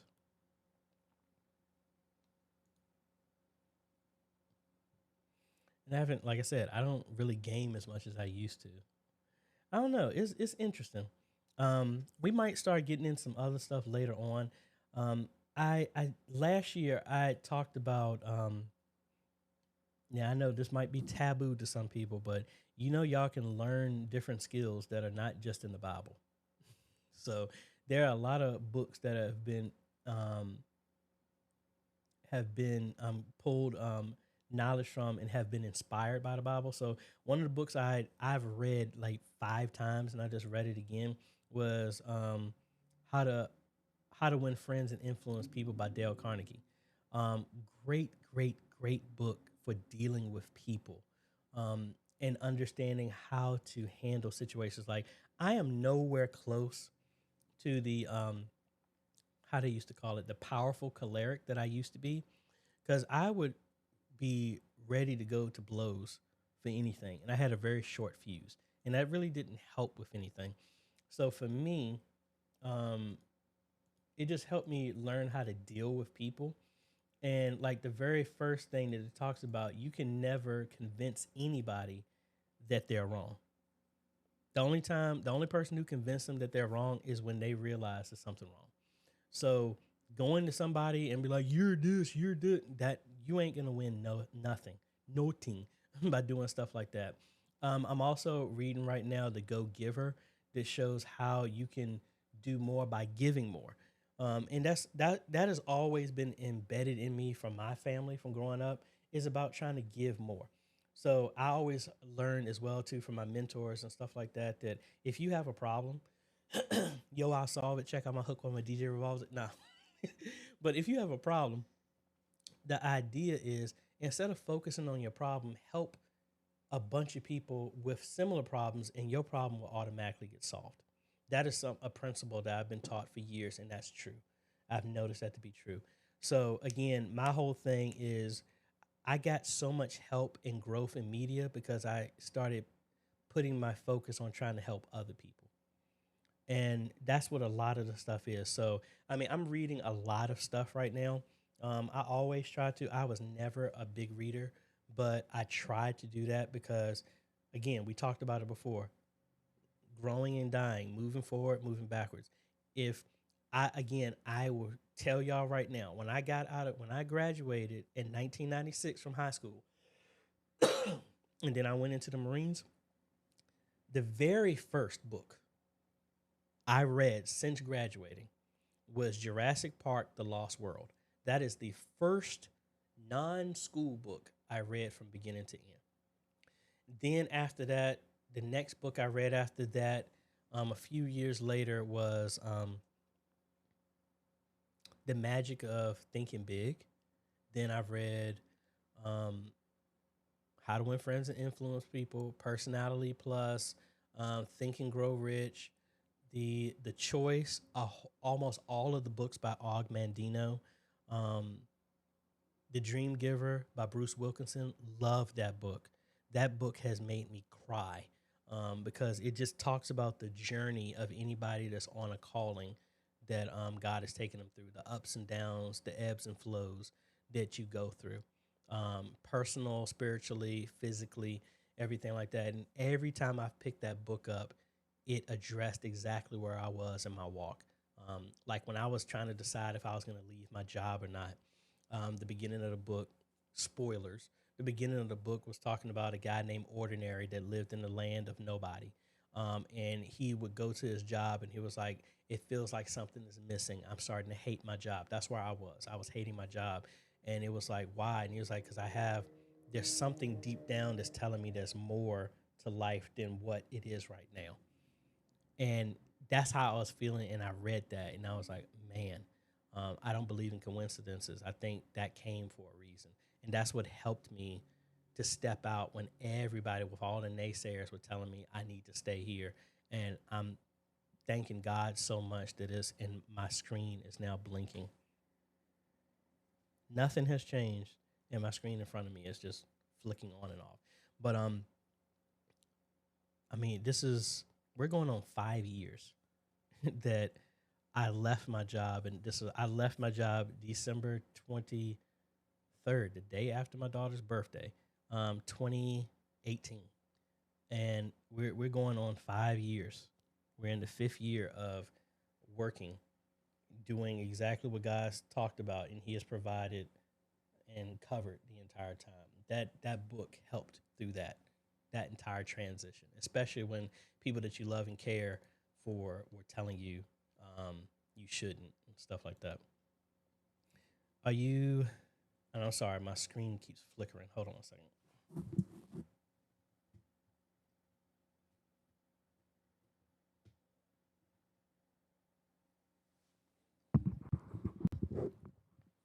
I had to unplug it. All right. John wants to know, are you planning to go on any? Why is it still? Any excursions on the cruise? I'm not 100% sure. If I can have my lady friend come with me, that might change some other stuff up. I'm honestly, the last few cruises I've been going on, I have gone on a lot of excursions. In that area, I'm definitely gonna go on that food tour again because that food was so good. Like, I don't eat grits, but they made some type of grits, and I'm just like, good Lord, what did y'all put in this? This is outstanding. Now, I don't drink like that, but it was a part of a drinking tour, and I took a sip of me and this, they took us to a distillery, and we met a couple there, and my friend who was going with me, because that was her first cruise, one of my old coworkers, we went on that cruise, and she didn't take a sip of the stuff. They had little sips for this distillery. I forgot the name of the liquor that they were making. But me, this couple, the guy and his wife, we took a sip. All of us were like, and I was like, yeah, thank you for confirmation why I don't drink. And it was this whiskey. And I'm just like, who drinks this? It felt like it just melted my face. But I don't know. I mean, the main thing is I went on the hot air balloon last time, which was really great. I want to maybe go jet skiing, but I think the people who are coming with me, if I can convince them to go, they don't swim. So it has to be something that's like that. They have a water park on Coco Cay, so I might go to that. But that's all I'm thinking about right now. Honestly, it's just to turn my brain off and just relax. And this is really infuriating why this screen is going in and out. Hold on one second.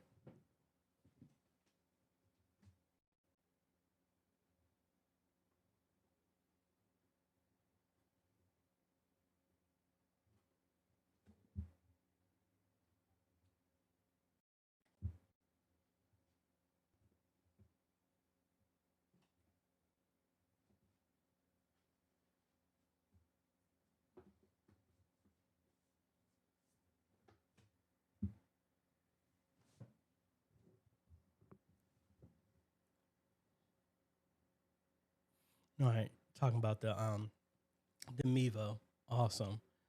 I mean, I think it's a place for all tech. So I hope I don't come off like, oh, this sucks and this and this. But um, Rhonda saying, I'm definitely enjoying the bundle. Glad that's helping. Melcy, I use the Mevos. I like them. Great. Now, have y'all been able to integrate them with any like streaming software? Or is it still that the Mevos are its own thing and you have to live there and you can't integrate them into anything else? Sean, how's it going? It is going good. It's going good. And back to the Mevo start. Using them for side jobs like interviewing patrons as they leave the sanctuary. Good, good. And y'all said the same thing. Y'all donated y'all's Canon camcorders to another. That's what it's all about, folks. Again, it's not necessarily about trying to sell your stuff to recoup the money. It's my vision is when I can, is the blessing of a ministry, because who wins ultimately? If we can help one other ministry share the message, the unique message that they can reach people that we can't, that's when we collectively win. So yeah, you might have lost this amount of money and didn't recoup this money from what you got, but look at long term what we've been able to accomplish. And I applaud y'all that are doing that, and that's awesome. Let me turn that so I can move here.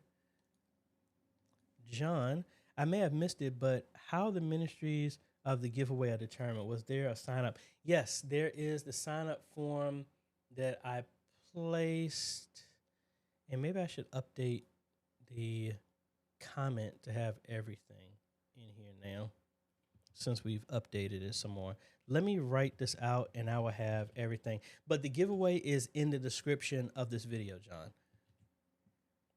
So I'm going to repoll this and I'll have this pinned in the comment, but also at the bottom of the description. Yeah, so it's a giveaway entry, donate here, everything like that. So if you like to donate to this fundraiser, you can do a super chat or give here.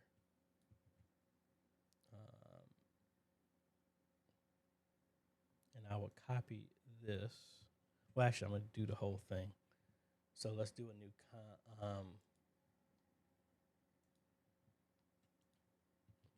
chat here.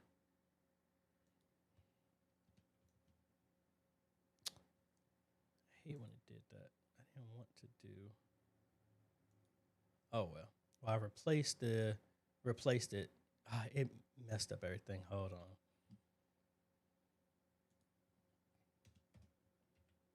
It made everything all merged. So let me remove that.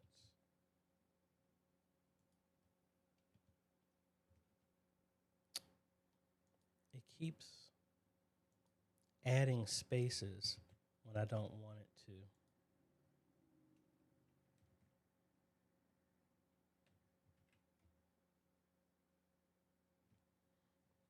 All right. It keeps adding like a space in between the links, so it's messing it up. So let me try one more time. I'm just going to put a spacer in between. And for somebody, no, I don't eat grits.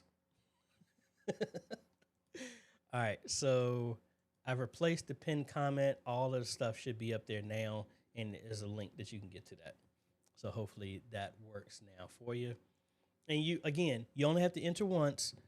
If you're a Patreon supporter or a YouTube member, I automatically add you twice as a way of saying thank you. And maybe I should do that now. Let's do that.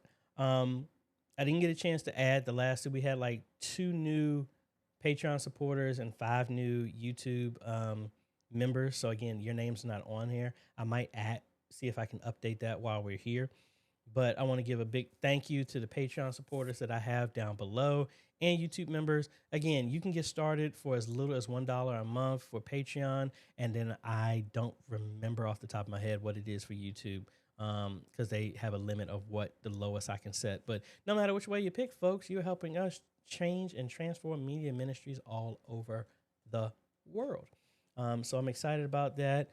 We already passed the 5th, which is when Patreon and that stuff processes, because I would have just added that to this as well, but I wasn't even thinking about that. But all of that stuff goes towards buying other equipment and giveaways as well too. So, I'm excited about that. And thank you. Again, you can become a member by clicking the join button below or go to patreon.com/AJaytheCEO. At the top tier on Patreon, you get a free consultation every single month for the length of you are that Patreon supporter. So all those folks that have been doing that, some of them have been here for years. So I really appreciate all of that. I'll be honest, it was kind of real talk. This was kind of scary because I see other people that are on YouTube doing video games, just talking, cussing up a storm, and they have so much support in the tens of thousands to 100,000s a month. And to be quite honest, I didn't want to do it because, sad to say, as a Christian, I have not seen any type of support like that with anybody. And again, I'm not saying that to try and coerce anybody with me. I don't care about that. But I'm just wondering, it's like, how much land, how much territory are we going to give up? You know, we're seeing so many people conquer all this new territory, social media, whatever. But when is the body of Christ going to stand up and try and take the land? You know, and again, I know I'm one person. This is my attempt to try and step out in whatever power I feel confident enough that God has endued in me to reach out. Because again, it's not a God problem, it's a me problem. It's for how much I believe God can do through me. And then my own self-image, my inadequacies get in the way. It's not God. So I just sit back and I want to push the limits of what I can do. And that's just me, because just being a Christian my entire life and seeing everything, I went through those modes of like, why would anybody want to be a Christian if life sucks just as much as it does being a Christian, if not? Why? You know, where do we see the power of God touching people's lives to where I want it to be? And I had somebody say this to me last night, and it really touched me. And I was telling my girlfriend that it almost made me want to cry. Because again, I'm not going to get into my story, but y'all know a bunch of y'all have gone through similar situations where people can tell you what you is and what you not and stuff like that. Because when you hear people say that, what they're really doing is trying to hold you in the past image of you. And what I used to always tell people is like, when they say something to me, I'm like, you are working on some outdated information. That's who I used to be. That's not who I am now. And a lot of people want to hold you to that. But I was sitting down counseling with some people, and then this one person said, in the little amount of time I've known AJ, like these areas I don't need to worry about, because I can see in his actions that I see the character of people. And again, and it's meant to me because, you know, people can always say one thing, but how people act when you don't know, when people are watching you, shows you how your true character. And the fact that somebody who has only known me for 3 months sees that, sees the purity of my actions instead of all the people in the past who remember me from my past and trying to hold me still accountable and guilty of things that have been passed over. You know, that's I don't even know how I went on that tangent, but anyway, let me stop talking about that. Mitch Roy, the 6K GTO is nice. I got one for my church. I see. I want to play around with that, but man, this 4K editing is serious. 6K is going to be a beast. I already added so much space for my servers. I need to, you know what? Let me see. Let me show y'all how much space and content has been eaten up. So if I go here to my media drive and I go to just the videos in 2022, and that's not including the edited stuff, the final video, let's see how much space this was. This is from all my cameras, from my phones, everything. So this is 1 year of content. Let me just let it keep going up. Hey, thank you, Bert, for becoming a new Patreon supporter. Thank you so much. I really appreciate it. The jumping T-Rex.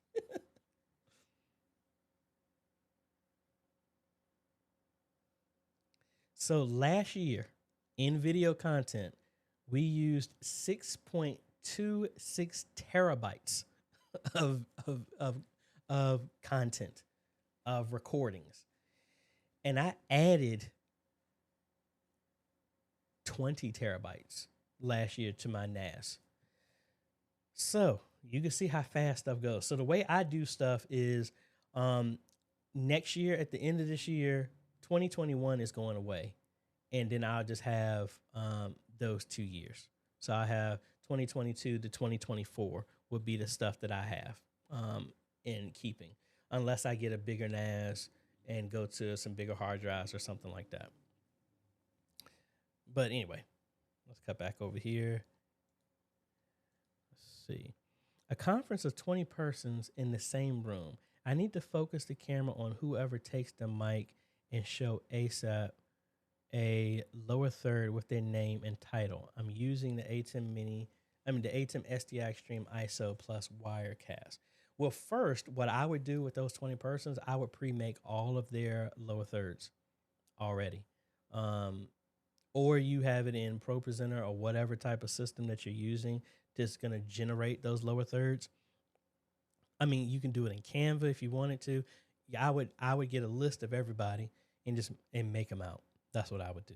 Now, when it comes to the camera, I mean, you can have a PTZ that can do that, and you have a joystick that can move to that, or you can have when they talk is predetermined locations like a standing mic that they have to walk up to, and you can set presets on those positions. Or if you have just regular cameras, you have them pointed those positions. That's what I would do. You need to leverage the position in a leverage of control for you, so you can do it, because you don't want to put more work on yourself than you have to. Besides passing the mic around, what a way to get audience response to the stream for Bible study. There is and again, I don't know with COVID and all this other stuff how good this will work, but I mean, obviously, I think this might work since you actually are passing the mic. It was, yeah, here it is. This is something I wanted to get. I mean, I know it has a cheaper version in this, but I always thought this would be cool to actually use. This right here. So it's a tossable mic. So that's what's being passed to people, and that's what they're talking into. I think that would be cool because it's a big foam one. So, let's see. Last time I saw it, this was kind of high in price. Wow, they went up even higher. So I think this was the one I was looking at originally. And I guess times is rough. But I know they have some other ones that are like this. I don't want to say it's expensive, but it's a wireless mic and it has to be durable enough. So I don't know. That's something I would think. But how else do you get other people involved in your live stream? I mean, outside of passing the mic, it's one of those things. Now, you could engage to where it's like a form question, to where you make questions. And Dominic and a bunch of other ones gave me suggestions when I was doing the Bible trivia, to where you can make online questions. So you can have forms or something like that somebody has to answer, like a live question and answer, to where people have to go and tally their votes on their phone to get them involved. That's one thing I would suggest. Anybody else got any that? What just happened? Oh, that was the website here. Yeah, yeah, very good book. Covenant Healing. If you enjoyed the book, taking a class with a good teacher would be a blast. Tony Robbins' first book about neuro-linguistic programming are awesome. Yeah, I got a bunch of his books as well too. I got one, How Money Works, and that thing is like 2,000 pages. I haven't gotten through that one yet. Back to John and the cruise on Coco Cay. The Stingray City excursion was really good. I'm going to have to check that out. I actually had a video of a stingray when I went. Where is that at? I gotta think when I went.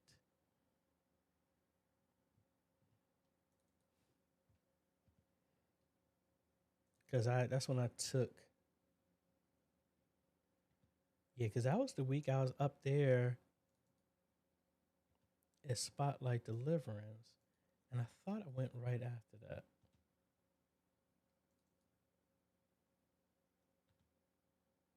But I remember swimming and actually saw a stingray, which I thought was pretty cool.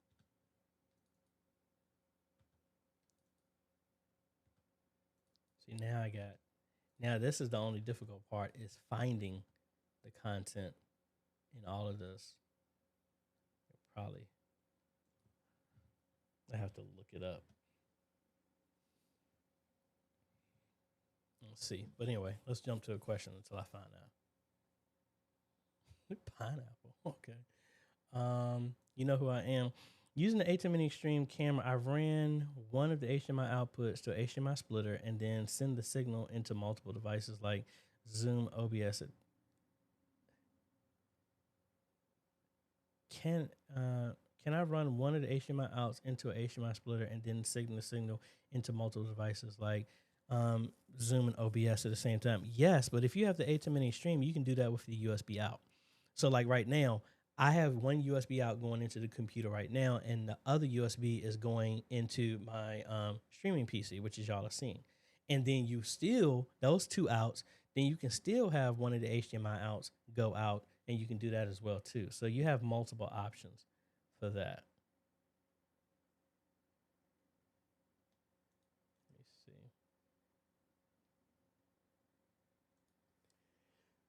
see. Excuse me. All right, that's the 7th. When did I go on that cruise?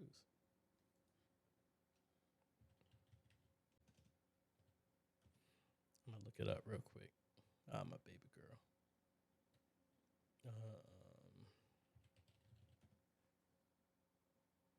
So it wasn't that one. Yeah, this was in June when I went. That's when I took my buddy Sonia on her first cruise.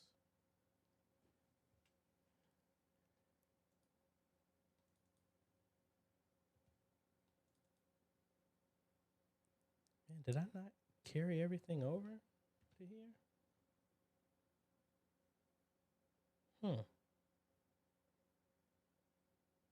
I'd be disappointed if I... No, I know I have video of that.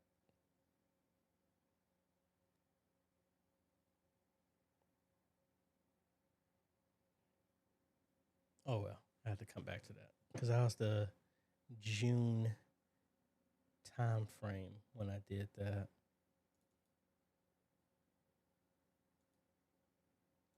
But anyway, let's go to the next question here.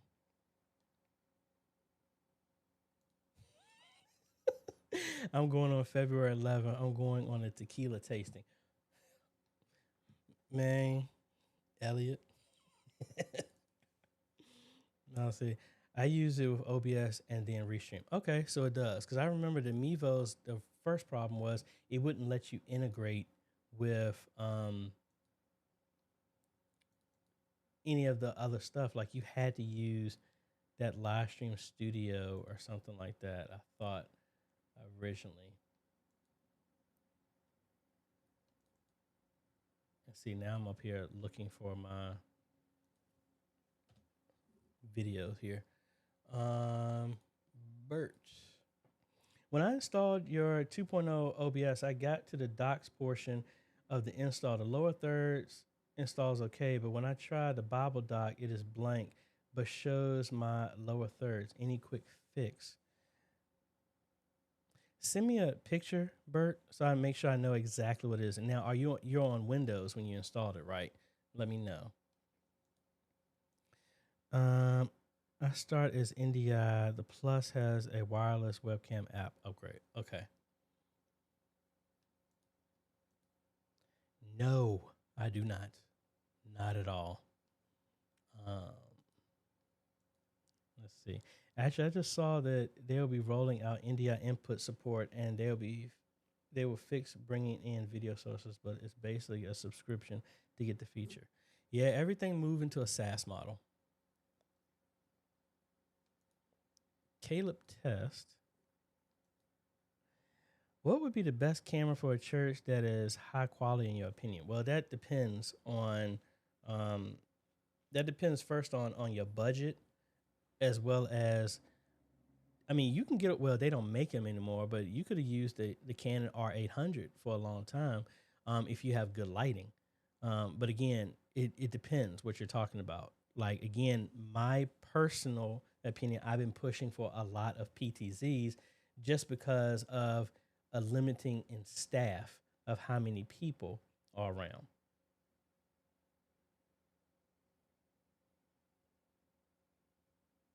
Sorry, I think I almost found the video I was looking for.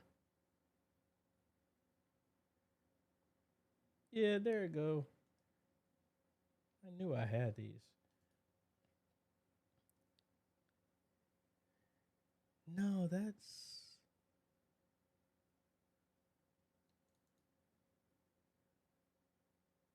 What's that? Yeah, that was me and Sonya. So she ain't gonna get mad with me. So that's my buddy Sonya. Yeah. So wait a minute. Where is... I'm looking for the one where found it was a stingray. I'm trying to find which one that was. Because that was in Coco K as well too.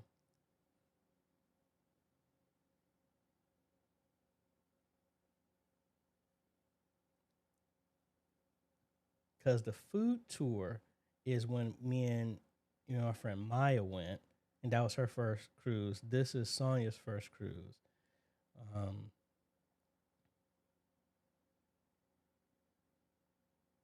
Yeah, because this was that tour video that I did showing what was there. Is this it? Because that's where it was. I think this is it. So we were swimming down. Well, I was swimming down over here. And this is the DJI Action 2 camera I was using. So where is it?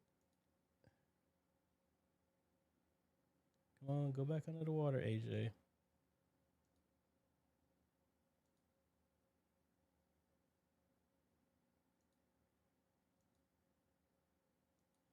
I'm trying to find where I had it.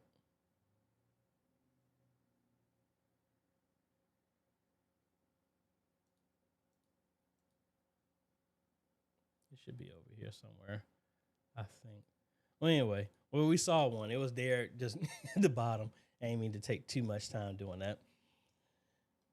But Mousy here, I have a cue ball microphone that I used in my classroom. The kids like playing with it. Back to John. We have a few hand-free microphones we pass around during our Bible study each week, but there are always some people that just comment without using a microphone and it doesn't get picked up. Yeah, I wish people would understand that. Like, you're not just talking to people inside. We need it as well.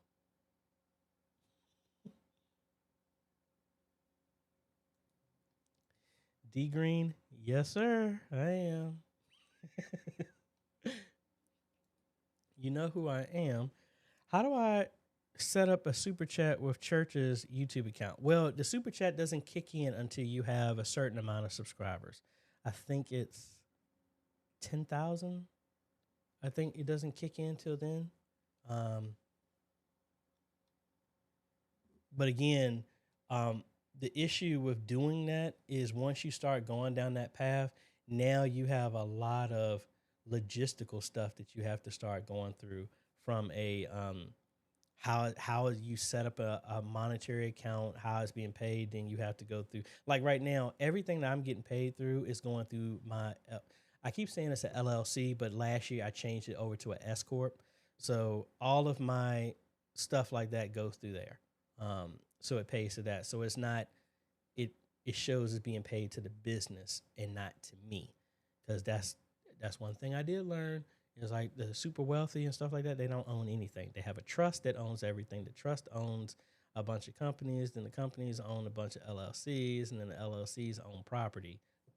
But we'll talk about that later. Yeah, so that's what we got. And we've almost gone another 2 hours going in. And get me some popcorn. Now, let me know as much as y'all want. I mean, we got plenty of time to go. So do y'all want me to, if there's any type of creative stuff y'all would want me to try and go through to tutorial, like doing different type of edits of videos or anything like that? Again, I'm limited to this computer because I don't want to do anything on the other systems since that's what they're going to be running. So let me know.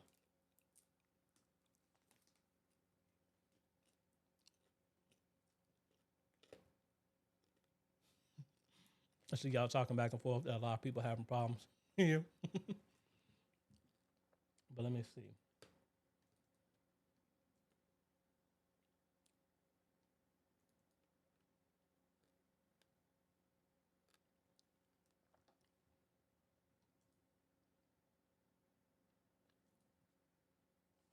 Need to see if I can stall for a second, but I'm not going to be going that long. But let me take a quick break real quick, and I'll be right back.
Now give me the beat.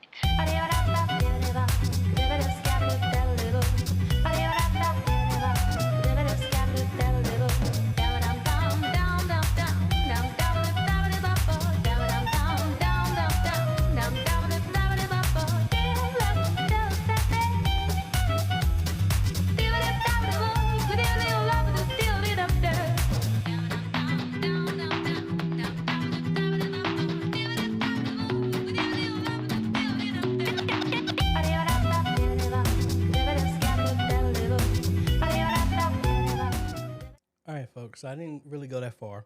It's mainly I had popcorn in my teeth. I didn't want to be in front of the camera doing it. But let's see what we got. You know who I am. Looking to get a stream deck. Can you walk me through the setup with Companion? I kind of don't want to do that because I haven't used Companion, so I'll be stumbling through it at the same time. So I'll revisit that one later. Sorry about that. John, I've been trying to use Envato Elements to create things. Sometimes I have some trouble with some of the assets getting to work and knowing where to install them in DaVinci Resolve. If you want to demo, I wouldn't be opposed. I specifically was trying to use callouts packs to track an item. Ooh, the tracking, that's a little bit different. You have to start. Yeah, I did that about like twice. But let me see how much we can get through that.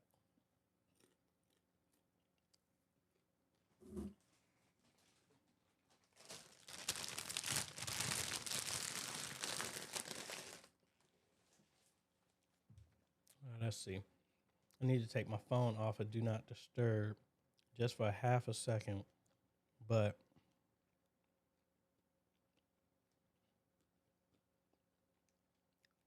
I'm not going to answer the phone unless it's something pressing. Now, John, while I'm doing this, can you send me a specific pack that you were using? And that way I'll try and go through the exact same one as well. That's what I should have gone. I should have got upstairs and got something to drink. Hold on. I'll be right back.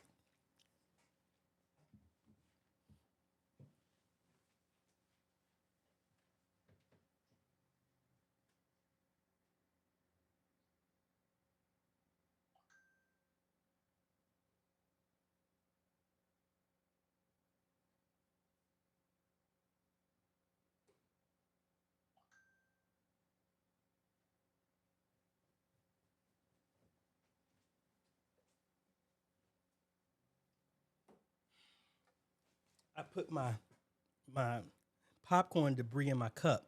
So now I got to go back upstairs and get another cup.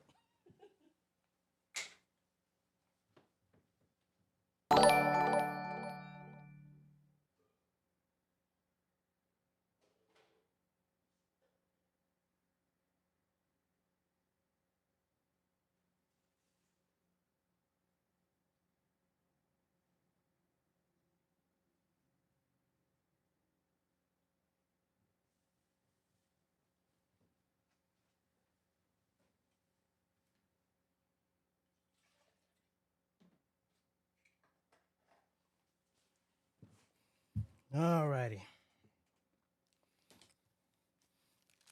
Even got myself a granola bar. All right, so I'm going to wait to hear back from John, but Anthony was like, how do you use Photoshop? I want to learn. Sure, I will show you how I use it. Let me close all these other windows down.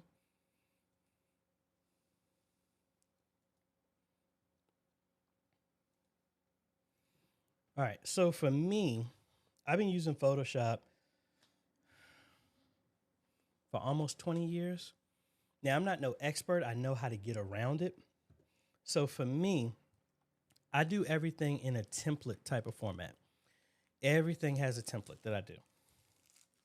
So all my thumbnails, I do everything like that. So I have this YouTube template that I make that does all my thumbnails, everything on my format. And I have them grouped in different layers for me. So let's actually, I'm going to delete all of these. And this is all my other fluff that I'm not using right now. So we did this before, but I'm going to show you again. So while I do this, I'm gonna do a thumbnail for a sermon at the same time. So somebody give me a topic, a sermon topic, and I'll show you how I would use this.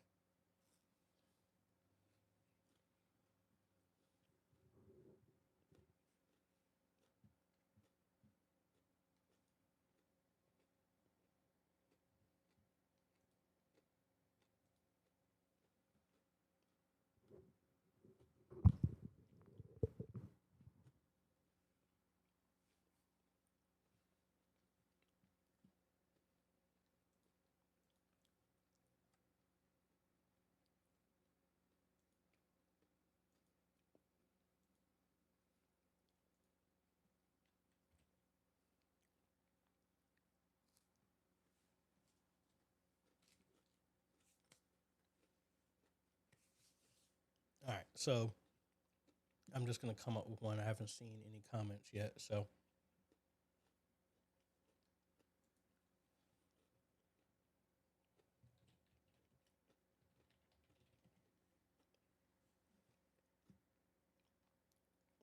I'm just going to look up a random sermon topic.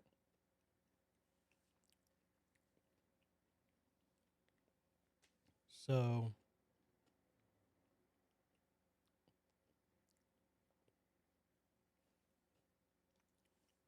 seeing most popular sermon topics in 2021.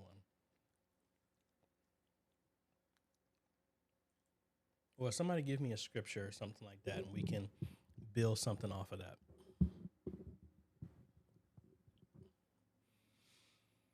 Let me see. I didn't see nothing so far. That's fine. So I'm gonna just look at this topic. They said it's one of the top 10. So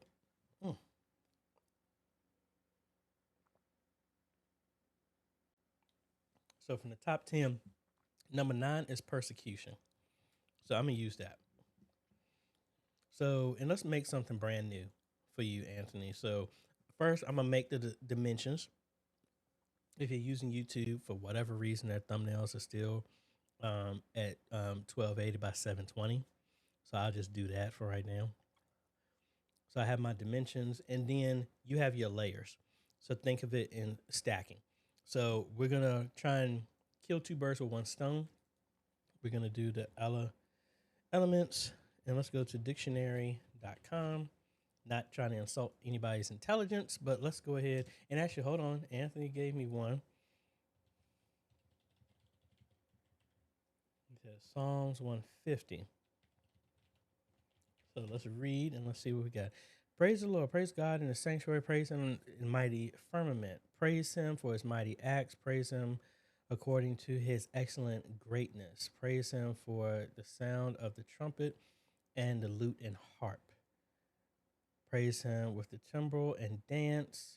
Praise him with string instruments and flutes. Praise him with loud cymbals, praise him with clashing cymbals. Let everything that has breath praise the Lord.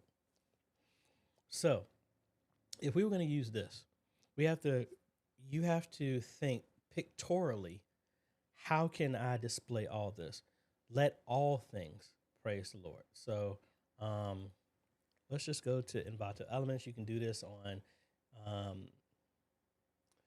Pixabay, Pexels, whatever. We're just looking for static pictures.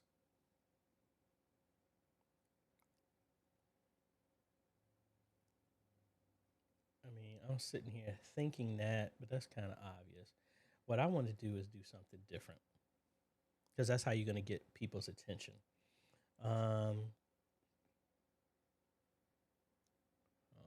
Let's see. Let's look up sanctuary. Probably just going to give me a bunch of churches. I want something that's going to make it stand out. I wonder what firmament is going to give me.